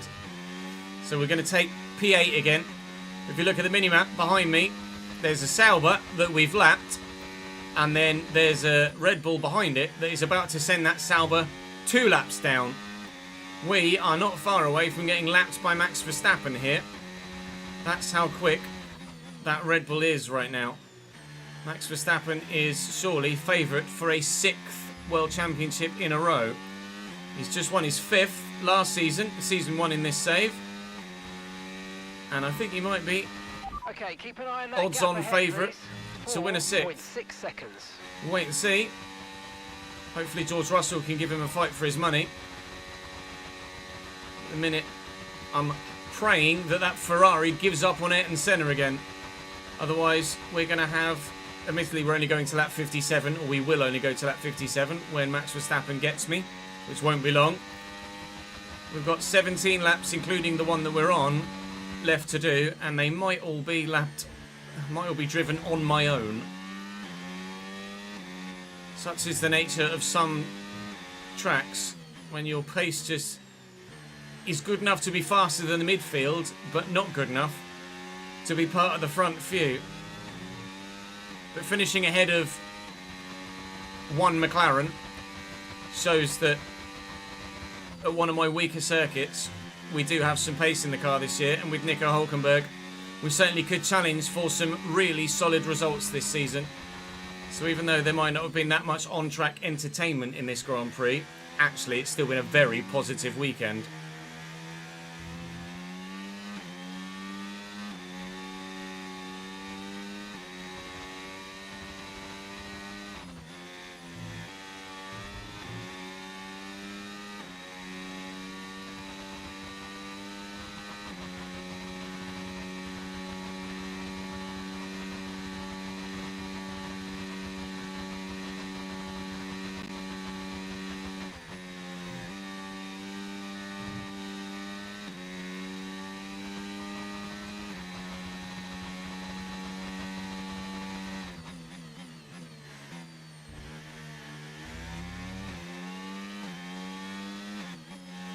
brake flash as we're doing.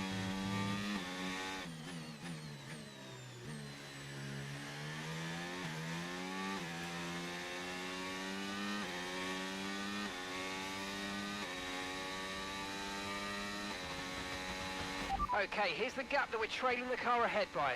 5.2 seconds.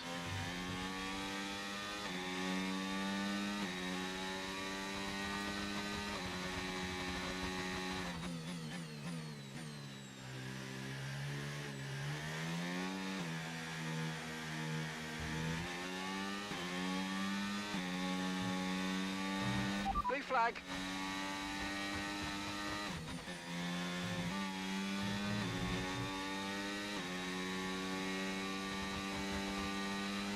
We're not racing the car behind. Let them pass when you can. Come get me, Max. Gonna wait until the very last minute to let you through. Want to lose as little time as possible to the Ferrari in front. Come and get me. So you don't want to risk a penalty either. Gonna lose a little bit to Senna here, but as little as possible. I'm now going to get DRS on the back of Max Verstappen as well. Trying to utilise that to maybe close in on Senna a bit. I've saved his battery as well, knowing I was going to get lapped. Hoping I can use it to stay within DRS of Max. And I will try and ride off the coattails of the Red Bull up to the back of the Ferrari. But it is highly unlikely of actually being a tactic that works. But Max is one-stopping, to be fair, so our tyre life is probably not that dissimilar.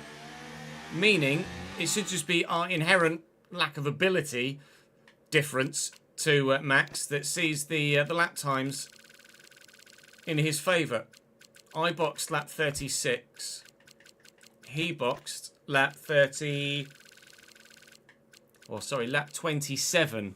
So, he does have I actually have a 10-lap tyre advantage on Max Verstappen. He's just so much faster than me as a driver right now. And with that car, that he's still caught me and lapped me. But with that tyre advantage, I think, with battery as well, we should be able to stay with Max Verstappen. Operation Catch Ayrton Senna is underway. There is going to be some drama at the end of this Australian Grand Prix. We might have run on our own for a while.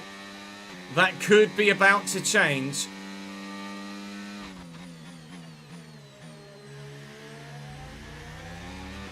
Battery charge is high. Let's use that overtake button a bit more.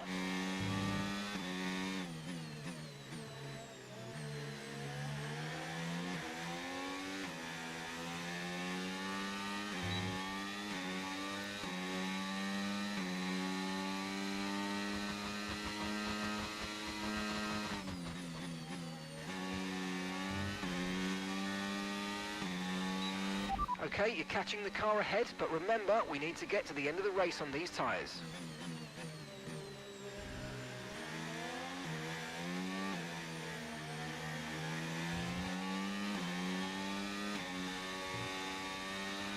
Okay, you're losing a small amount of time to the car behind. Let's keep pushing. Okay, gap to the car ahead, 6.2 seconds.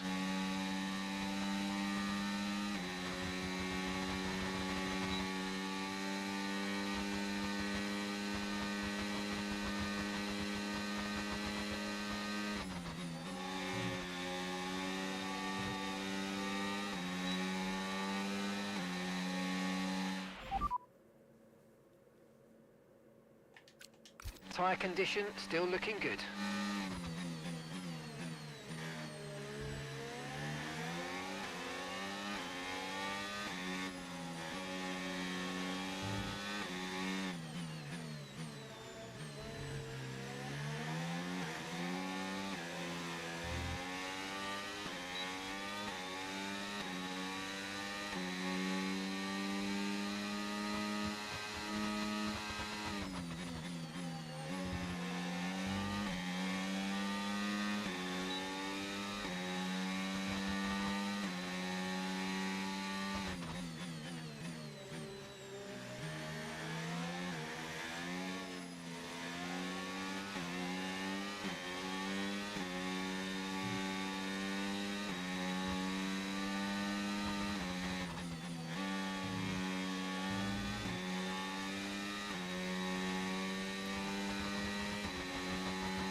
Lol.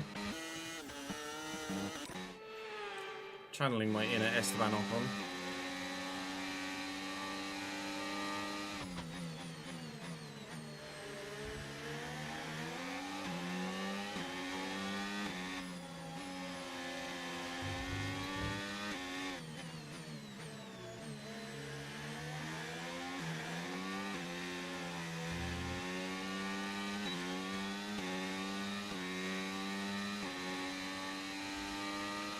Okay, gap to the car in front, 6.0 seconds.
We're actually not catching him.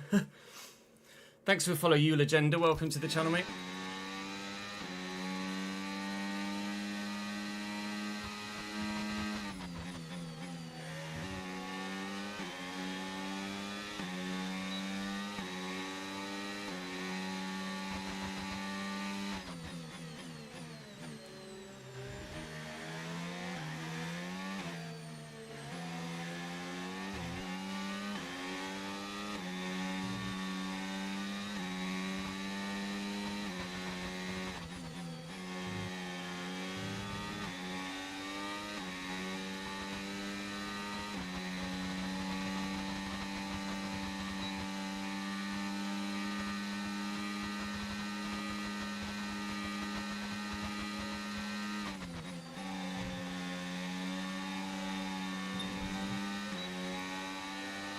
He's going to get some dirty air now and Senna on the back of the Haas that he's coming up to lap. But, I mean, over the course of the last 4 or 5 laps, we've been sat quite comfortably in Max Verstappen's DRS range. But the gap to Ayrton hasn't really changed that much. Made a rather sizable mistake there. So we'll try and get that DRS back again.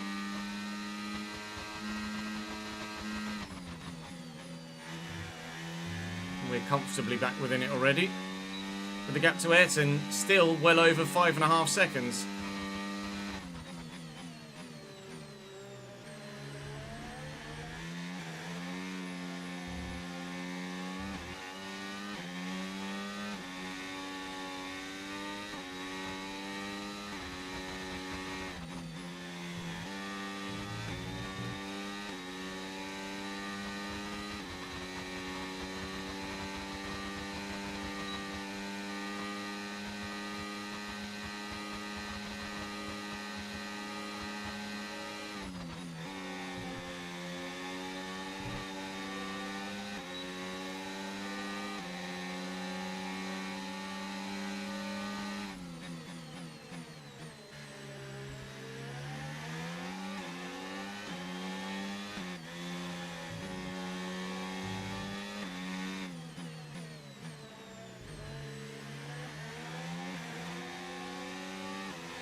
The pace is strong, but be aware these tyres need to go the distance.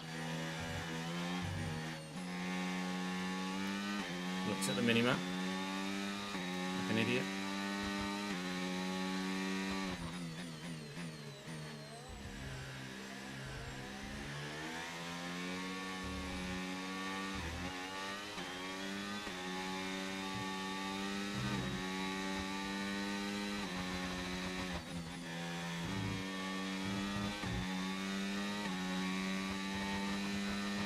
DRS this lap, I don't think, no.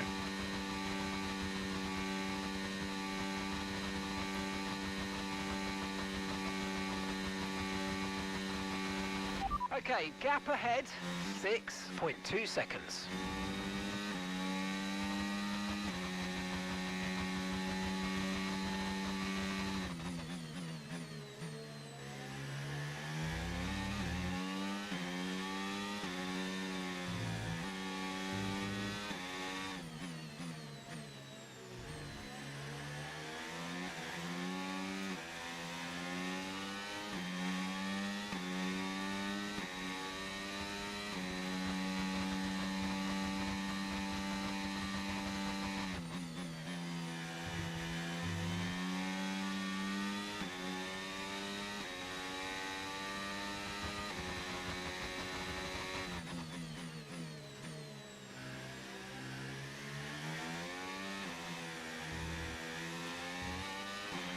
At the moment, the car behind is lapping faster than us by around a second a lap.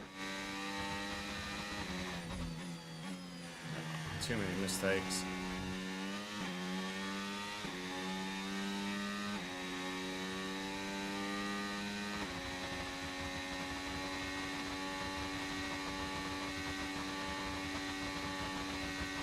Pushing too hard.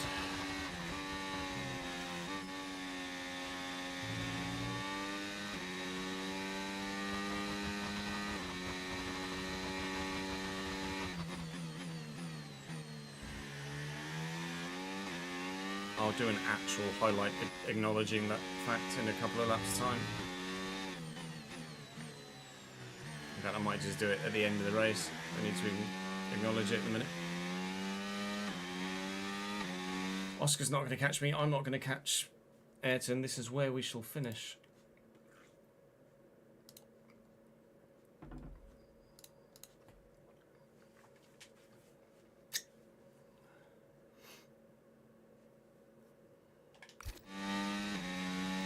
Basically what Jack said, killer. And gap to the car in front, 8.4 seconds.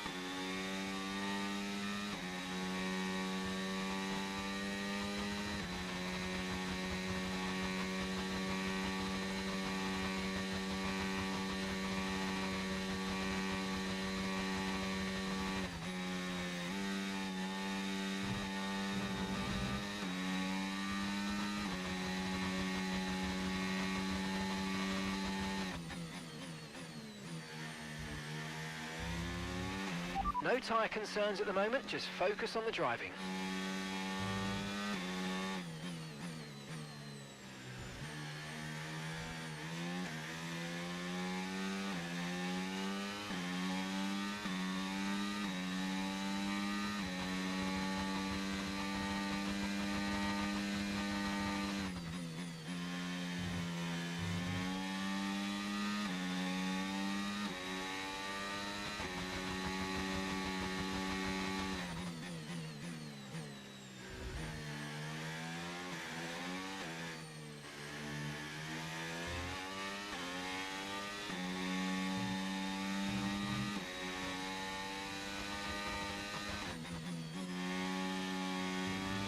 Caution, caution.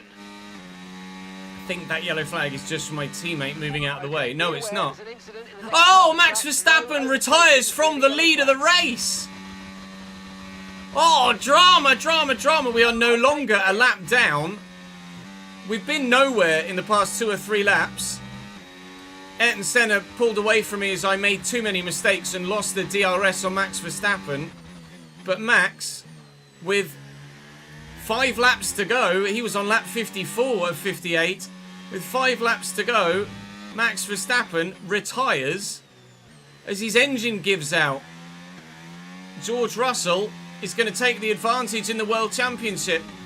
Max did DNF at least once last season and didn't end up losing anywhere near as many points or enough points to worry about losing his championship. But it's not the way you want to start the season, is it? Getting a DNF like that. He had one in real life last year, of course, with that brake issue. Or might even have been this season. Was it this season? It was last season because it was Carlos Sainz in the Ferrari that ended up winning the race, wasn't it? So it was last year in 2024. We had that brake issue and had to retire at Australia early doors. Wasn't the opening race of the season then. It is now and has been this year in real life as well. But Max is out. So we will finish P7. Just not by overtaking Ayrton Senna, but by overtaking Max Verstappen instead. Now, behind, Piastri is closing and fast. He's in the DRS of George Russell. But Russell is now the race leader, meaning Piastri is lapped currently and I am not. So provided I can get to the start of lap 58 before George Russell catches me, I will be able to guarantee finishing P7 because Piastri will technically finish the race before I do. Behind George Russell.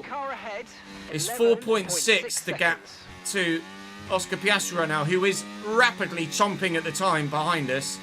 He might well still just be in DRS of George Russell. If he's not, he was not far out of it and was in it for a while. So it might be similar to, was it Mexico? Where we let the leader through on the way to the line to guarantee A, not having to do an extra lap, and B, our finishing position. George is closing on me at quite a pace. He should catch me before the end of the race, but I don't think Piastri will do the same. I'm also catching some back markers to lap myself, including my teammate, who's fighting hard at the minute with a Haas. And he's got an AlphaTauri, a Sauber in front of him and a V-Carb as well. So Victor Martin is challenging not for points, but for race position here at the end, showing some good fight in the car, which bodes well for later in the season. If we're going to be stuck with him for another year without a much faster driver in that second car, we're going to want him to be at least competitive as possible whilst we continue to improve the car. George is now in blue flag range of me, as I could have 2 laps to go if George takes me, or 3, well, when George takes me, or 3 laps to go if I'm able to stay in front. But I'm obviously not going to be able to stay in front. I'm going to have to let George through. So I'm going to try and do it where I'll get DRS off the back of him and try and stay ahead of Piastri. But Piastri is going to be less than 3 seconds behind now, 2.5, 2.4. But now I'm going to be the one to leech off DRS of the Mercedes, and hopefully we'll be able to maintain the position. There's my, not my teammate actually, there's the Sauber letting George through. He's going to let me through as well here, Gabby Bortoletto. And this DRS off the back of Russell is going to help me maintain the position to Piastri. Ignore the corner cut. So we will oh my god, chaos in front as Aaron goes, I need to see what happened to the RB there. Did he just go deep into the corner? Because it's not like my teammate in front of him was letting him through. He's the lead car of these 3. So I think Aaron just goes deep. Or is there contact here with the Haas? No, he's locked up and gone deep. So Aaron is going to lose not 1, but 2 positions. And then have to give way and let George Russell through as well. Oh, it's going to be chaos. Aaron's let me through, and Martin's has let Russell through as well. Martin's leads to let me through too. Piastri's going to be right with us now very soon. Martin's out of the way. Martin's running P17 at the minute. Come on, Victor, slot into my slipstream, pal. 1 more lap to go, mate. Hold on for that P17. Piastri, 1.4 seconds and closing. But the DRS might well save us, or our ability to just have the pace, regardless of the DRS, will mean that we will finish P7 here. It's obviously significantly better than our finish last season. We gained a couple of paces with retirements in Season 1. Okay, keep an eye here on in that Australia gap as ahead, well. please. Think we 15.1 finished seconds. P19 on debut in Season 1. We look like we're going to finish P7 here. So, how's that for improvement? Hopefully as we move through the season, we will show marked improvements at every circuit. Apart from obviously Spa, where we're going to make sure the difficulty is much higher and I don't win the race. But P7 is still a really solid finish here. There wasn't much happening in the middle of the race, but it did just get a little bit crazy at the end there with the race leader retiring, multiple laps cars all tripping over each other, nearly causing multiple crashes and changes of position in the higher positions. But George Russell will win the Australian Grand Prix. We will come home in P7 for Chesnoid Racing F1. All right, race And over. Nico Take care of the Hulkenberg cars has a weigh-in. great debut. Really happy with that from my point of view. I was pretty clean and I drove well, I think. I agree, Mr. Hulkenberg. I agree. Thank you very much indeed. Russell, top of the pile. I presume Tsunoda in the Red Bull came second because those three were belly button clear of everybody else, as we said earlier in the day. So Martin should have finished P17 there as well. It was Tsunoda. And the gap back to even P3 was another half minute from Yuki.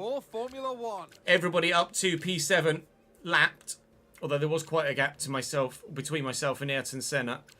Stroll with points, Colapinto with points on debut for Aston Martin as well, so fair play to them. My teammate did finish in P17, so an improvement off the start from him as well.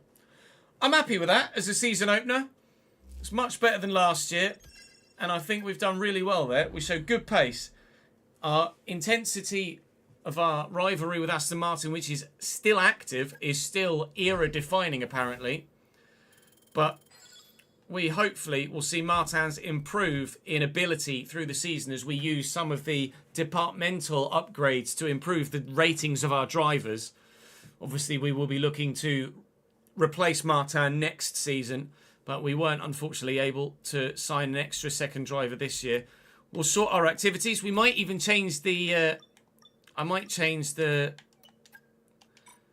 livery slightly for the next race. Points on the board, our rivalry's intensity, loyalty grows with the title sponsor. I might change our livery for the next race with a couple of those new sponsors, but you'll see that at the beginning of the next episode. I am going to put my faith in the brake upgrades, which in previous years have caused you nothing but concern. Hopefully this year they will cause us nothing but improved performance. I'm going off chat's recommendation there that have said that it is fine. Chassis stuff is on the way, which is excellent. We're now upgraded and developed almost everything on the chassis side. Similarly on the powertrain side, we're working our way through it, and obviously on the durability side, we have upgraded everything we possibly could to this point. So there's nothing to add to the car yet, but as we approach the next round, we might. We got facility improvements at the very least, so we can improve the Hey, Chief. departments we have a there. part or two ready for development because they finished research. Let's get that in motion, shall we? Yes, let's Head get to that in engineering motion, for shall more we? info. Engine cooling, let's do the intercooler.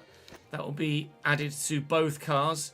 Chassis-wise, I don't know if I had any spots left there. I do have spots left. I just don't have anything to actually put in the slot, so fair enough. Well, that's as good as the car's going to get. Let's upgrade our facilities then. Let's actually have a closer look. So driver evolution. This is where, in the phase 2, we start to improve our second driver stats. So your driver's racecraft stat grows 10% faster while on your team. And awareness and pace. This is where we improve our second driver.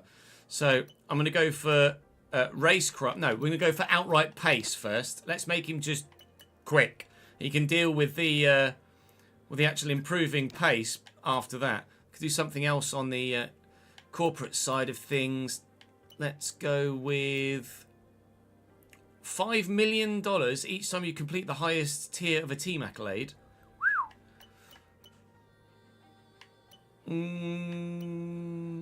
4%, extra 4% cash each week would be nice. That's what we'll do on that front. Right, that should take us to the next Grand Prix then. So join me in the next episode for the Chinese Grand Prix here in Season 2. That is all for me in Season 2, Race 1.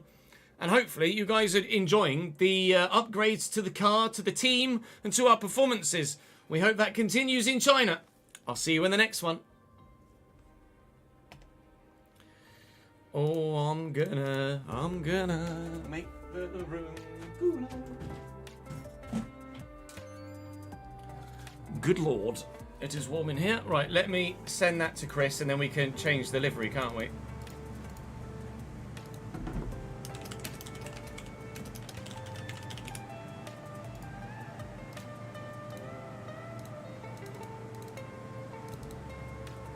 Need to put it in the F1 folder. Don't do that, Chez. It's not a Formula 1 video.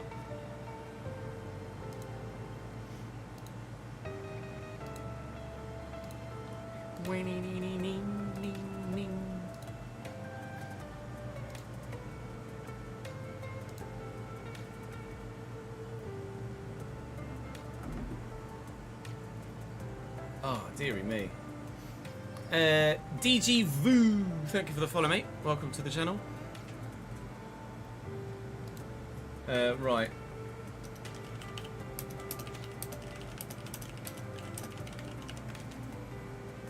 We went with the harder tyre in China, and I think that's probably the... No, I'm going to go I think I'm going to go balanced everywhere. Apart from Saudi, evidently, where it said that the two hards would have been preferable. The balanced tyre set has proven to be just the better option for almost every race, hasn't it? Seemingly.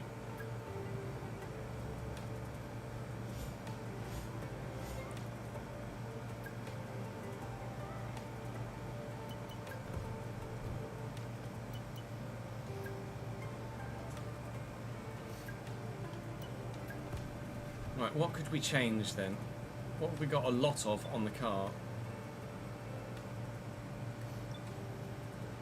I need to change the numbers too, don't I?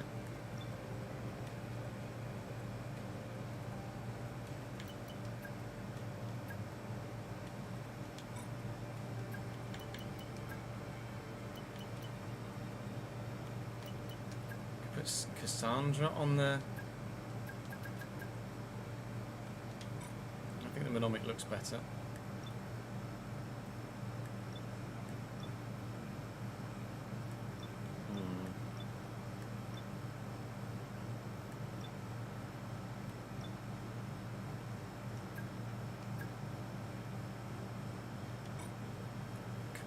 The elephant one on here, couldn't we? And Lovu.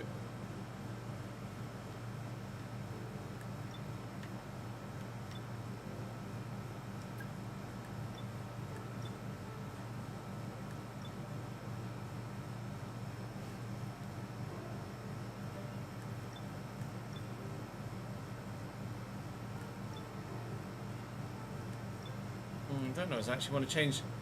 I don't want to change anything else, but if we're to get better logos for those other sponsors, then we're going to need to put them on the car, aren't we? So let's put Cassandra on the wing mirrors. So we've got Cassandra and we've got Ndlovu on the car, and then we can grow the loyalty from there, can't we? Which hopefully won't take long. You like the later versions of the Ndlovu sponsor? Let's have a look. The Cassandra one has nothing that really stands out, I don't think.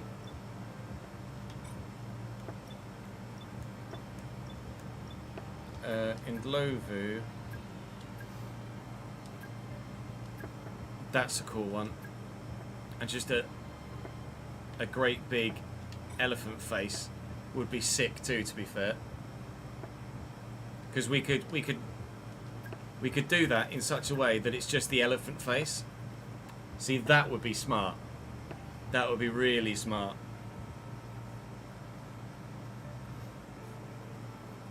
To have a big old fucking elephant on the side. That would be so cool. So we've added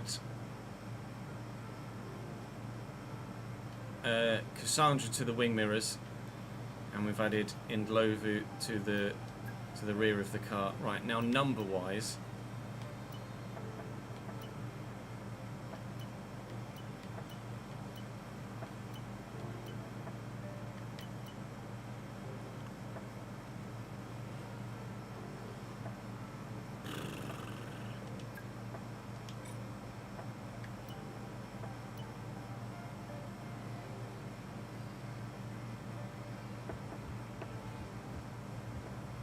that could work.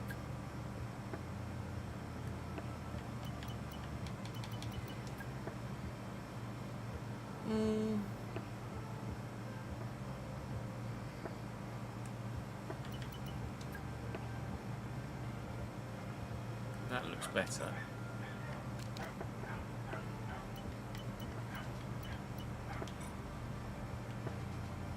Yeah, that looks good. You used to have a number on the tail fin, don't you? But you don't anymore. I like that number 27 on the front there. That looks smart. The car has improved, chat. The car has improved. Just double check that we can't upgrade any more facilities. Oh.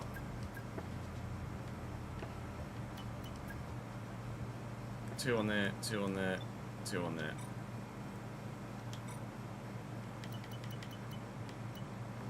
So it will be China we go to next. Right, that is going to be all from me for today, chat. I'm going to send you guys on a raid. Let's see who else is live that we could send you to, shall we?